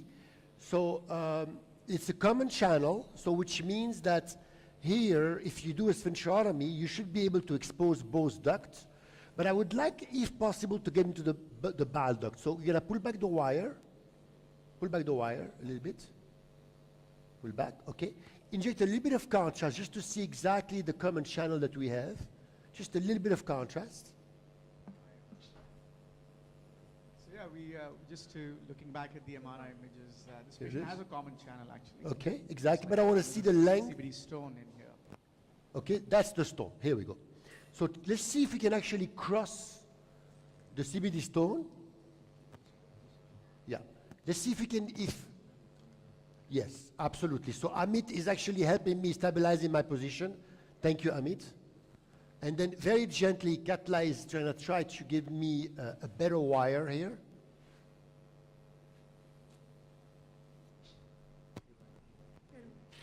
Okay, here it is. See if we are. Go ahead. X-ray. Yeah, because the image is a little bit. Where are we now? The image look a little bit different. Okay, let's just see where the wire goes. I want to make sure we're going in towards the bile duct, since this is where most of the work is. X-ray? X-ray, please. All right, let's try the wire here gently. Now, it looks like we still...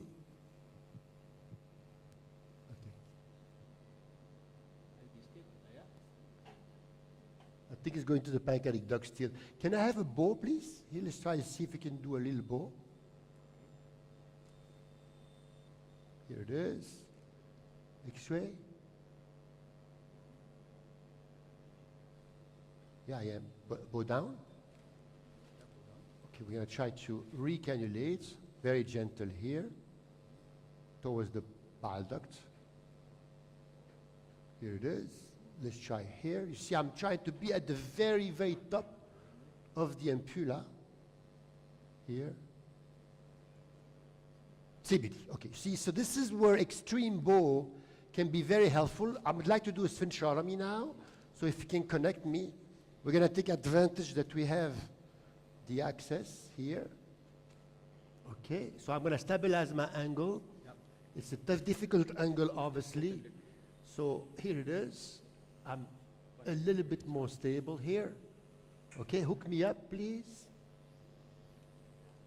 Okay, Amit is helping me stabilizing the scope. Thank you. I want to make sure my wires stay. Hold on. I want to make sure my wires stay in good position. Hold on. Okay, here. Now give me the bow and hook me up, please. Okay, here.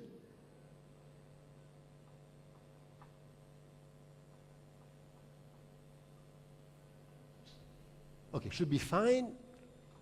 Okay, bow down. We're going to keep the wire. Okay, and we're going to exchange for a balloon. Would you do a cholangiogram before cutting, or typically you feel comfortable it's in the bile duct and you go ahead and... Well, I mean, in this case, you know, we had a MRCP as a roadmap. Kaitla, you're going to exchange the wire for me. Okay. What about cholangiogram, sir? In this case, I had a very nice MRI, so I kind of cheated.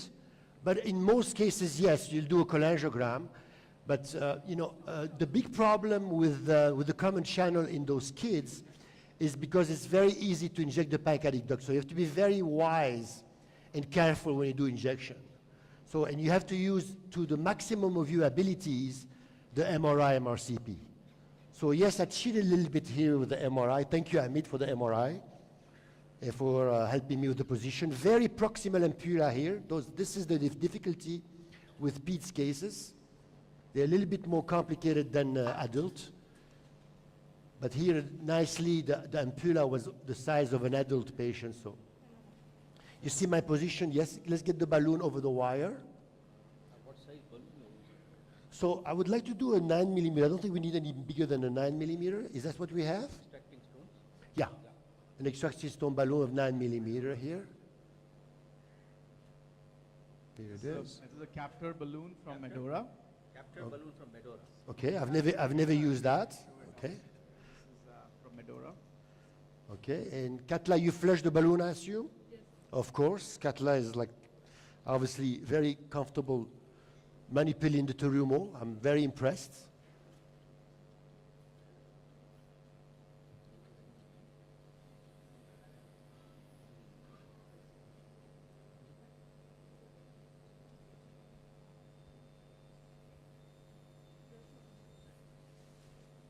Okay, can I have the balloon up, please?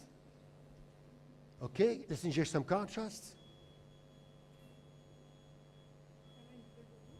Yes, inflate the balloon, inject contrast. She hasn't started, she's just inflated the balloon and now we're going to inject contrast. Here we go, inject. X-ray, please. Alrighty, very nice duct. For his age, it's a pretty big duct. Yeah, the question is whether this is a colorectal cyst or not. Yeah. Okay, Katla, can you bring the wire just a little bit down? It's very high up. Okay, we're gonna now sweep the duct, so less wire, Katla, less. Okay, so now I'm gonna try to do a balloon sweep. Okay, balloon up. Okay, we're gonna sweep X-ray. Here it is. Sweep, sweep, sweep. Balloon down. Nothing's coming out. Bow down. Balloon down. Okay, balloon up, please. You can see the cystic duct very nicely there. Inflate the balloon. Inject here. We're above the cystic duct, which is great. Now we're gonna get a nice image of the intrahepatic biliary tree. So that was very important so that we can see if indeed it looked like a choledochal cyst or not. I'm not sure. It's possible, but I'm not 100% sure. It's a very high insertion of cystic. Okay, now with the balloon up, I'm going to sweep the duct one more time.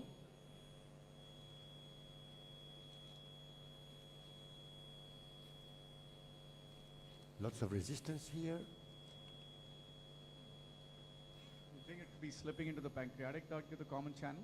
No, I just think it's a little bit tight at this level. I felt something here. Definitely something here. See, very gently. Air balloon down. Okay, nothing much coming. So the question is, what, Should we do a cholangiogram from the bottom to see? if we there's can do that, yeah, that's a good idea. So let's inflate, show me where the balloon is, okay. Let's inflate the balloon right here and get another cholangiogram. That's gonna give us the anatomy of the distal bile duct and obviously at the level of the insertion. So Katla, can you inflate the balloon? And let's do a little injection of contrast. All right. How So much we is see- balloon dilated? How much is the balloon dilated? We try to keep at 9 millimeter, right? Yes, 9 millimeter balloon. Okay. See you're filling deep yet. Yeah. We can see much there. Okay, so the question is, I mean, seem to be emptying nicely. Let's see, balloon down. I'm gonna try to sweep from the top again. X-ray. Balloon up. Okay, I'm gonna sweep the duct again. Balloon is up, Kaitla, right? Okay, let's simply. Do you want to put a stent just to be safe? Yeah, I think we should put a stent just to be safe. It's fresh sphincterotomy, it's dilated. Let's just be safe. Yeah. I think we can pull back the wire. Pull back the wire, please. Okay. Okay, go ahead. Wire here. Show me X-ray. Okay, we have to make sure we're back into the bile duct, obviously. Ah, no, we're back. We're not. Pull back, pull back, pull back.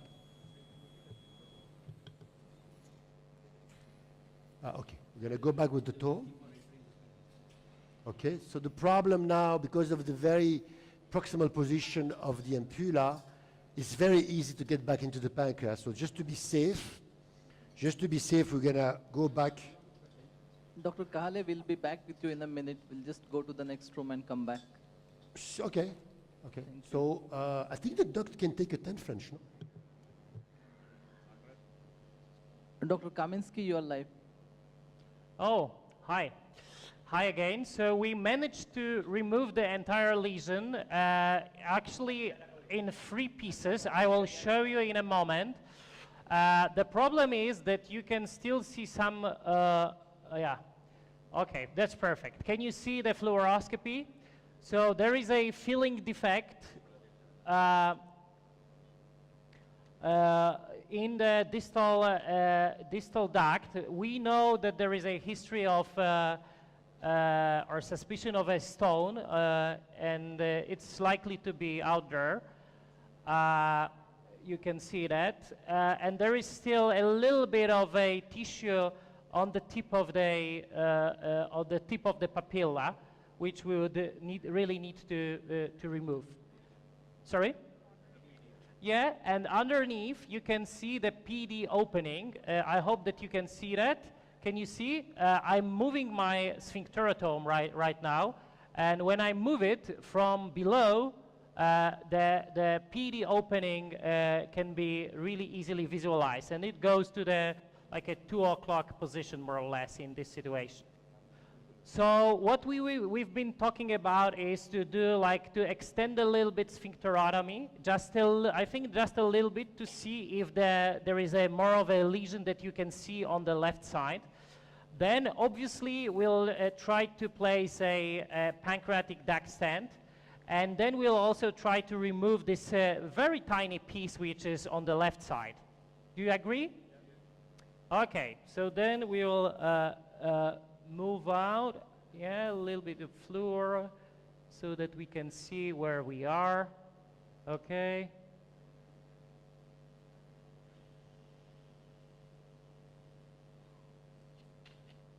I think that we can cut right now. I'm also using as my right hand.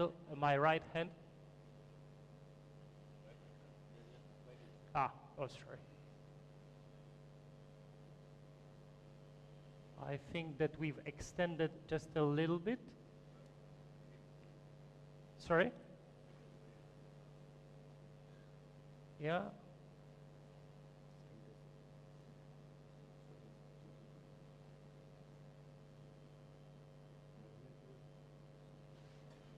Okay, that's enough. Okay, I think that it can be really nicely seen right now. There is a bile going out really well. So then the next thing I would say is to remove this small piece on the left side.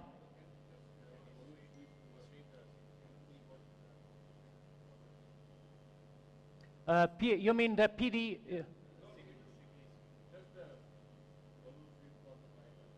Okay, that's very good. So we'll exchange. So put the wire forward. Yeah. Okay. Okay.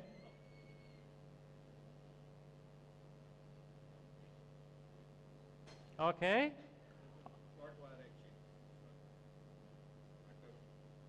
Okay. So I keep it with my left hand. You can see how nicely good. Sorry? Yeah, I can show right now, yeah, indeed. The lower end, you can see the injected part with a little bit of blue underneath. Yeah, there is a pulsating vessel, indeed. In the middle, you can see it's a really small one, but we'll fix that. Balloon? Okay. Dr. Kaminsky will be back with you in a minute. We'll just shift to the next room. Superb. Okay, welcome back. So we try to advance the guide wire, another branch.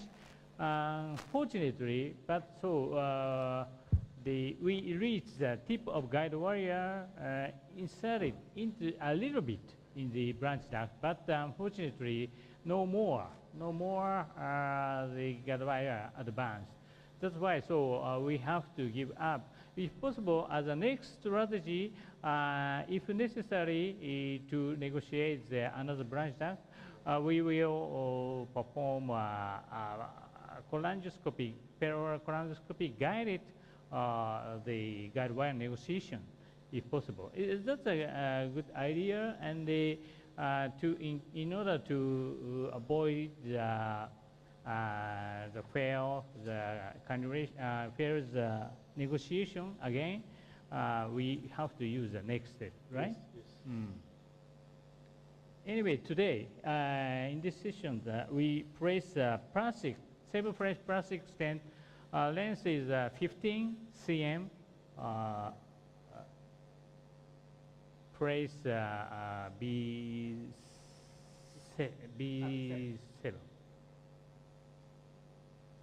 Anyway, so do you agree? And in my unit, right? This case, we place usually the inside stent, not so occlusa papilla.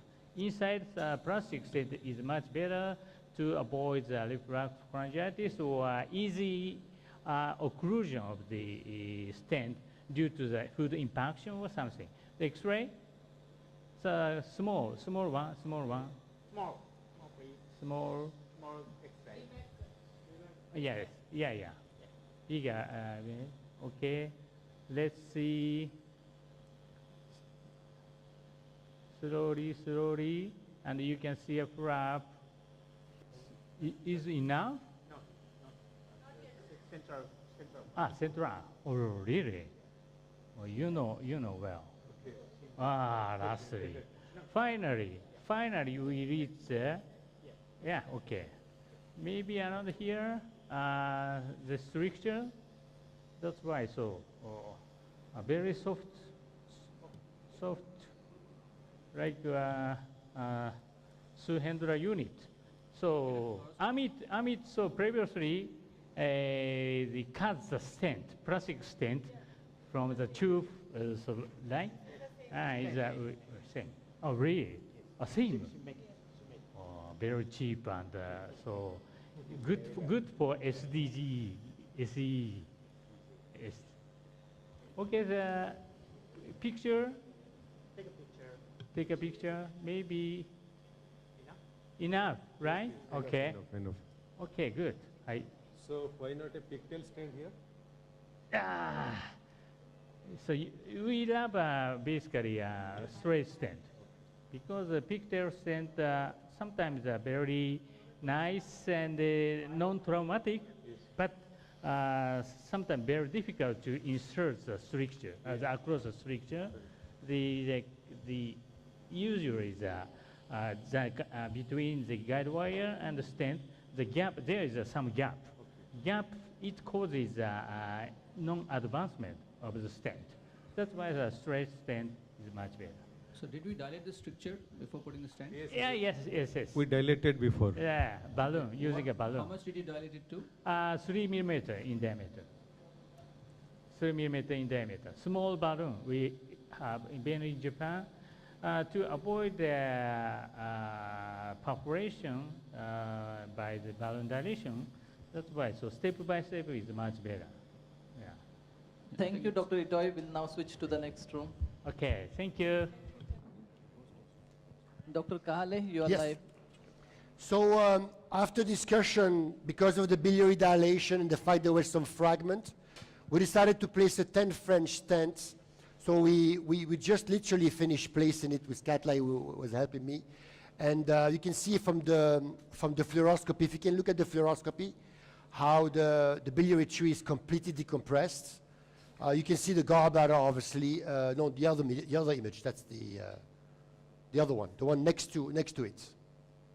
So if the camera can see the other screen, the first one was the other one, the one next to it.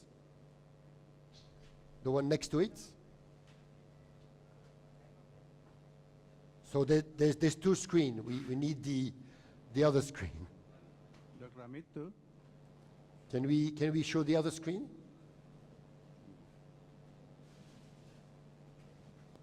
No, the other one. That's the other one. The one next to it on the right side. Yeah, that's that screen. That one. Yes. Can we show that screen? That one. Yes. Dr. Kahale will switch to the next room. Thank you very much. Okay, my pleasure. Yeah. Thank you.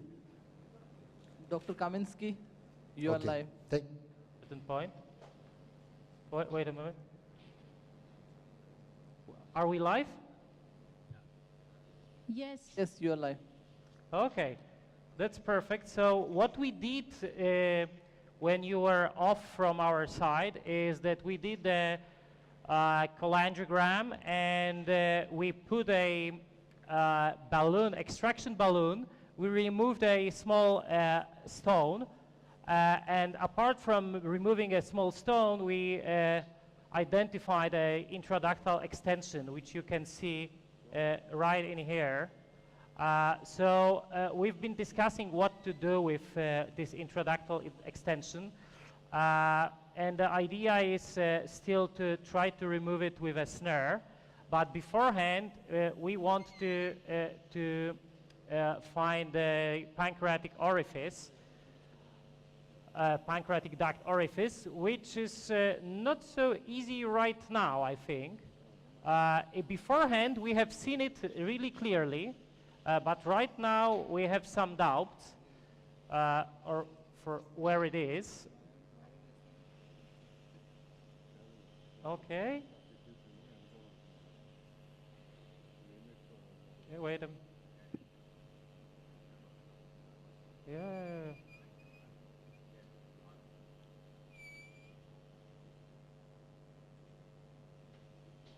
Yeah, that's a PD.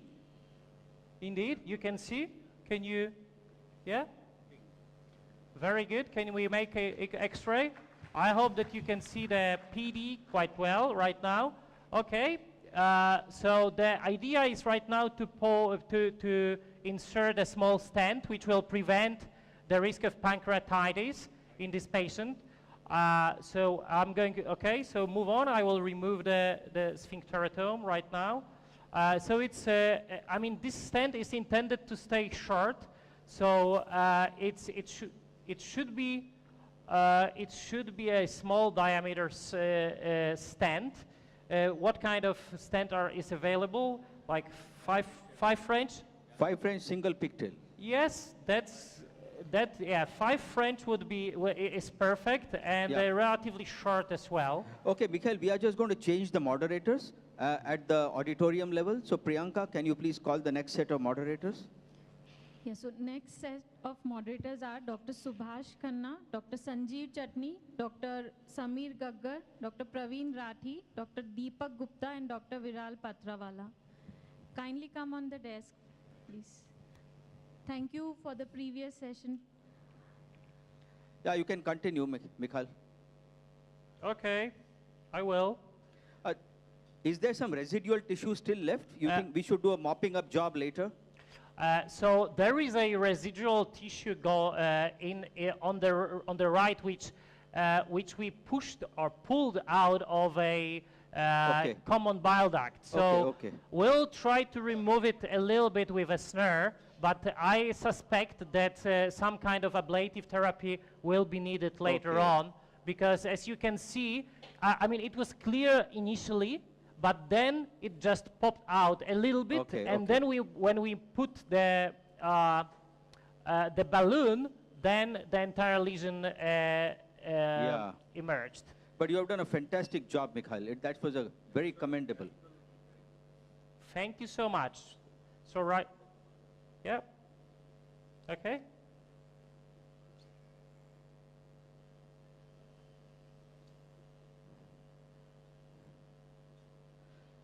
So on the other side, actually, Dr. Michel Kahale completed that case because it was a small kid, and we didn't want to prolong the procedure too much. But he did a superb job. It was a very difficult position. And finally, we found that there were no stones in the common bile duct, so he just placed a 10 French stent and came out. Let's go for bile. Yeah, with a snare, it will be a little bit, or small snare.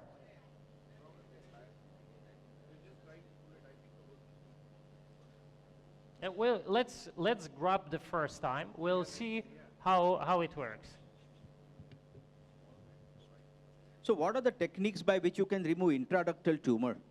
Sometimes you can maybe pass in a guide wire inside the duct, and over the guide wire you can put in a snare, load a snare, and then open the snare inside the bile duct and catch it?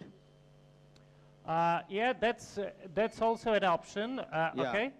Well, I mean, the thing that I'm honestly speaking doing most, there is I think that it's going out, outside, stop, close it.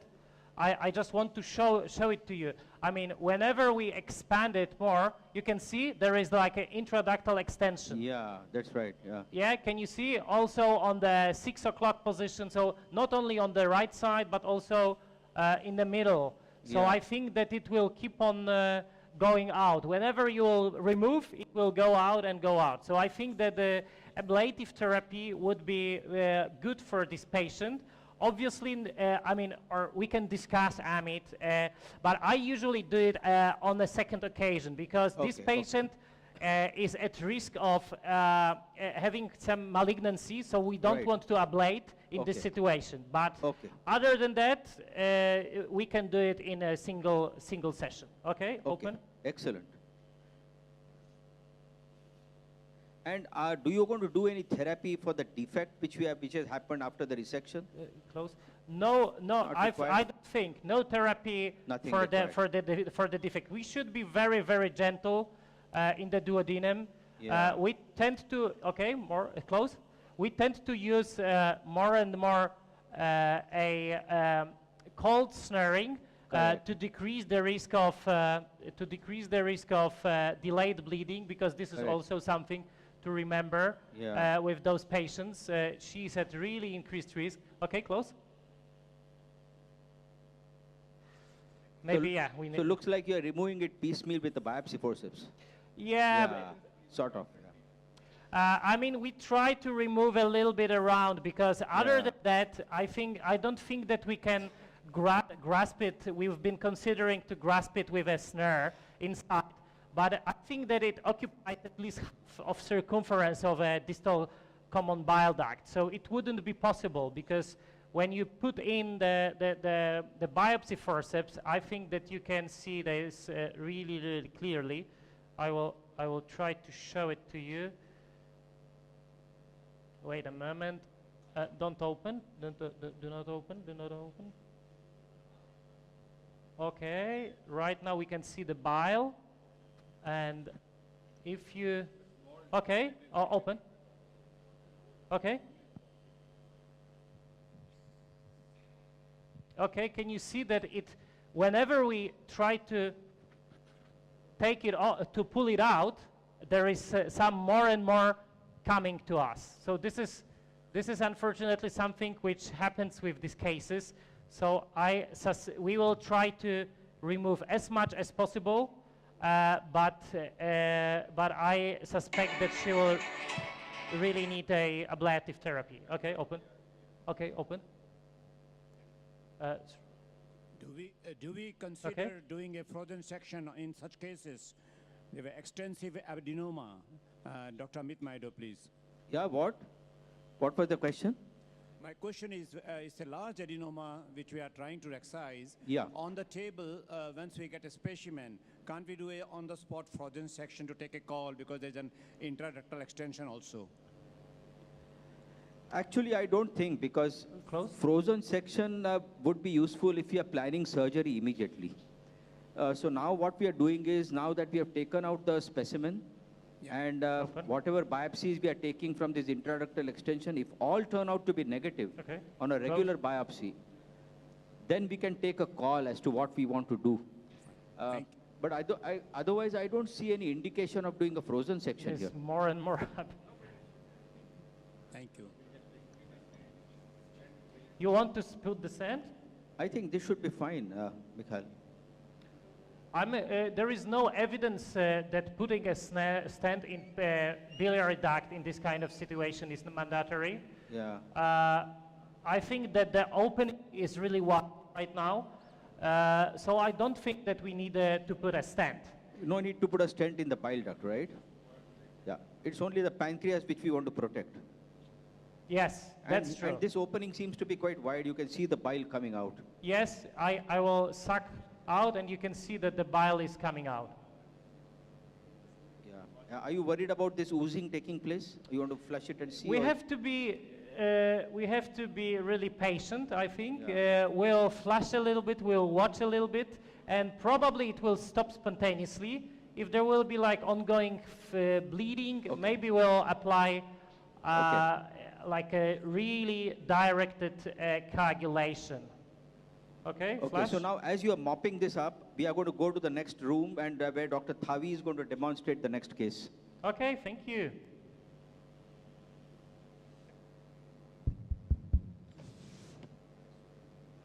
A 30-year female, nil comorbid illness, status post laparoscopic cholecystectomy, now complains of right hypochondriac pain with vomiting. MRCP showed a lower CBD calculus, dilated CBD, dilated CHD and IHBRD. Plan for ERCP with sphincteroplasty and CBD clearance. This is the MRCP image. Dr. Thavi, you are live. Hello, good afternoon. Hi, good evening. Can you hear me? Yes, we can hear you. Yes, first of all, I would like to accept my gratitude to Professor Amit for having me in this live. I stay with Dr. Sarab from the Milas Hospital, yes. This is a good case because same as Amit showed, the first case is the patient in supine position. Normally supine position is the position of the endoscopist to be on the right. But I just rotate one round. When I rotate one round of the scope, we can stand same when you in the prone position. Right now we use the Fuji scope, the new one. You can see the assistant is very important because the endoscopist and assistant we need to work together. So we just slightly touch. You can see I touch just only the ampulla, and then I just change the axis a little bit, and then the Y in. You can see it's very smooth and nice there. Follow, please. You can see it's, the assistance is really good. Can insert the Y. This is Tumobo 035Y. Yeah. That was quite fast. Yeah, you can see this one. So as Professor Amit showed you this morning, you just keep the tip of the catheter ampulla. You just put the good in terms of the direction and then slowly insert the wire, and then when you go in, you can see right now maybe in the part of the cystic duct. So we change a little bit to move the scope, and then our assistant maybe change the wire in up to the hilum. If not, maybe we inject contrast a little bit, because in some cases it's a little bit lower cystic duct.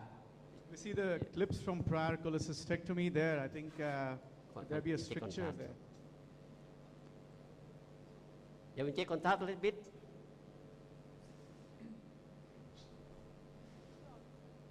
Okay, contrast on. You can see the cystic duct. It's not going proximal. Yeah, right. Maybe stone at the cystic duct, right? Maybe we change a little bit the direction. You can see on my right hand, I just move my right hand to change.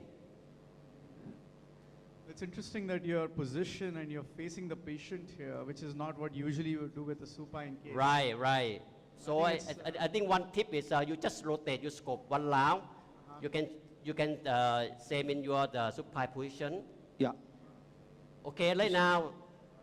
So what is the trick you use to enter into the CBD now, if it is entering the cystic duct? No, it's I just pull back a bit and then I Pull change. back, and yeah, then pull back the catheter. And drop the sphincterotome down. Round, yes. Open the And then elevator a bit. I think the chain position is very important. You can see on the screen, we change the position. Show the fluoro picture, big right, please. right. And then you can see Excellent. the stone. It's a lovely maybe 1 cm stone. You can see that the stone is floating there. Right. Is the stone in the cystic duct, or maybe it's in the... Right, I think right now maybe drop into Okay. the bile duct. Okay, okay. And then my next step is to cut. Yeah. Sphincterotomy. Yeah. Okay. You can see I change, I adjust, you can see I adjust my small knob and request assistant to bow a little bit and keep suction. And then I prepare my electrocycle unit. As this morning, I will also show you, and just hold on your shaft, and then you can adjust. Not work, not work. Electrocycle not work. Yeah, is the cautery connected? Okay. You can see? Yeah.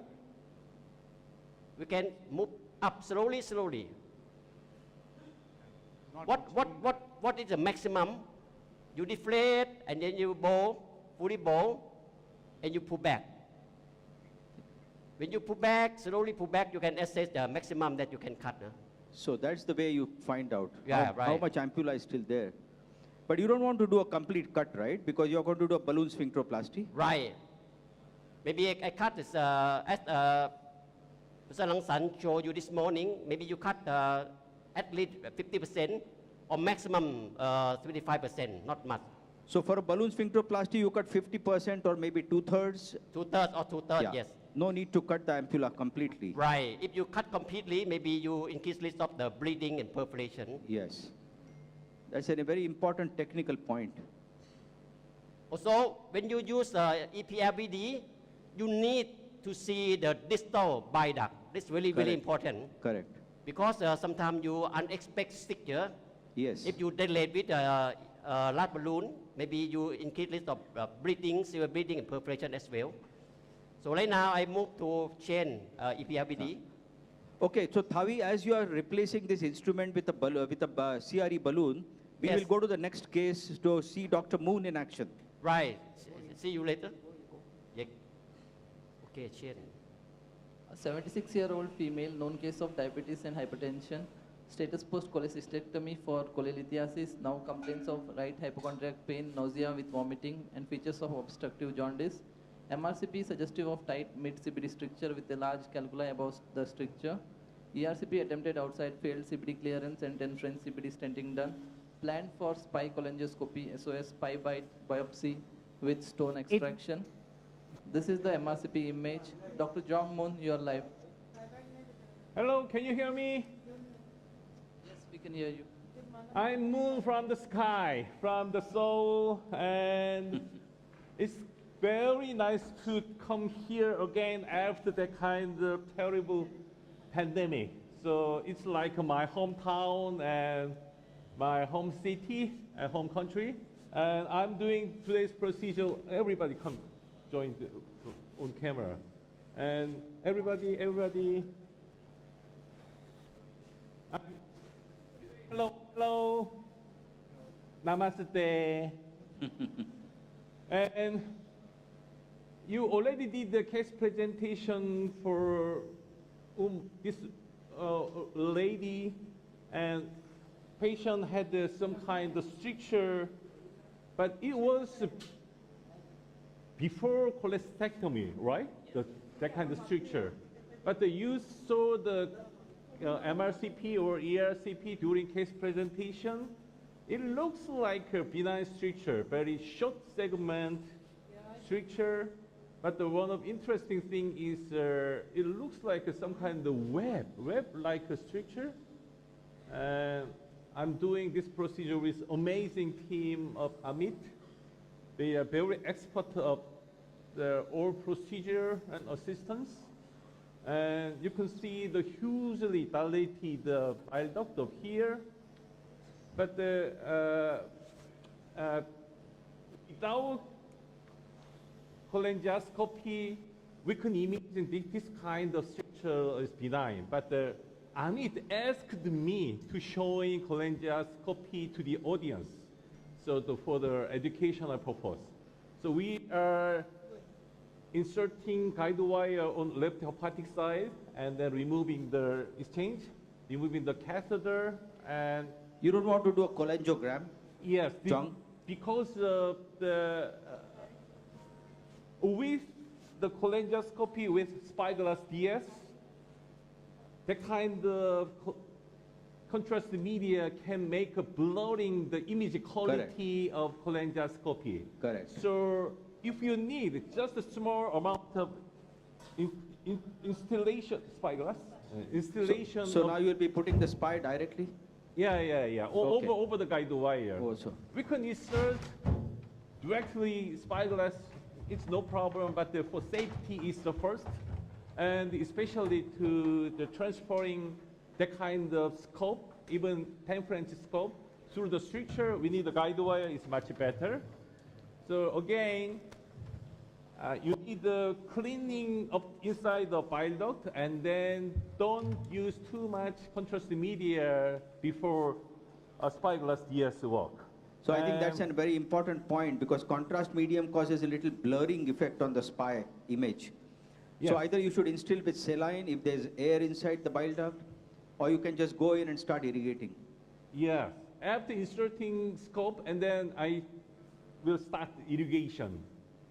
Okay, if you go to another room and come back again, during the setting the spyglass. Now for a minute, we are shifting to Dr. Thavi. John? Okay, please. Okay, shift to Dr. Thavi. Yes, Thavi, we are with you. Yeah, welcome back. Please follow. You can see the follow. Yes. Right now, the stone is coming up. In this top bile duct stone, need be careful when you place a balloon. Fluoro picture big, fluoro big. Please do not balloon beside the stone. Correct. If you put a balloon beside stone, maybe you create a list of the perforation. So your stone is above the balloon now? Right now, above the balloon. Above the balloon. You can see that I'm surprised because say balloon in our country, we have a marking, two marking. Okay. But right now, it's okay.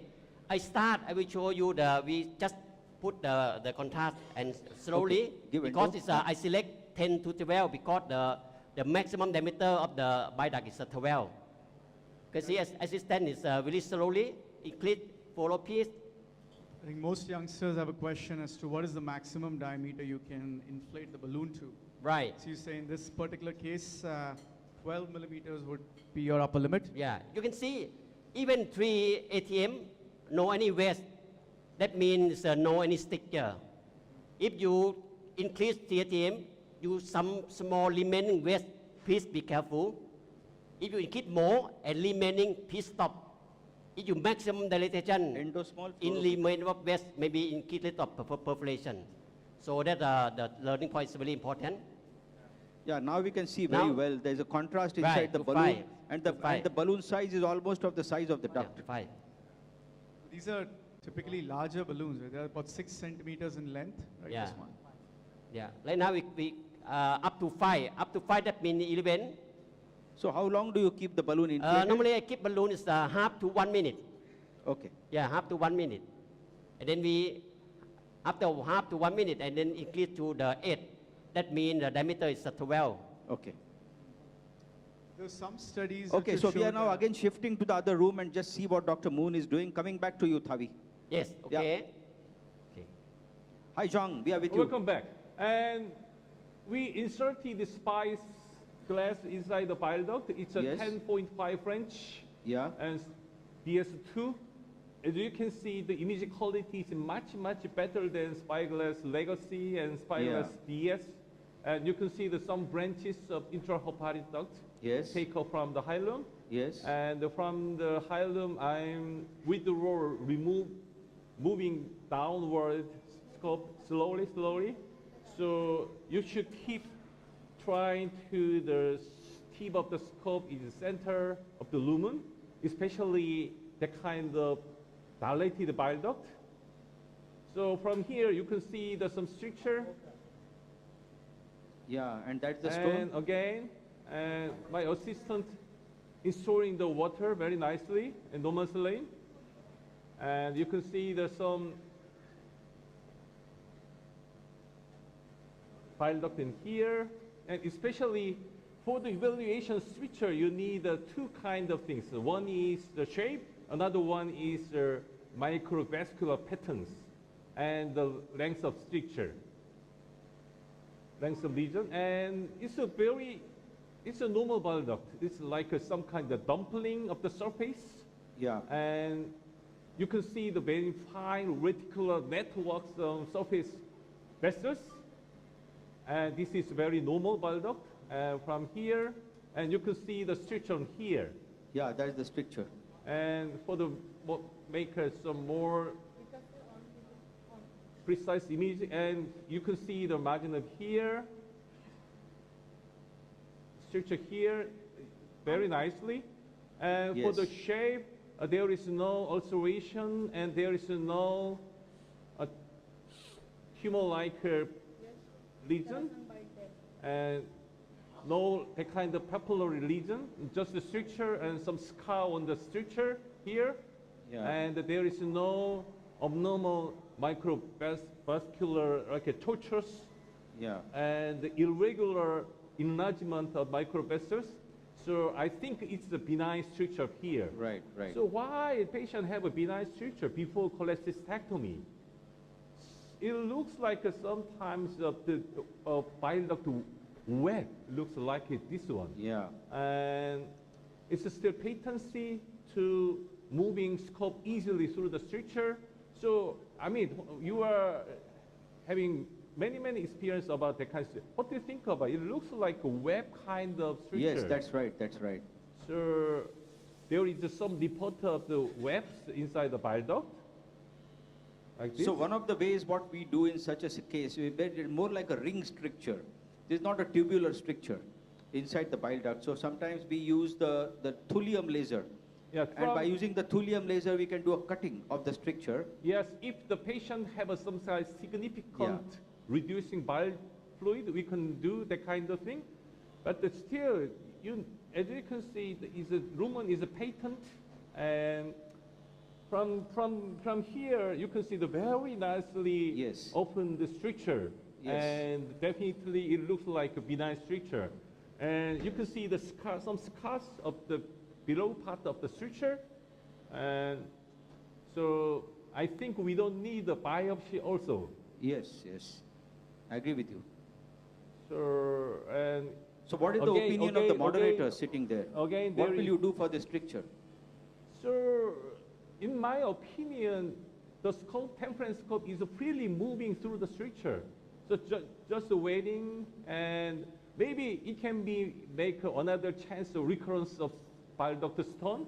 But at that time, I think fully covered metastasis is better than some balloon dilatation and some cutting procedure.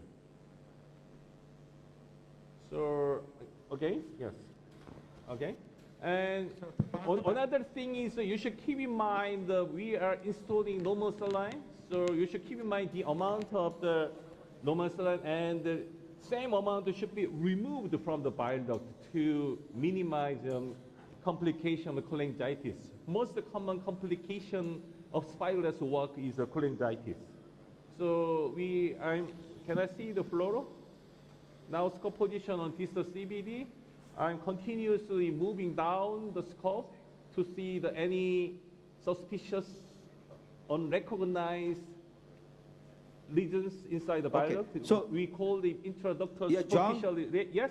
John, that was a fantastic demonstration. We'll Thank have you. to move on because we are Thank a little you. bit delayed today. But Thank it you. was a superb demonstration. Thank you. How Thank you so much. Thank classically you demonstrated I'm what very a happy with you. benign Thank picture you. looks. Thank you. See you. Thank you. So we'll go to the next case fast before because. So Thavi, what have you done? Yeah, right now it's after dilatation, I put the balloon in. You can Yeah. see up the balloon is a normal duct. The stone behind. I just keep the put back a stone. So is the stone coming out? Yeah, I think so. And then I put scope in. You can see stone coming out. Very good, fantastic. Yeah, you can see. So very easy. Yeah, you just keep snack with the balloon and you put scope in, cock by a little bit, not too much. If too much, sometimes you create the perforation. Please be careful. Yeah. Deflate balloon, please. So after this session, we have got some lectures and orations. So I please request the delegates, the attendees to bear with us a bit. So our dinner is going to start at 9 o'clock. Keep the wife first, and then we check the So what breathing. is your opinion? I think we should go with the lectures now. 50 We have one more ml case. saline to watch, to check the breathing first, and keep the wife. Do you want to see that case and then go ahead with the lectures? What is the opinion of the auditorium? Can you ask, please? Lectures now. Yeah, check the breathing. Yeah, Can we have the show of hands for the lecture, please? Water. Should we do one more case and then go for the Yeah, to lectures? And want to how go many for are for the lectures, case, sir? please? Show of hands for the case. Majority feel that we Think should no go more for breathing. lectures So now. they want to see the case, sir. They want to see the case? Yes. Okay, so let's go ahead with that case. We'll not do it too long. 50. And in 15 minutes, we will break for lectures.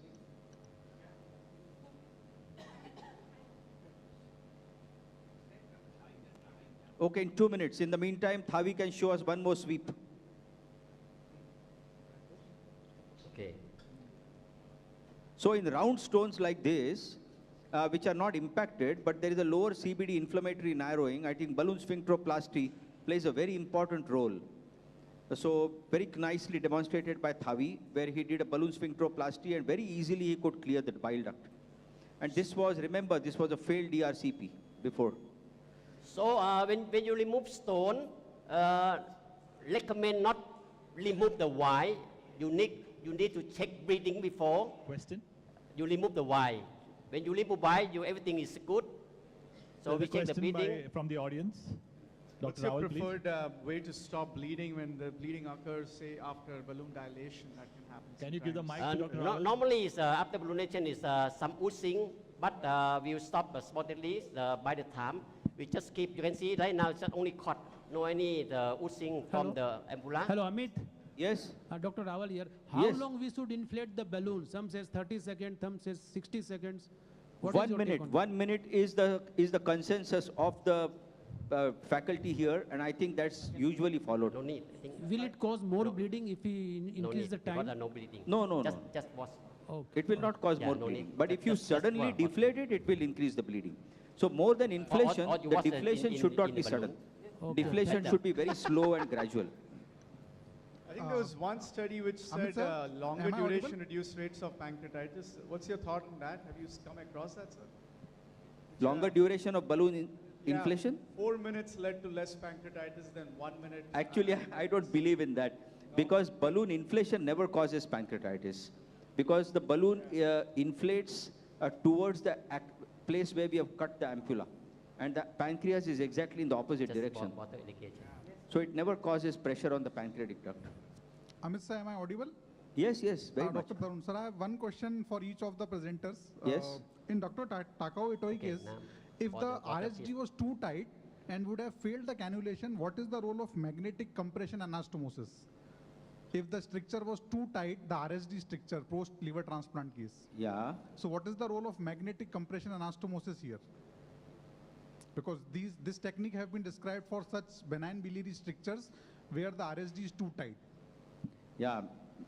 I have heard of it. I have no knowledge, but would like to get the experience of other presenters. See, I don't think any one of us has got the experience of using that the magnetic compression anastomosis. And if at all it is done, it is usually done for situations where the stricture just can't be negotiated, and it is usually a straight pathway. But this is a very tortuous angle, because after a LDLT, when you get a stricture, usually the strictures are very angulated and tortuous. And so in Dr. Kaminsky cases, because is it advisable to remove such large lesions piecemeal, because that goes against the oncological principles of en bloc resection? You know, when you have a lateral spreading tumor in the duodenum, the common consensus approach is to try to remove it by a piecemeal approach. Many times people use a cold snaring, or they use underwater technique of excision. Thanks so much. So we want to give a special thanks to Dr. Thavi for excellent demonstration. If this specimen returns adenocarcinoma focus, will this patient require Whipples then? Yes, yes, for sure. Okay, and how do we follow up these patients? After how many months should we call for checking residual tumors or First follow-up after 3 months. First follow-up. And whichever tumor tissue which you see over there, we either take a biopsy from that tumor tissue, or if there is a residual lesion left, and if we find any intraductal lesion, we will try to use some more techniques, like going inside the bile duct, or using a biopsy forceps over which a snare is loaded, something like that. So there is another technique, or we use a technique of guide wire, or on which we put an elliptical snare, by which we try to remove the entire lesion from in the bile duct. If all lesions are coming negative on repeated biopsies, and if some residual tumor remains inside the bile duct, then we do a radiofrequency ablation.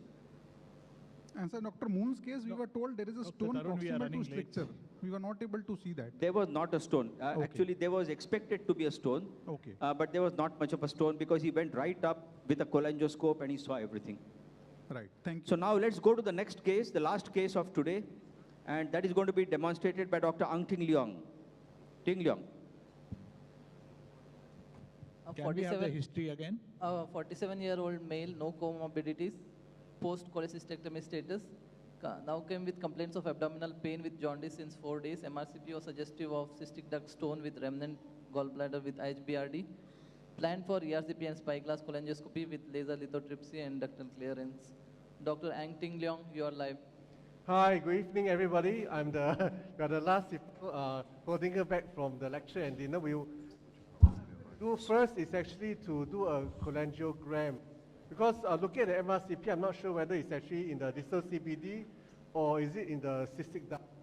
And after that, if it's really in cystic duct, then we'll do a spyglass and maybe laser. Travel cut, yeah, and the guide wire. So you are planning to go in and do a cholangioscopy first directly, or cholangiography? I'm going to do a cholangiogram first, just to ascertain the position of the stone. Because I look at the MRCP, I'm not very sure whether it's a cystic duct.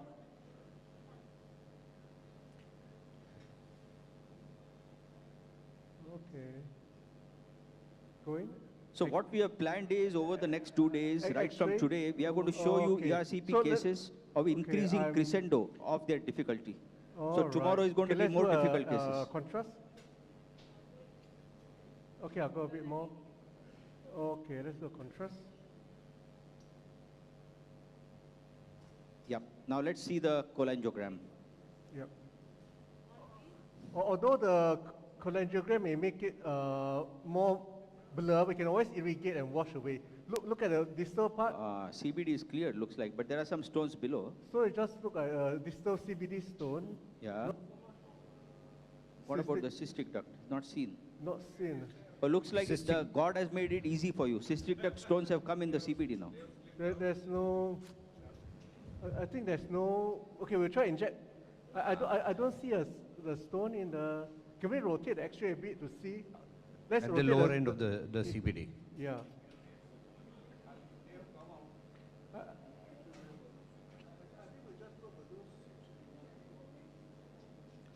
You can see the two of those. I see two small stones there. I don't see any filling defect in the cystic duct remnant. Yeah. Yeah. And there's a possible third stone on the top. Yeah. Okay, let's exchange. We do guide wire exchange. All right, great. Now there are 3 stones. There are 3 stones, but there's. I think what would be best here, Ting Leong, is to take out these stones first. Yeah, I'll take out and then put a spy scope and see. Sure, all right. Just check the cystic duct first. Yeah, all right, I'll do that too. So let's have an extraction balloon.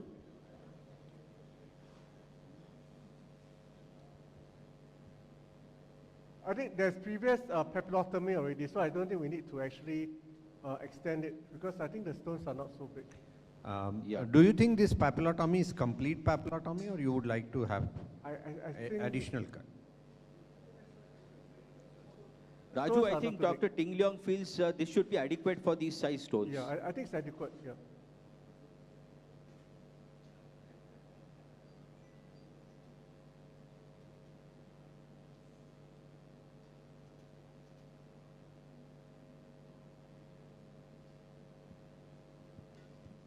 All right, X-ray. All right, okay. Dr. Amit, we were planning to take out a cystic duct stone, as we know in this case. So what are the tips? Because the cystic duct usually very narrow. Sometimes you have to dilate. Balloon a bit smaller? Yeah, you know what? Cystic duct stone, if you have to take out, one is you use a spyglass and you see whether you can actually locate the stone which is sitting at the mouth of the cystic duct. You can shoot it from outside itself. See where's the stone? And if you can enter inside the cystic duct with the spy scope, that is the ideal. And then you go in, pulverize the stones with laser, and then all the fragments can be taken out. Stone, Sometimes we require, we can dilate the opening of the cystic duct and then enter with the spy scope. You can see the stone coming out now. So the stone have come out. You can see the stone coming out. Yeah, all right. yeah. We Very go in nice. again. Very nice. Let's inject again. Balloon down. Let's see whether there's any more stone left. I think inject. I think there's no stone. Okay, I'll go up. Then we'll do a throw up. It seems to be come out already. Okay, balloon up. Inject. Okay, balloon's a bit smaller.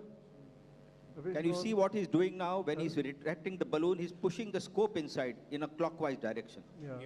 Balloon a bit smaller. Instead of just pulling the balloon down. Yeah. So that way you pull the balloon in the axis of the I bile think duct. there's no more stone left. Okay, no more stone. We'll do a exchange. We'll do a Cholangioskopy. spyglass. Yeah. Yeah. That's a good idea. Yeah. And I'll now keep to, the wire. to I'll just confirm use, that the CBD and the cystic duct is clear, yes. let's put a spy scope inside. Yeah. I'll use the wire-guided cannulation of the cholangioscope.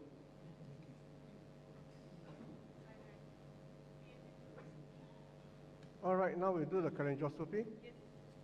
So any comments from the moderators? What would you all do if there's a cystic duct stone?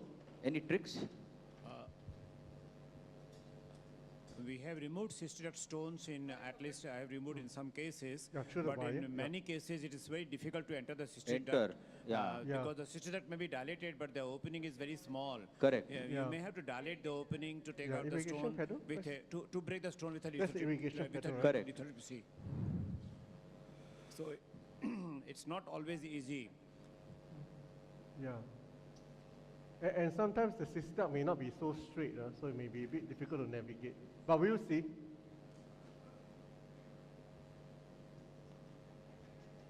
So we are almost there. Yeah. No, but I need to Sorry rush. for this delay, I need to rush which is a little unexpected. bring up. But this is the last case, and then we go on to the lectures. Okay, let's angulate a bit. All right. Do you think there is the stone in the left hepatic duct? We have to look. I'm not sure whether it's bubble or is it a stone. Yeah, you need to pull the wire for the spy to enter inside. Pull the wire a bit.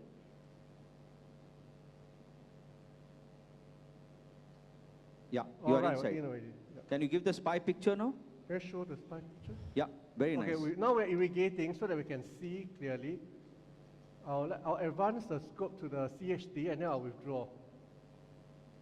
So there was a concern whether there's a stone on top or not. So you can see as we irrigate, the image clears up quite fast. So I think it's fine. Okay. You put back irrigate. Let's continue. Yeah. Because of the contrast, I think you're getting that glassy. I think no, it's okay. Okay, so we are pulling back. So now what we can do here is we can apply suction to the spy scope from outside, by which this contrast gets sucked out, and then we irrigate. Yeah. So that it becomes full of saline. Yeah, we are doing that actually. We are sucking out the contrast. We are doing that, right? Yeah, we are doing that, yeah. Actually, your team is doing that automatically without me having to remind them. So you actually have an excellent, well-drilled team. All right.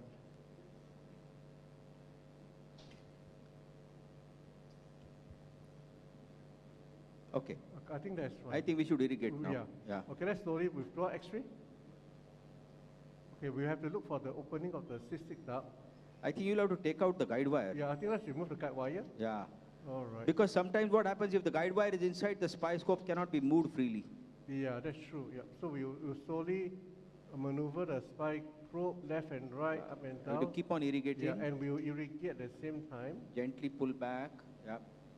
Withdraw slowly. So these are all the very nice mucosa, benign mucosa. And all right, we are drawing back slowly. Let's move a bit to the left. Okay, good. Can't see the cystic duct, huh? No, I think I'm almost at the end already. Can you go in again? Okay, I'll push in. King Leong? Yep, I'll push in. And maybe.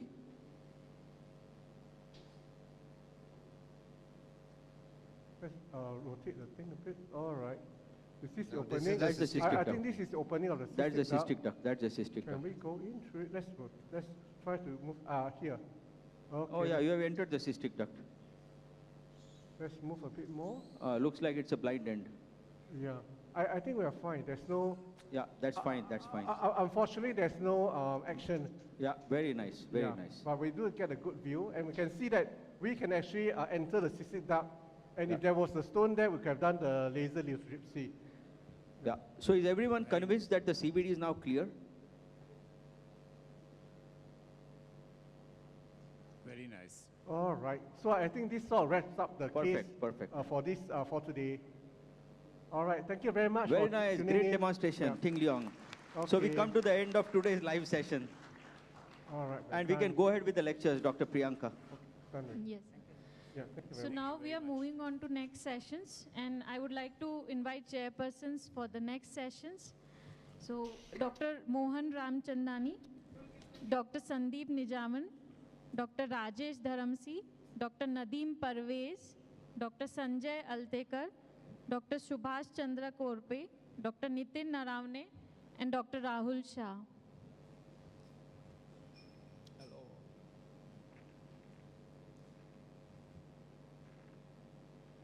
I would like chairpersons to announce for the speakers, please, for the sessions. I think next 1 hour we'll be having a very interesting session on ERCP technique and technologies. We're already a bit late, so we'll start straight away with Dr. B.S. Ravindra from Bangalore. He'll be speaking about devices to extract difficult CBD stones. Ravindra? Oh, hi.